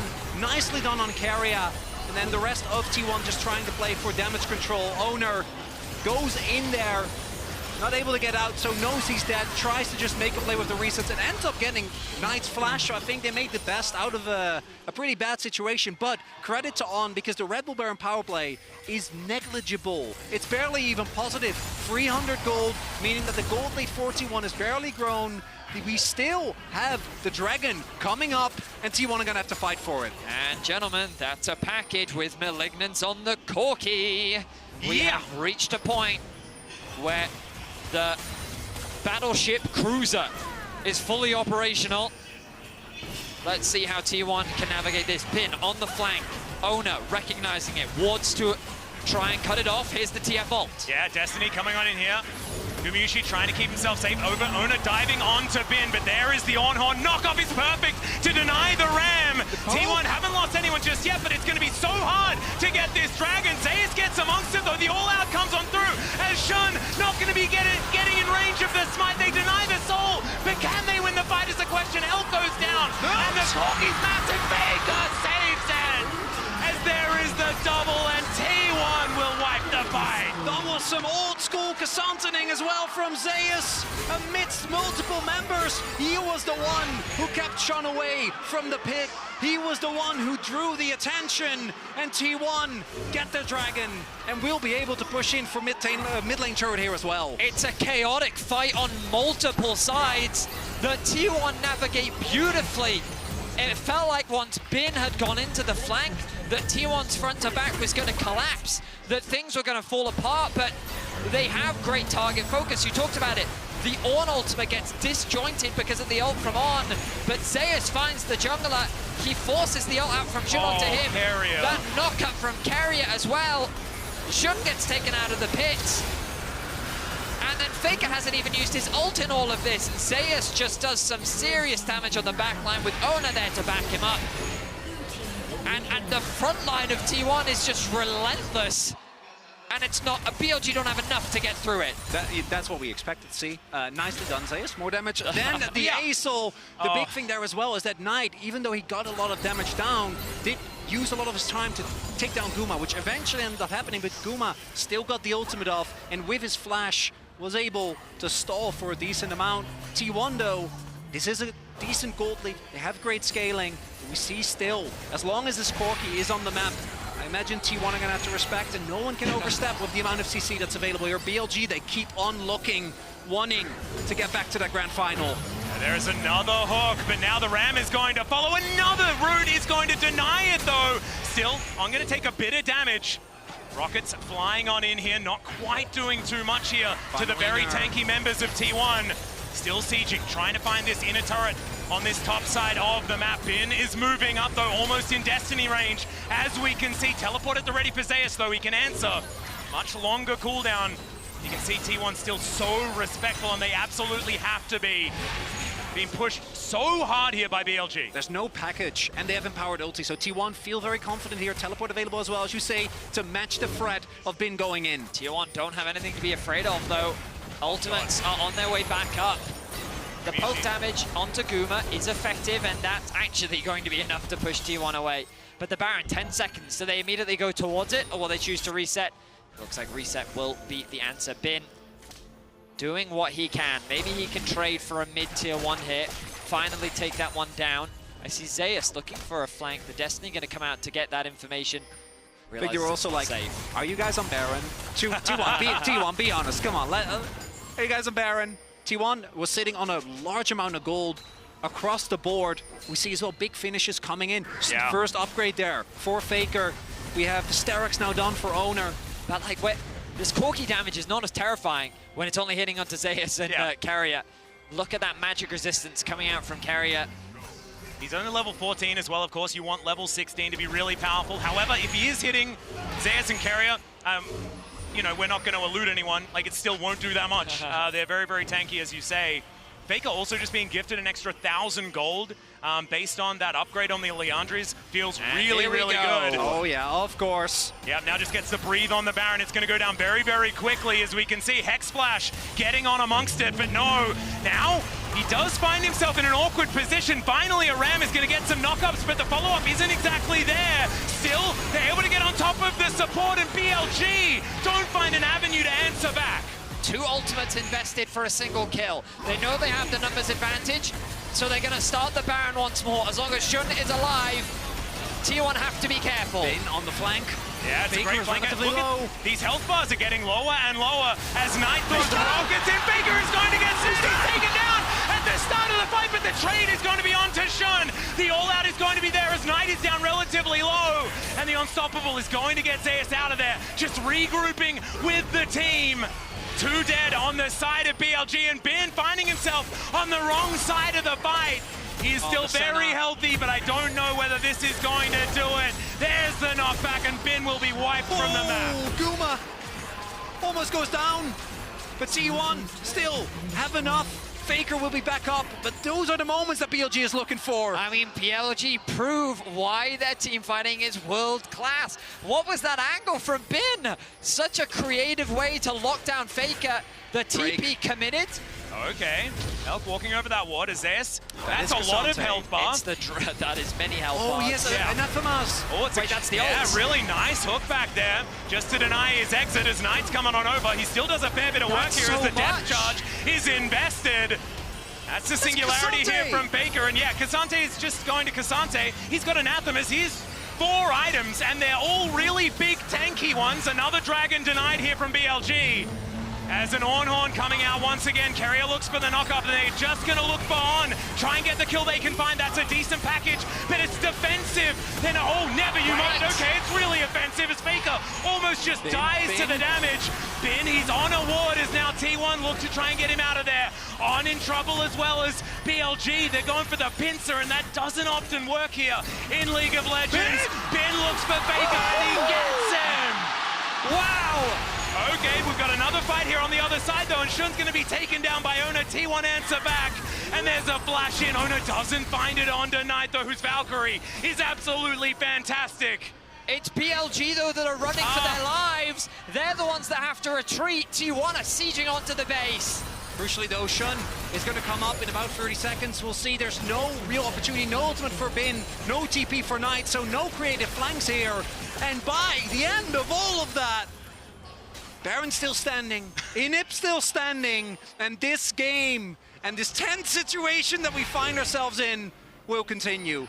I can't believe how much damage that package did from Knight.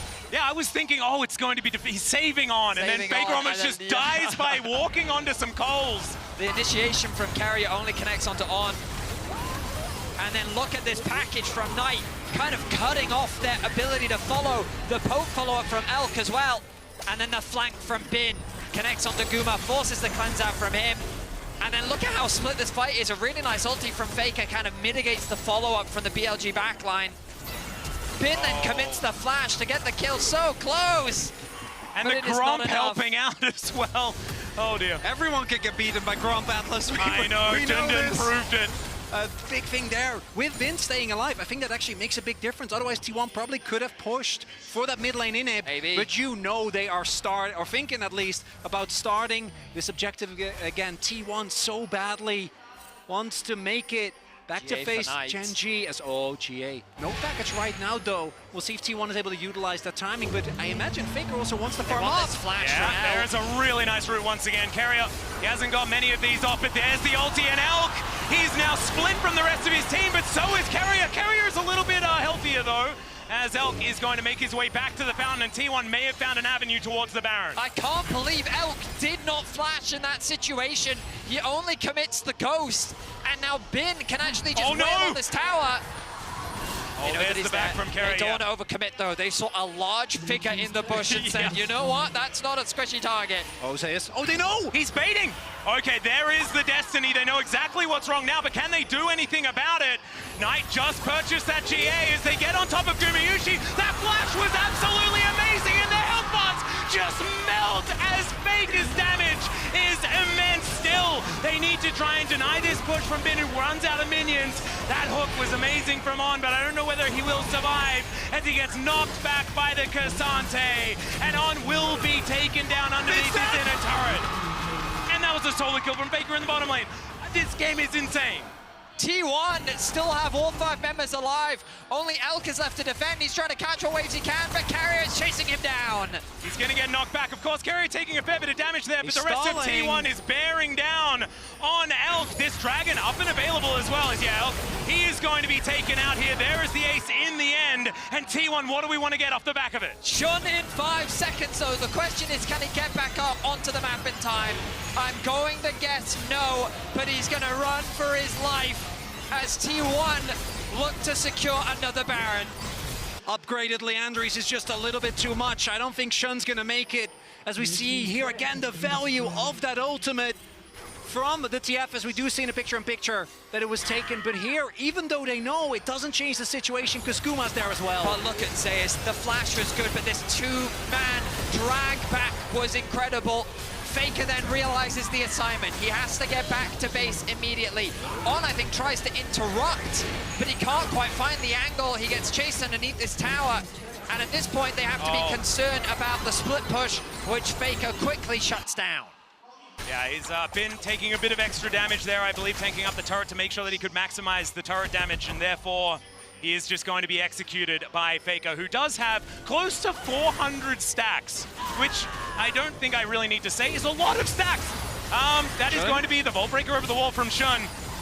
A little bit anxious, and now T1 really feeling like they're hitting their stride. And of course, this composition scales beautifully. They've got 3 ornaments now set up here by Carrier, and this should be their version of Soul Point that they've now put together. 3 Cloud Drakes in a row. For T1, there's a few things you need to avoid. No one can get caught isolated by Bin and Knight.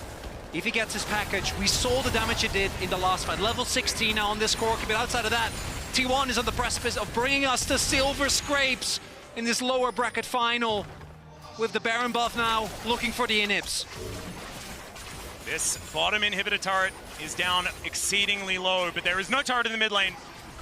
T1 with a lot of power here, but still you can see the amount of respect they're giving BLG. They know that's 1 TP they ward. give them anything, they'll take it. As Ona, there is the ram. Okay, Carrier tries to find Elky, will be able to connect it. They're not able to get the snare though, as Faker has to use his Zhonya's, and look at that damage! Absolutely absurd, and that is a large price to pay, as now Zeus sort of taking matters into his own hands. 1 versus 4 right now, great buffer on the hook as Knight is going to turn up the Dawning Shadow, does nothing, package delivered! And there is Ona now trying to get him out of this battle, and Ona is going to do it. He's going to be able to take down the Corgi, but can they get anything else is the question. This Corgi is gigantic, and now in the hands of the T1 jungler, they turn the fight around. And I thought that this was going to be the comeback angle for BLG, but T1 say no. They say that they love Silver Scrapes and they'd like to put it on one more time.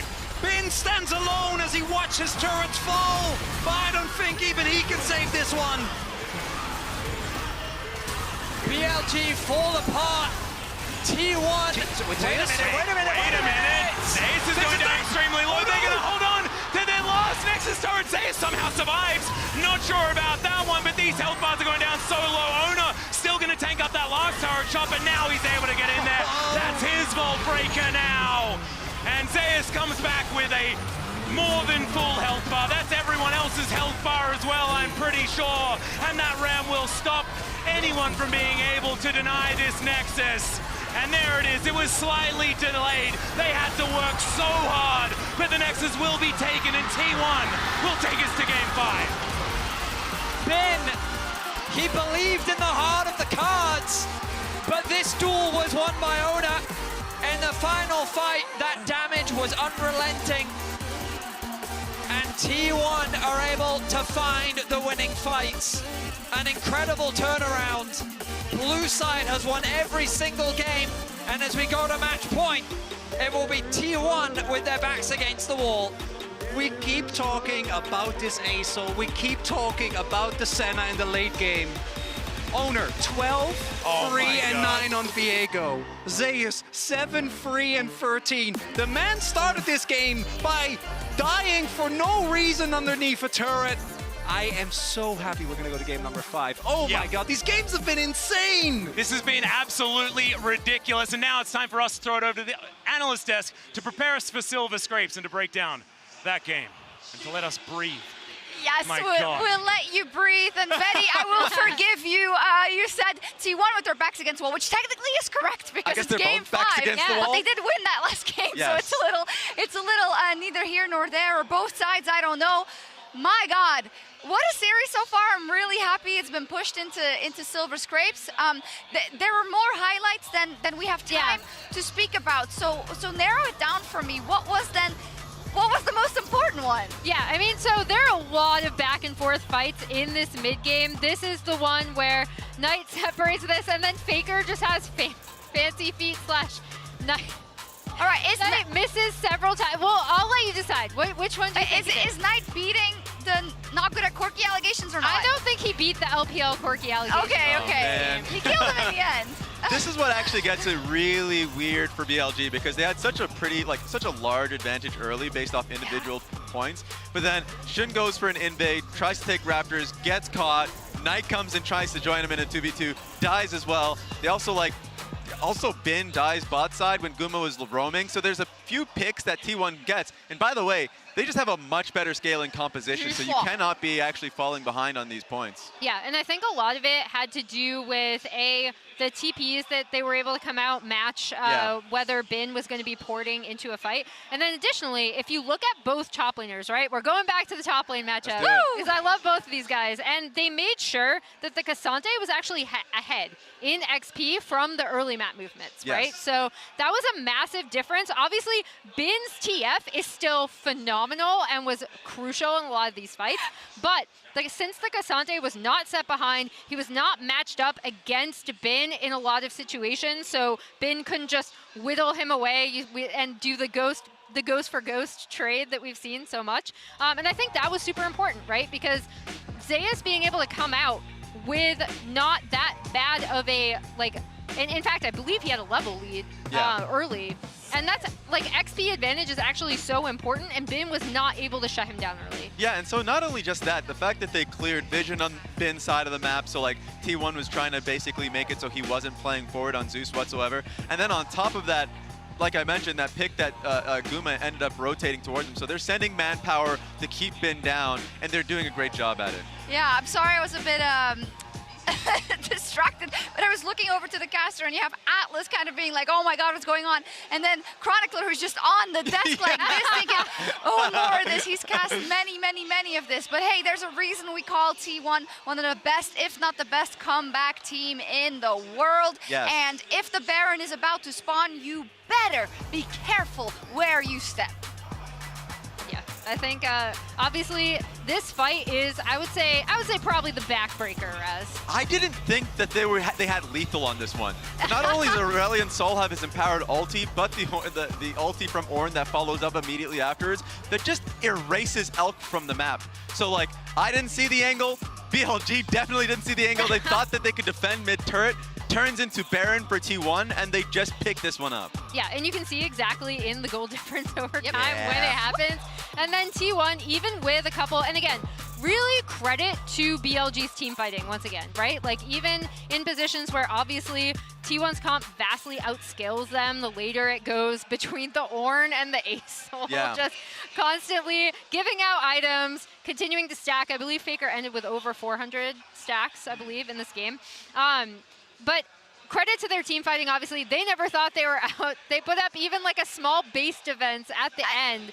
So this game 5 is going to be insane. Can I push a little then? Because we've said their team fighting is great. Can you boil it down for me? What is it? Is it spacing? Is it target selection? Is it engage? Is it micromanaging within the fights? So for instance, a great example from Bin was when he was looking for an angle on the top side of the river with gold card, gets the gold card on towards FLICKR, and then they all come in together. The coordination from BLG is great. And even when on sides. Exactly. And even when they think they can't win fights anymore, Bin's like, all right, see you guys later. Hopefully you can hold. I'm going bot lane and trading sides. I think they're just recognized when they are not taking fights and they can't win. So I think the biggest focus is just going to be on the draft for me. And as you can see, BLG selects blue side. That has just been What the a focus surprise. the entire series. Yeah, we have a graphic prepared of the times that they were already on blue side in this series. I hope it's just not a blue side diffie, because that always feels so underwhelming. But the thing is, you also have to be able to draft well on the red side. So here we go.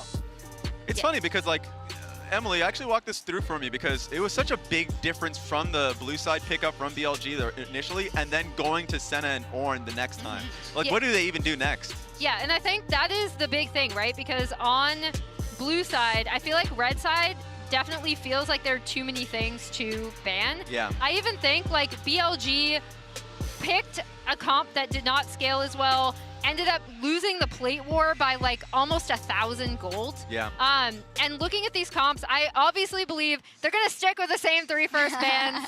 If it isn't broke, don't try to fix it. But like you said, they have a lot of options based on what T1 want to ban on red side, because if they leave the Kalista up, they're probably locking that in. If the Senna Ornn is up, which has kind of become the power pick of these past 2 games, they're obviously locking those in as well. So I'll be really curious to see how it evolves. Yeah, I want to pull up our predictions again, because this is the longest all of our predictions have been alive. That's I think actually in a very true. long time. We all had 3-2, Emily and I T1, and Raz BLG. So I mean, it's crazy. Now, in the span of 1 game, it's that world champion, all the eyes on T1 to make it into that final. They can just go out right here, and BLG, everyone here is gyroing their heads off. Yes, they are. And it's being decided by team fights. So, like, even though usually I flip-flop, it's not happening now. Yeah. I'm sticking with BLG. Well, especially with them on blue side, right? Yeah. Like, obviously, I'm going to flip-flop. Okay. There we go! Let's go! I'm not flip-flopping, sorry. But I do think, yeah, this is where I am really curious to see if T1 have a red side answer, right? Because this is the big thing. We've seen T1 specifically here before at MSI. You must win on red side to win the match. I do believe in them. I believe this team has evolved. We're starting up Silver Scrapes. Let's go. Yeah, let's go. You can hear it behind me already. Fun fact, I don't think they play it that much in China, but we've had it so many times that they know what to do. So we're going to dance with them. Is it going to be BLG in the grand final versus CHENGDU tomorrow, or will T1 bring it home for that all LCK battle?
Welcome back, ladies and gentlemen. It is time, and as you all know, of course, because there's been a whole lot of silver scrapes, it is Game 5 between BLG and T1. And so far this series, one thing has remained constant.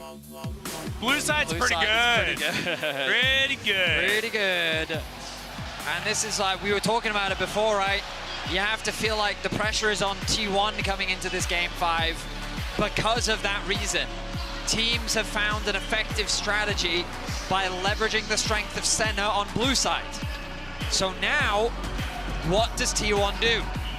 The Renata added to the ban. What about the Taliyah? Will it continue to be banned away? What about the Ashe from BLG? I think the Taliyah has to be banned. The Renata ban is kind of puzzling, I guess, but I mean, we know that On is absolutely amazing on that champion, but of course the bans will not change on the side of BLG. And now T1, do they want to risk it? No, okay. Leaving the Taliyah available. It has to be. It has to be Senna, I think. That has to be the Senna. I think BLG have to prioritize it, and they just concede the...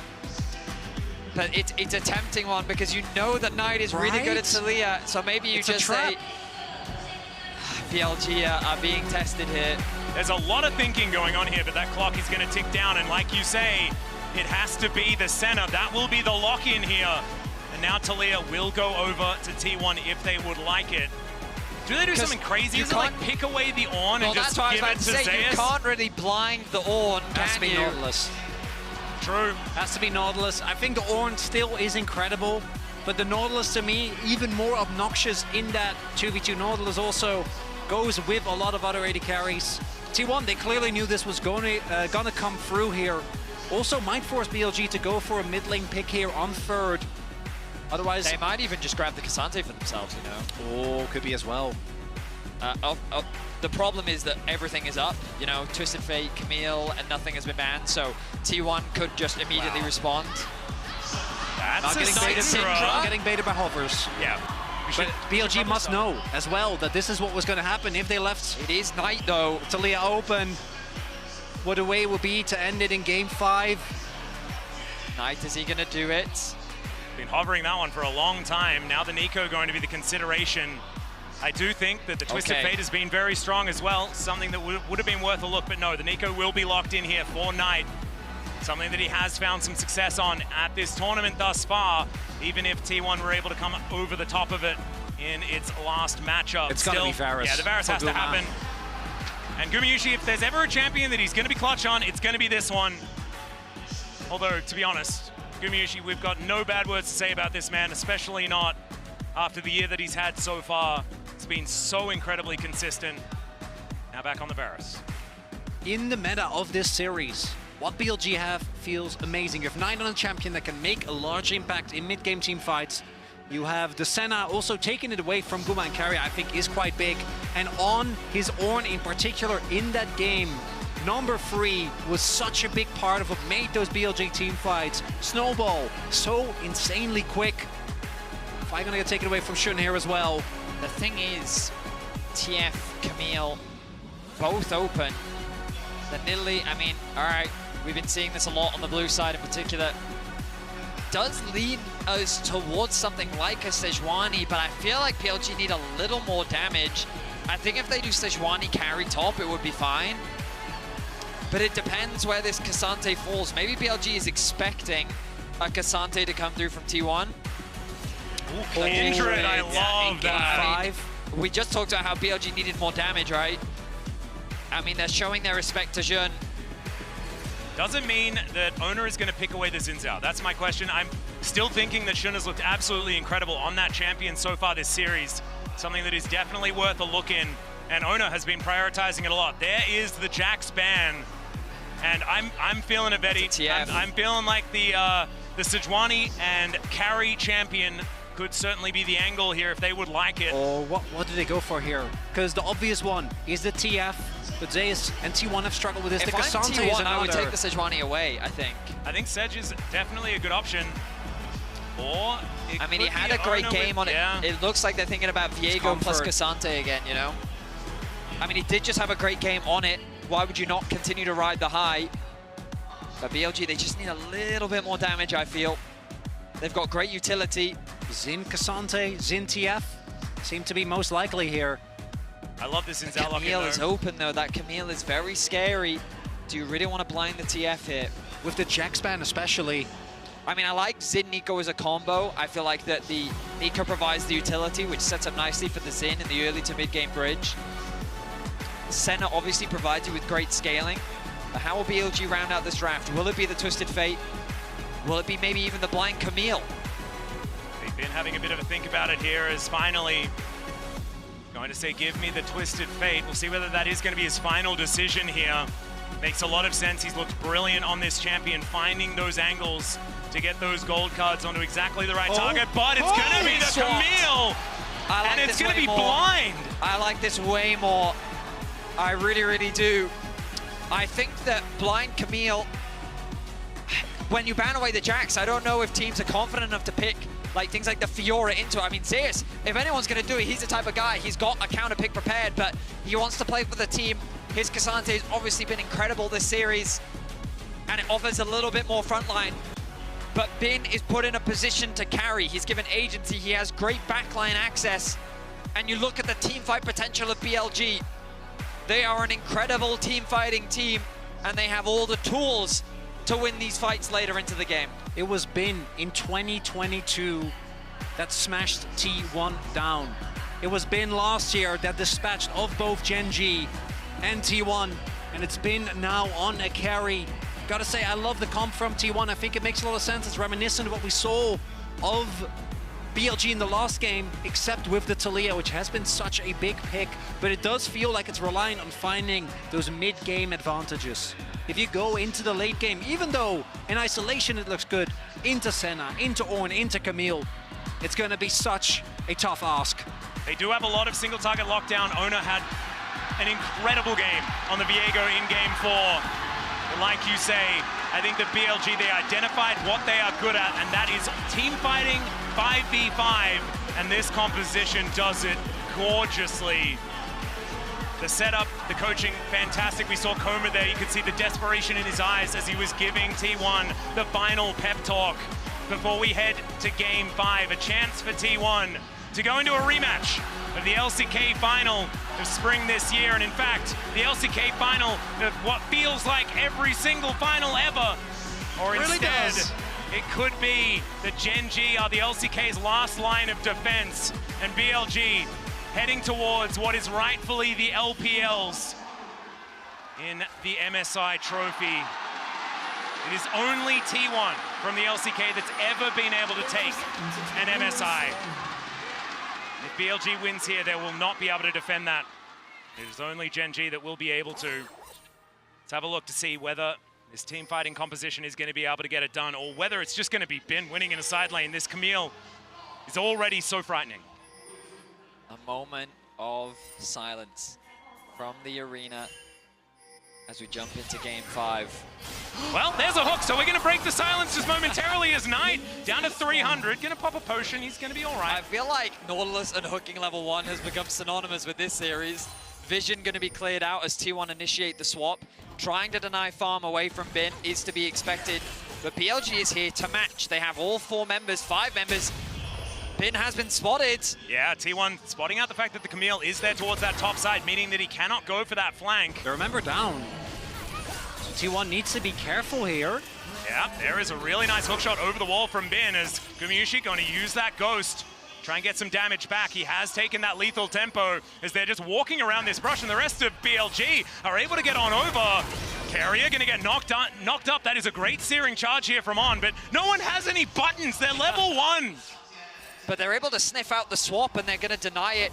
Bin will lose 1 minion of XP, which means that Zeus will have the early push. I do feel like in this matchup, the Cassante often gets the early advantage anyway, based on a lot of the Camille Cassantes that we've seen so far at this tournament. So as BLG is able to match the top side, Hook connects once again. Yeah, there's another one. Hail of Arrows comes down. Level 2 is going to be gained here by just Gumayusi. Just a little bit too far away from those minions for now. Speaking of level 2, it's going to be there for Zeus. Finds himself a nice little pushback onto Bin. Doesn't want too much more than that. Bin playing around the passive nicely. Uses the shield to mitigate some of the damage back from Zeus. But notice, pushing lanes across the board for T1. Ona kind of has his pick of the litter of where he wants to go on the map.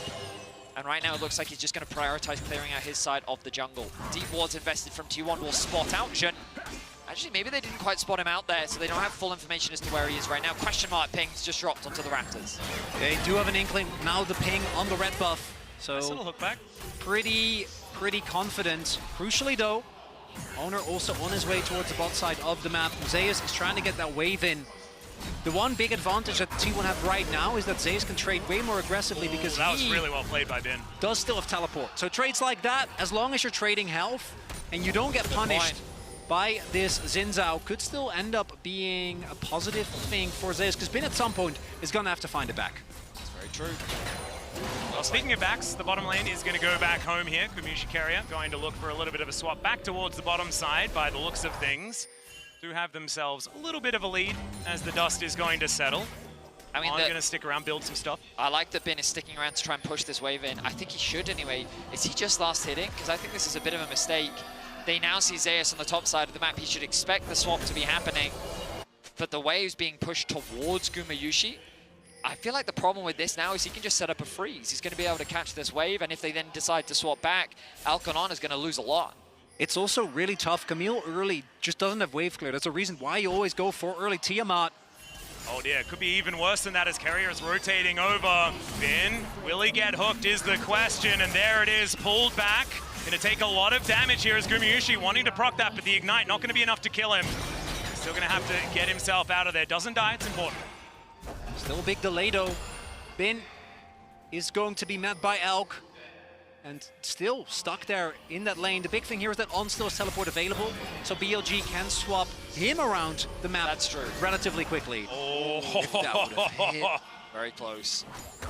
Yeah, but it is awkward for Bin right now because Zeus leveraging that TP advantage is able to go top, gets all that solo XP. Bin did what he could to stick around on the bot side of the map, but now there's this slow push mounting towards Gumayusi and Carrier. On needs to kind of make his way bot ASAP so they can get that wave in a better spot. The good news for On is he didn't lose too much because he also stayed top to soak up a lot of solo farm. It's just Bin that's kind of in an awkward position right now. For T1, ever since 2022, they have made every single final of every tournament they've attended, LCK or international, with one exception, which was last year. And it was BLG that put them in that third place. The night in the streak, obviously, the streak was a lot of second places, to the dismay of T1 fans. But it is still something that is important to note, that it was BLG last year who came into the tournament with, I think, very low expectations and ended up giving us that first all-LPL final last year in London. It was Bin that started it all in 2022 as well, as you illustrated earlier on. Certainly a lot of history, even though there haven't been that many best of series between these two teams.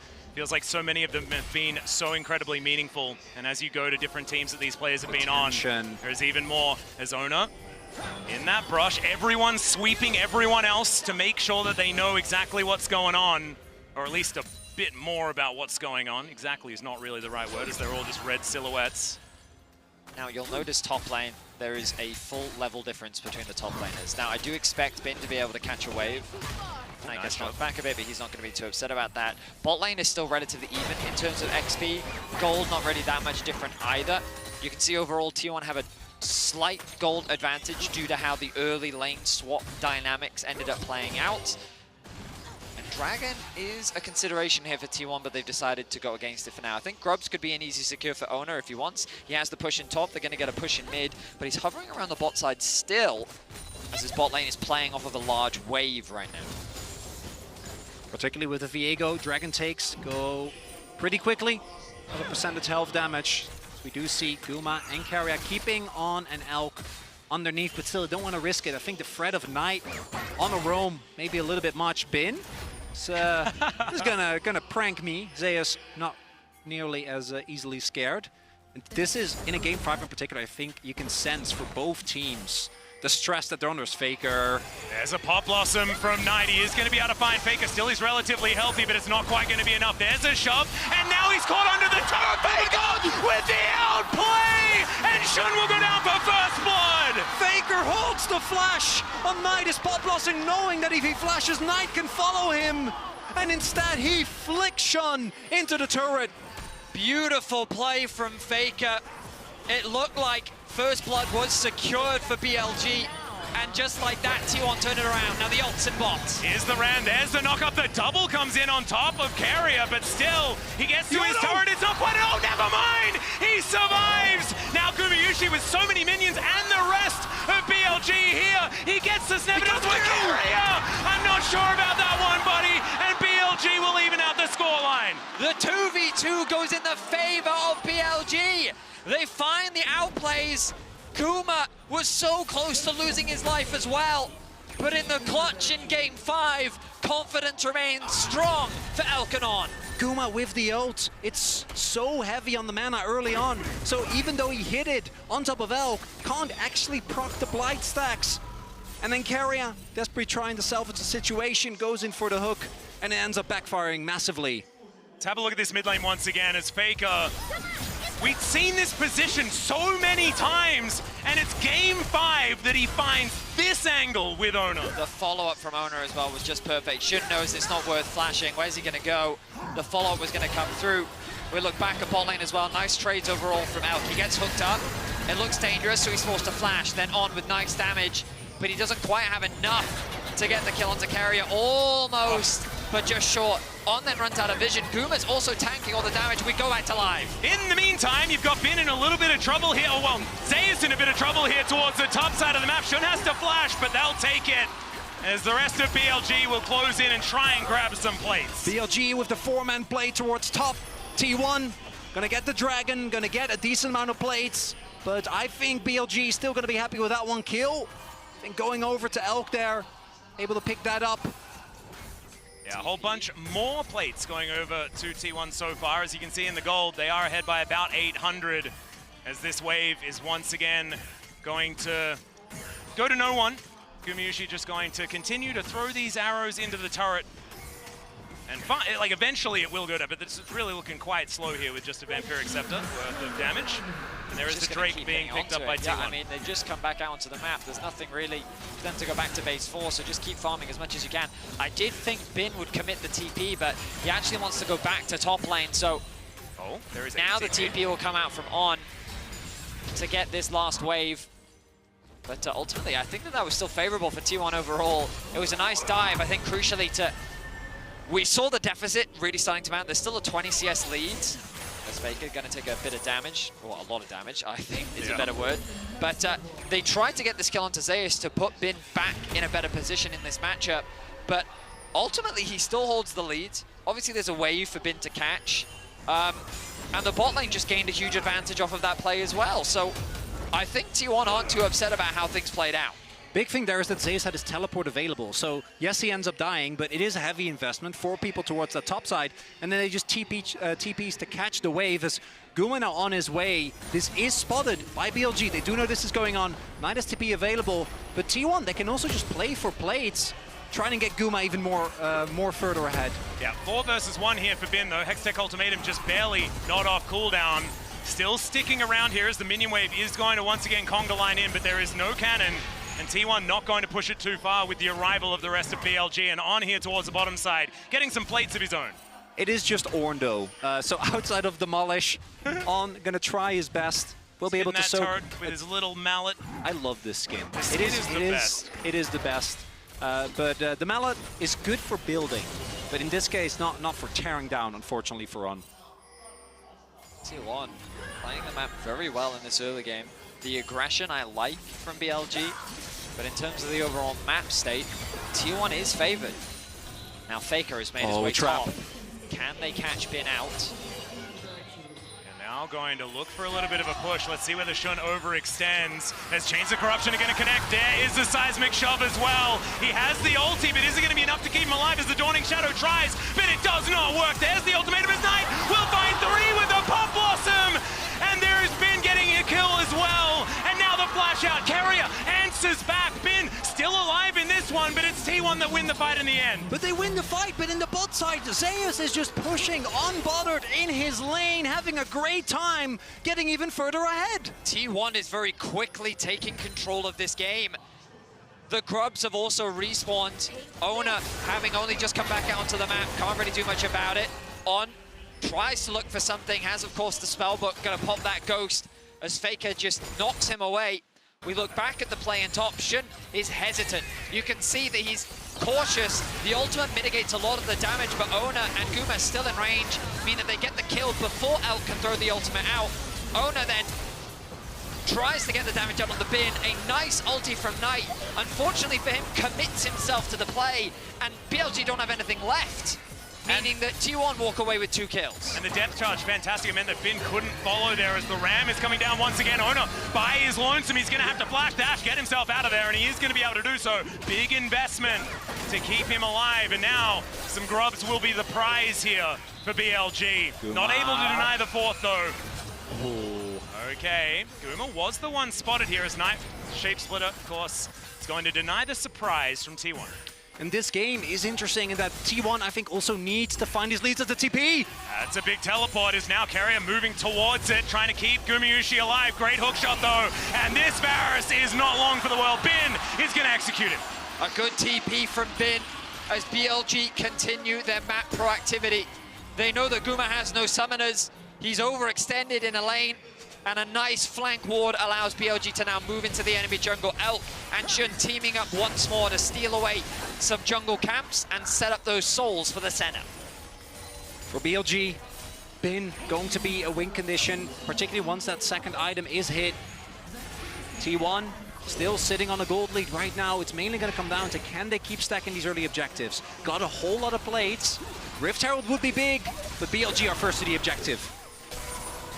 Herald down to about 3,000 here. T1 wanting to fight for it. Ona in the back of the pit. That's a big teleport and a big hook as well. Seismic shove to pull him back. Bin knocked up as well. But now Shun getting into that backline. The Dawning Shadow to keep them alive. And now Bin looks for that backline. FLICKR will get executed even after the flash at BLG. They found their team by 3 kills. And they give up on the Herald. He'll have to wait until they finish with T1. The first major fight of the game goes the way of BLG.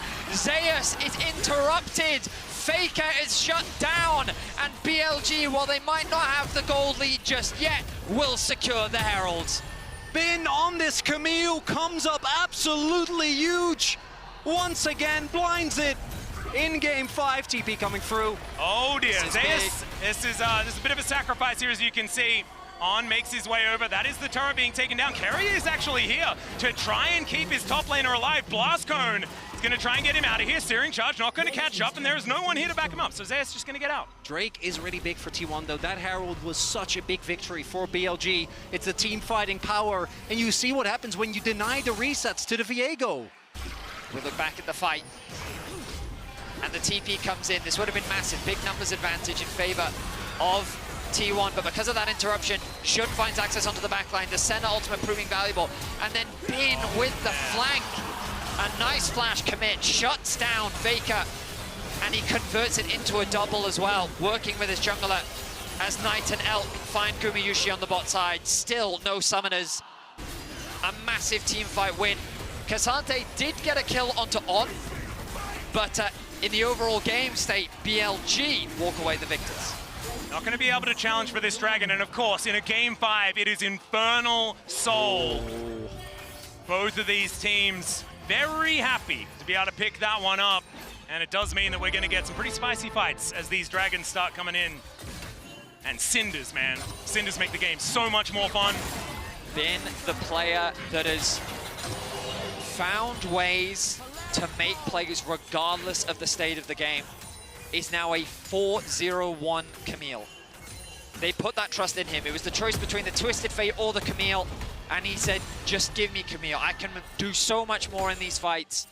And you already saw in the previous fight what he is capable of. I think it's like debate around best top laner in the world. Like, I know Keen is a strong candidate, but Bin is really trying to throw his name into the ring. Of course, it's already in there, but what a monster series from him. Even in the Gen G series, I think many people looked at Bin like, Bin, you did well. Oh, Stand yeah. proud. You are not the problem. And I'm getting flashbacks, man. I remember when he killed 5 people in a row on Fiora. And Camille is a champion that can also take over a game. All these fights, these mid-game fights, they're so pivotal. T1 want to try and get this Viego further ahead. Want to try and play around these one-item spikes. Well, now you've got a back coming on through here as BLG will wait, but they still do have the end. Bin finds the Hextech ultimatum. The train is going to be there as well. And now T1, they want to find something back, but of course the Bellows Breath is going to deny the CC, and Zeus, he's going to get pop blossomed, and he is going to survive for a long time, but not long enough. Elk going to lock down the kill, and BLG will lose no one and take 2. In this game number 5, T1 found the early blows.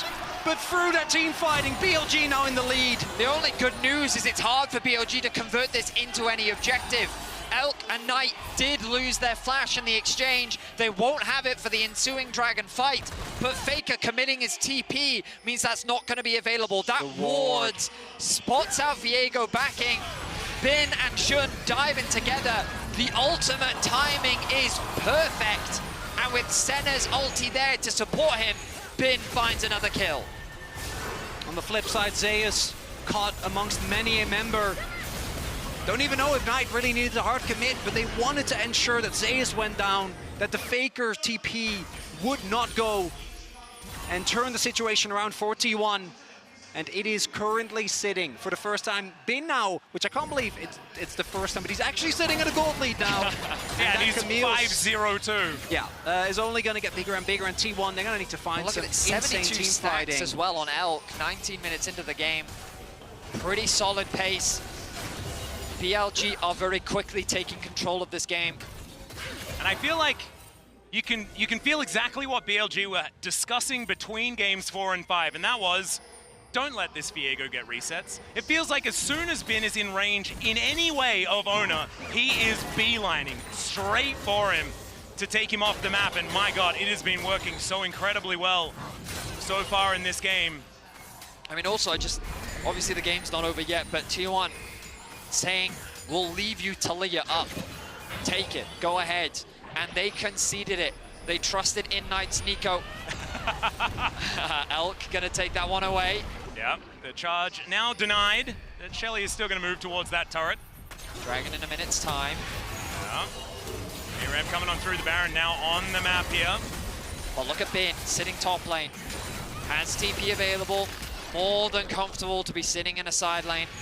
BLG grouping as 4, playing the 4-1, use their control in mid to move into the jungle. We talked about this so many times this series. BLG will tell you which part of the map belongs to them, and if you dare enter it, you will pay the consequences. And even though T1 obviously can get a Hail Mary fight later into the game, into Camille, into Ornn, into Senna, that is going to feel like the kind of Hail Mary that you don't want to rely on. This next Drake fight, I think, is absolutely essential. The problem is it's only sole points, so if you overcommit, BLG can just run towards that Baron. T1 of all teams should know, and if they don't win this soul fight, if they lose control of this game, you gotta imagine it's gonna be BLG going up against GenG again in that grand finals tomorrow. Just feels like mounting dread for T1 as the champions on the side of BLG just, they're like a fine wine. They just get better and better as the game goes on. Gumushi has found some phenomenal angles on this on-hit Varus, but he's gonna have to be one heck of a hero against all of this CC that BLG have picked for themselves. Drake has spawned. Let's see whether it is something that T1 can find. They found miracles before, but this one's so hard. The bot wave needs to be caught. T1 have numbers advantage on the mid wave. Knight gonna catch that one out. Guma a little hesitant to step up. Now, Bin should be able to secure the bot tower. Zeus is gonna go and answer, but it's BLG with full control over the river. Did T1 just concede this? Perhaps wait a little longer before fighting. Ulti. Yeah, carrier. Dodging a lot of abilities as Shun is going to get flicked back, but nothing of note really going. Oh, that hook barely missing onto Knight there. Does get him to the side. T1 with an avenue, but not a minion wave. As far as mid-wave control is concerned, Gumushi going to stick around, try and lock that one down. There's the flash hook to come out from carrier, but immediately they are going to disengage. That's going to get them out of there. It was a clone. He was baited or blocked. I didn't quite get to see it fast enough. But that's a crucial summoner spell down for carrier. T1, they recognize that they need to find that angle, but it has not been found. BLG will not give it to them. BLG is playing it slow. Right, BLG, if at any point they want to start a fight, they have the ways On is sitting on his ultimate, double smite available now as well, and I think T1, rightly so, go, guys, they're not going to give us the fight that we're looking for. And BLG going to deny such a big possibility, a possible out for T1. Get themselves the first Infernal Drake. And start their stacking as well. If A you little are bit more damage now, but man, after you stack 4 of those, you're going to be feeling pretty good. If you're a T1 fan, I would definitely be nervous right now. This Camille is terrifying. And it's not just any Camille, it is being operated by none other than Bin. And it must be so hard as T1 as well, because they've been at the mercy of this player so many times. Bin is just someone that has plagued Zeus. He managed to get past it last year, but that was Worlds. This is MSI. This is LPL territory that T1 are trying to get into. You can see gold advantage, not massive. We're checking out the gold difference over time, powered by AWS, but not telling us that much. Hex Flash being charged here as Carrier not going to find the hook. And now Knight throws the Stream Splitter through. That's a decent Q3 from Zeus. Nothing to follow up, though. The siege continues onto this mid tower. BLG have a lot of zoning tools. If they want to just commit the Ornn ultimate, look at the side wave that Bin is pushing. They can just leave Bin to just do work. He is more than happy to keep pushing, and then what happens is when Zeus comes across, you can then bring Bin over, then have Ornn throw the ulti out, and then use your numbers to secure. Maybe you even get a TP out from Zeus, which you can then use later as an advantage. It's BLG that have options right now. Rageblade now completed for Gumayusi as Zeus. If he walks up, he is probably dead because Knight and Bin are in the area. They know that they're not mid lane though, so I think he should play defensively, and he is going to walk his way back. T1 now here for the defense, trying not to give up any more ground, but it just feels like more of the jungle belongs to BLG. More and more over time, T1 are bleeding money and gold around the map. For BLG, you're also perfectly happy just sitting here, getting levels on Ornn, even though he's sharing XP. Elk can just keep farming up souls. Bin about to hit level 16, only 1 level away. For T1, look at the item spikes. This is 2 items.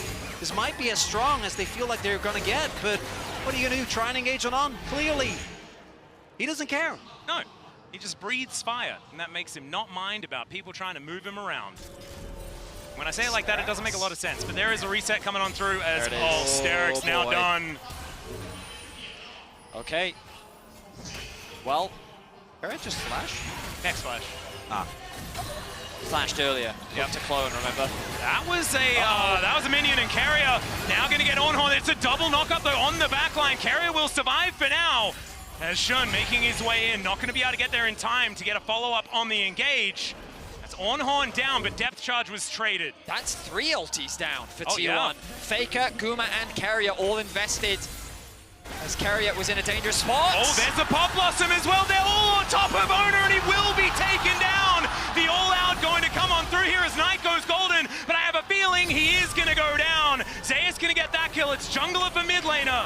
Keeping Owner alive has been so important here for T1. Feels just like an even trade. A clutch play from Zeus keeps the numbers even. They don't have a minion wave to siege, and they don't want to gamble the Baron. Ultimately, an inconsequential fight, but we look at the aftermath. Flash used for Knight in exchange for 3 flashes and a ghost on the side of T1. And BLG, again, as long as they don't lose an objective, as long as they don't give up soul point, they're going to be sitting pretty. T1 have had some great team fights, and they're going to need to find one here. Yeah, Carrier in trouble. The Blight Stack's doing a lot of work here onto Ornn as he gets himself out of there. Just going to go for a reset now, and man, BLG are they're like a brick wall in this game. I'm glad they're playing Ornn because they really feel like a freight train. Yeah. Knight flashes over the wall, gets the summoners out from Guma. Unfortunately for Owner, there's no way for him to escape, and a nice play from Zeus to at least make it an even trade. But it's the cost of all those summoners that BLG will look to try and take advantage of with the dragon spawning in 30 seconds. For Knight, though, that was not a fully finished Zonya's Guma. Yeah, there's another Ornn, and he is just going to get knocked up and put down. Knight is going to Pop Blossom him. That's going to be that outer turret that's been so frustrating. And BLG will break down part of the wall of T1 here and look to push further. Taking inspiration from what T1 did in the previous game. BLG take out Gumayushi. And now Zeus on the flank, but I don't think he can do anything. The minion wave is thinned. BLG have their eyes on the dragon. Health bars are a little bit low, T1. We'll see if they want to try and either maybe flip for that Nash. BLG, that dragon is going to be taken for sure. Second Infernal Drake. And I think a Hail Mary is in order. But without Guma, your damage to this objective is so negligible. Faker went for a very defensive build with a Banshee second. And BLG up 2.5k. 2 Infernal Drakes now, and BLG, they're not falling for the trap, it looks like, unless... All right, they did manage to at least scry it, but now T1, they may have found their opportunity to engage onto a Xin Zhao, though. He's just going to flash himself away. And even though they face check, they get nothing. I mean, I guess a flash is something, but T1 have to try as they feel the game slipping out of their hands. Engages onto Xin Zhao.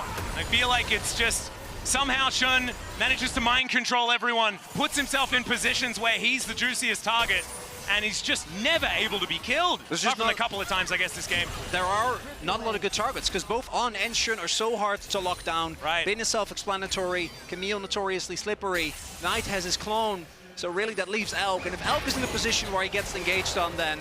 and he's probably not here. I think that's on him. And Edge of Knight makes even that harder.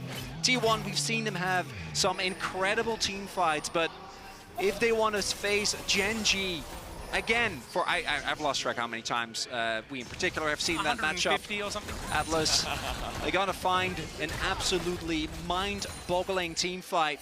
It's just hard to see with how controlled BLG is playing. T1 are the miracle comeback team.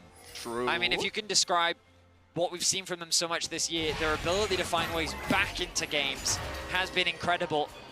The problem is they're going against a team that tends to chokehold you once they have a lead. And so we're going to need to see some impressive moves as FLICKR. Yeah, there's the Weavers Wall. They look for that opportunity. Elk in an awkward position, but the Ram is going to be there to just drive on through. T1 couldn't find that engage angle, so now FLICKR's wall is on cooldown. It's a decent flick onto Shun, but he's able to walk it off. It is just fine. On stands his ground. The conductor is leading this train for BLG. They are not flipping anything, not taking any chances. Look at the wards. Bin is continuing to farm in a side lane. The vision. They're pinging bot lane. Literally, look, Bin is going back to base and he's gonna go catch bot. Knight is just, I mean, like, Knight's being starved to farm for the sole purpose of funneling resources into Bin. He's so close to GA. Once he gets it, how does T1 deal with this monstrosity in the top lane? I have no idea. I feel like it's a bit of a head in the sand type idea here. It's like if we ignore the problem, maybe it'll go away, because he's just been slowly but surely getting more and more powerful in this game. I remember when Zeus had a gold advantage, had a CS advantage, that is evaporated as Hook is going to go wide here on just walking in front. Just being a bouncer and saying, T1, you're not allowed to come in. Gumayushi would love to get another item. Has to be close, but T1 is spending so much time grouped up. Guma only level 13, and look at this, 18. There's the GA for Bin. He's so close to level 18 as well, 16 secured for Knight. T1 have not crossed this line in I don't know how long. Haven't been able to get any sort of angle here. Only FLICKR with any sort of advantage as far as that lane is concerned versus Knight, but we know that Knight just needs to find the right Pop Blossom angle, and he will be so incredibly valuable in these fights. Seismic Shove not going to find the target there, as BLG may just start off this Baron. They're clearing out vision now. Bin is going to back away from this minion wave. And can T1 ever threaten them? They move towards the purple worm. Won't know just yet. They haven't actually committed for it. BLG just getting their minion waves in order. And BLG, understandably, the call here is if we don't overextend the Baron, flip an objective, we are going to win the game. We have Elk currently sitting at, what is it, 134 souls. That's a lot of souls. On just Dinked, level 14, is going to start dealing out ornaments like it's nobody's business. And the objective is going to get started up here. Carrier is the one that has to face check here. Does get snared, but Manages to hook his way out, gets the buffer on that one, and now BLG just defending this Baron. It's going down so incredibly quickly. I don't think T1 has any chance of getting over. Owner tries to get himself towards the pit, but the train is going to run him over. He's not able to do it. Benjus has laser sights on this Viego, and now he's diving in to try and kill the rest of them. Might have been a little over-aggressive, but he's got a Guardian Angel. Carrier's Flash does nothing. Ben comes back alive, and BLG get a Baron and the rest. Baron secured, T1 demolished, BLG on track to return to the finals and knock T1 out of MSI. As the cinders rain down, CHENGDU goes crazy. The BLG with this Baron, they might look for the end. Yeah, they're continuing to push forward, and for Knight, it might be that he's managed to take down the greatest of all time, as there goes Ben, he's gonna make it about him. That X-Tech sweep is gonna take down Gumayushi, and BLG, they did it once already this tournament. It took an extra game, another Pop Blossom, and Knight will put him in the ground, and now it's only Chovy that stands between him and being the next one to lift the MSI trophy. The defending champion makes his way back to the MSI final. And for BLG, the rest of the roster, this is an opportunity to do what they couldn't do last year. They put their faith in Bin and he delivered. His Camille was exceptional. And it was a hard-fought series. But as you hear from the roars of the crowd, the LPL will remain strong. And they will fight for the MSI title once more. Zeus might be able to do it in summer, but spring is the time of Bin, and he looks absolutely fantastic. Some of the games, T1 were able to get over the top, and of course, a close, hard-fought series here for T1. A much better look than the last time these two teams met, and a well-deserved bow will be taken here from the reigning world champions, but they will not be MSI champions, and the only way the LCK will be able to do it again is with a different MSI champion. For the first time, it's not going to be T1, and Gen.G has a shot, but my God, to get through BLG, they've done it once before, but it feels like they're just leveling up as this tournament goes, and it doesn't get harder than this as we reach the end. It's gonna be an incredible finals. T1 pushed BLG to the absolute limit, and now it will have to be on BLG to show Gen.G what they are truly capable of. But now, we're heading over to the analyst desk. Stick around for the Verizon post-game interview with Knight in just a few minutes, though. That'll be fantastic. Take it away, Shops. T1 cannot make it to the final to fight their brethren. Instead, it is BLG setting up that first seed versus first seed out of the LPL and the LCK fight tomorrow, and I have absolutely nothing against T1, and I would have been really happy for them to make a final, but it's beautiful that we get to see this match again, but now for all the glory. Yes, like there was legitimate fear within the air that it would be like similar to Worlds in Beijing, where it was LCK versus LCK. We have a lot of passionate fans here that wanted to be able to see an LPL representative in the finals, and we got that. Yeah, and I think it was a little dicey. I was like, I don't know about giving the Taliyah over. Yep. Yeah, I'm relying on that, and I was proven wrong. I owe BLG an apology. I owe Bin. I'm not sure if I owe Bin an apology. I thought he'd pop off. Yeah, exactly. I did not believe in the Senna Ornn like prio that they had, and they absolutely proved me wrong. On's Ornn remains kind of cracked, actually. Kinda insane. Yeah. It was an interesting draft, right? Also, I mean, you see the Senna, you see like kind of the setup. You see that they ban out the Kindred, which maybe then opens up the Camille, and maybe it's just a 5-head strat. It's insane, and also as you can see, the slight lead that T1 had at the beginning, FLICKR had some incredible plays when he got ganked, got to be able to have that flick out, Sun ends up dying and he gets away. There were so many back and forths within this game that you could even see in the replay in front of you. Yeah, and I was like, oh no, like we are being proven right. They should have gone for the Taliyah. I don't believe in it, and like especially series-wide replays. Especially off of some of so yeah, these are from earlier games. Yeah. But especially off of some of those topside plays in the final game, and I think the big thing obviously was Bin versus Zeus. Yeah. And how these two teams were going to be able to facilitate their top laners, whether it was a swap or not. And I think Bin got the better of Zeus today, absolutely. Bin got the better of Zeus, but also it was interesting. I talked about it being like fearless draft for mid lane because of how many mid lane bans that were happening in first phase.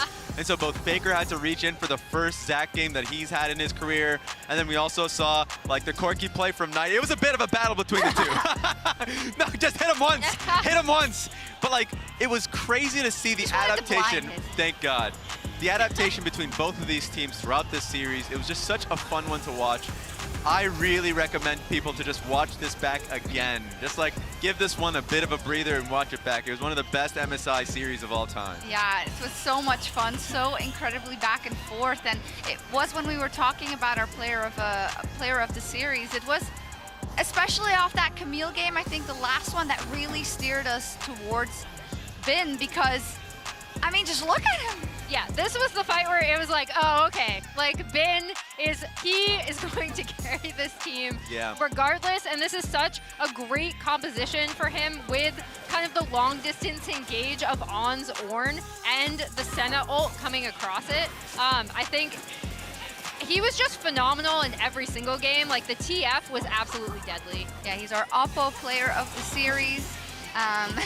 He said, I'll give you an ultimatum. You can have the Taliyah, but I'm going to finals, baby. Yeah. And it wasn't just the Camille play. The Twisted Fate games were crazy too, even in the losses. So like, Bin is someone that is just a bit of an enigma. Like, you just have to trust him.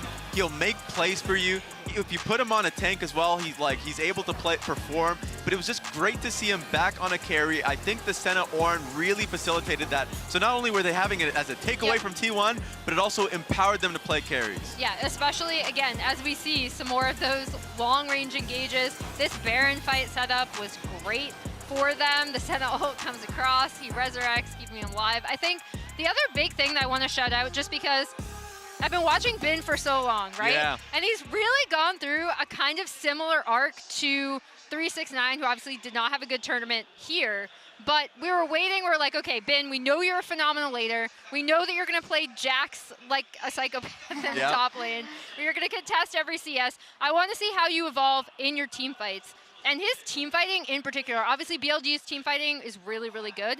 But Bin, the way he shifts, I know, the way he shifts depending on what champion he plays, finding the angle on the Camille, finding the gold cards on the TF, finding clutch like engages with the Cassante as well. I thought this series showed the breadth of his evolution as a team fighting top laner. Also player of the game for the LPL. Yeah, for the LPL side, player of the series. It's just a single game though, they do, I see, yeah, you're right. And it's kind of poetic that he does it on the champion that he's most known for, that he's most popular I think he's setting up for the interview on stage as well. I can't wait. His solo queue name, I Love Camille. Exactly. It worked. Yeah. Why don't you listen? It's right there. He loves it. Yeah. And the angles, you mentioned the angles. There was one team fight that happened in the topside river where I was like, all right, like FLICKR got out. He was just about to like basically get it with a sliver of his teeth. Finds the hook shot flash to kill him. And even still, like he was able to follow a lot of flashes and Viego ultis across the walls and be able to nail it. The execution on his Camille is like next to none. Yeah, sliver on his teeth. No idea. It's one of the sliver of his teeth.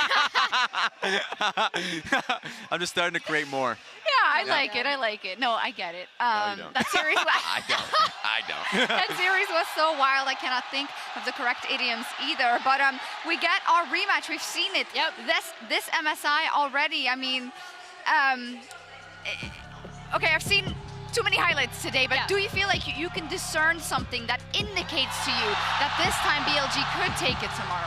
So obviously I think BLG don't have a similar like set, these are the 3 champions that we are going to ban regardless, especially in first rotation against Gen.G. But if there is like a big shining hope for the BLG in the rematch, I absolutely think it is in Knight's performance today, right? Yeah. Because we talked about how he definitely got gapped a bit by Chovy in that first series. Chovy seemed to have a lot more answers in the mid lane in this meta. And today we saw him bringing out the Nico, and more specifically, we saw him bring out the Annie round. Yes, we saw him bring out a lot more champions. So like when Chovy and Gen.G were zeroing in on his pool and he wasn't he was more willing to go to the Vex than the Azir or anything like that.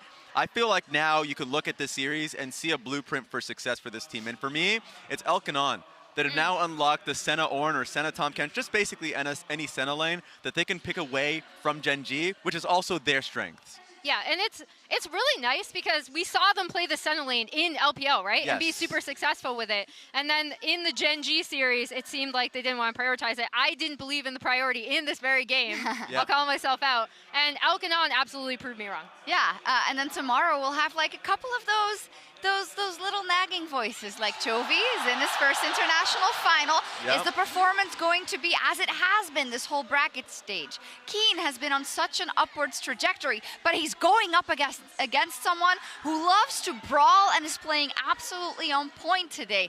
There is so much in it. I'm really excited already. Yeah, there's so many storylines. For me, it has to be Chovy. The fact that he's had 4 first-round exits for Worlds, 1 second-round exit for World from MSI. His first and only MSI that he had was last year where he got 4th place. For somebody that has been such an incredible player that all mid laners around the world look to as the best player and doesn't have an international trophy. He has an Asian Games trophy, like a gold medal, but not an international trophy. Let me ask crazy. you, if Bin absolutely owns it tomorrow, is he the best player in the world?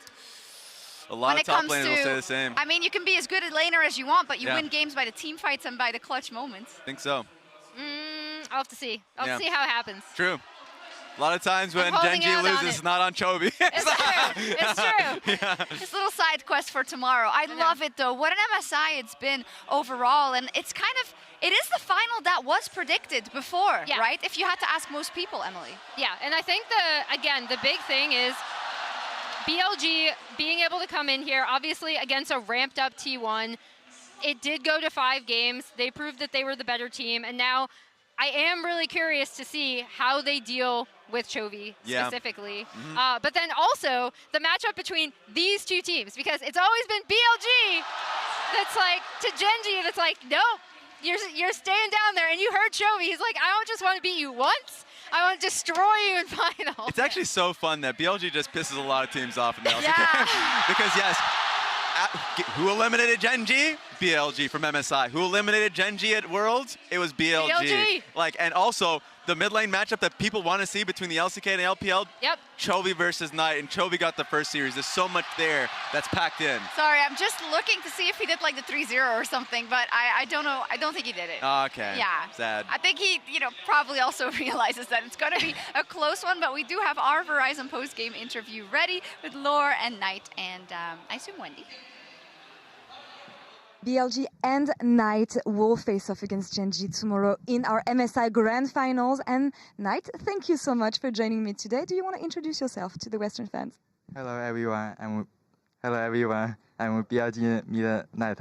It's amazing talking to you again and also seeing you again in this Grand Final. But we're going to talk about this a bit later because you know Gen G. You faced off against Gen G a couple days back. Tell me about the takeaways from this previous game and how you think that you're going to make it better tomorrow.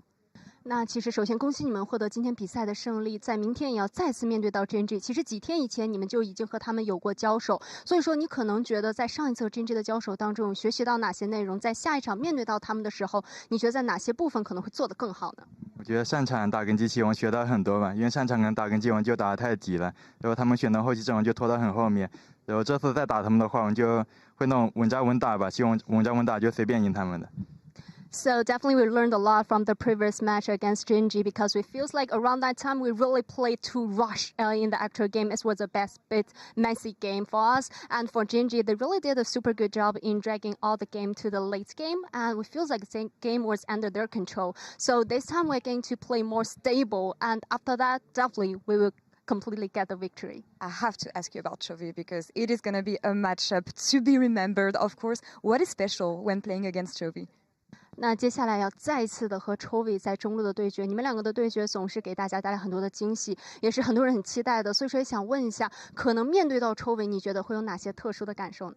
因为上次是我和第一次和 Chovy 打 BO5 嘛，就之前没和他打过 BO5， 就也是感受一下他的实力嘛，就感觉我其实并不会怕他的，感觉他没有那么强，就决赛我会赢下他的。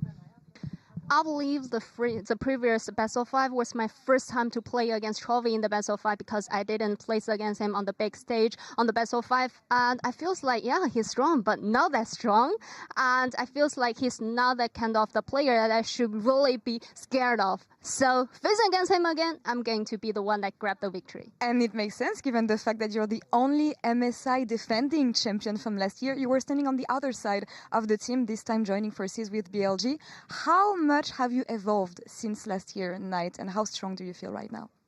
那其实这也是你连续2年再一次的站到了 MSI 的决赛舞台，但是上一次你是站在 BLG 的对立面，但是这一次你是作为队友和 BLG 一起出战，所以说也想问一下，你觉得在这1年的过程当中，你自己有哪些进化？在这一次会有怎么样的一个期待呢？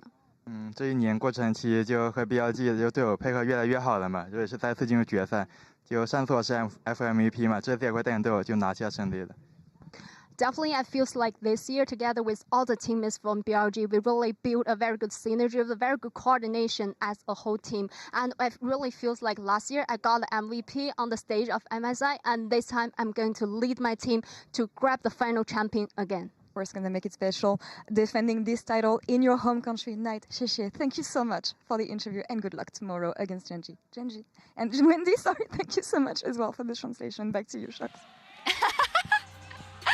Oh, great job by everyone. Yeah, Knight, he wants to hold on to that title, and he says, you know what, it's not that hard for Chovy. I don't know what you're on about. He's looking happy. I know. Like, Raz and I are so used to Knight interviews where he and Chovy, again, they're friends. They're also very similar where they're just like, I am glad for the game. And like today he was a little spicy. He's just like, I don't think Chovy's that good. You feel like the adrenaline's going through. Yeah, I love the it. The confidence is there. And the fact that he said, like, I got finals MVP last MSI, I'm going to lead my team to do it again. Oh, that's crazy. I love that confidence. Oh, what a journey it's been here at MSI so far. 18 days of play behind us and still 1 to go tomorrow. And it's the best one yet, a best of 5, the rematch between Genji and BLG to crown our MSI champion 2024. It's been a pleasure so far, and we'll see you right back here tomorrow. We'll be back at 10 a.m. CEST and 4 a.m. EDT for the pre-show ahead of our grand finals, Genji versus BLG. An hour of pre-show before we get into it. We're gonna get you all ready for it, and we will be ready as always. Good night. See you tomorrow. Woo! T1 has been running this lower bracket so far, disposing of G2 handily yesterday. But if they want to make a run for the MSI title, they have to do it back to back to back. Grab this before he Arctic assaults over the back of the pit. Buster shot and flash going to be utilized as now FLICKR doesn't have that for the disengage. And he's going to get thrown back now. The shutdown should come through and it's been. The ultimate comes on through. The block is fantastic as now Destiny gets the turnaround. And Carrier, can he turn it around? The flash forward, he locks it up. And now Ona is there. They're going to be able to get the triple kill for the Nautilus. Knight on that flank angle. That's not the hostile takeover that they were looking for. As now Days will be executed. And BLG, like a freight train, are mowing down T1. Just picked up. Great flash from On. There was a step aside. And it's a double and a cash in. Could it be a triple though as he's trying to catch the acid one? And it's a triple for Guma. Landing in some pot shots. There's the ulti and gets the hook shot for the stun as well. Is it just going to be the solo kill? It is. And now they're looking for it. It's FLICKR that dives in the 5-point strike, and this time T1 will find the team fight they've been looking for. Sean is going to try and do battle. But this is not the crazy one. There's the pounce. And there's first blood for Ona. FLICKR going down very low. Sean is almost just dead. That is a massive pivot into the backline, and there goes Zeus. And FLICKR's Flawless will not survive. Knight wanting to find more. He's got a flash of his own. The sidestep again. And somehow FLICKR is going to swim away. FLICKR still is relatively healthy, but it's not quite going to be enough. There's a shove, and now he's caught under the tongue. FLICKR with the outplay. Take down the greatest of all time. As there goes Spin. He's going to make it about him. The Hextech sweep. The defending champion makes his way back.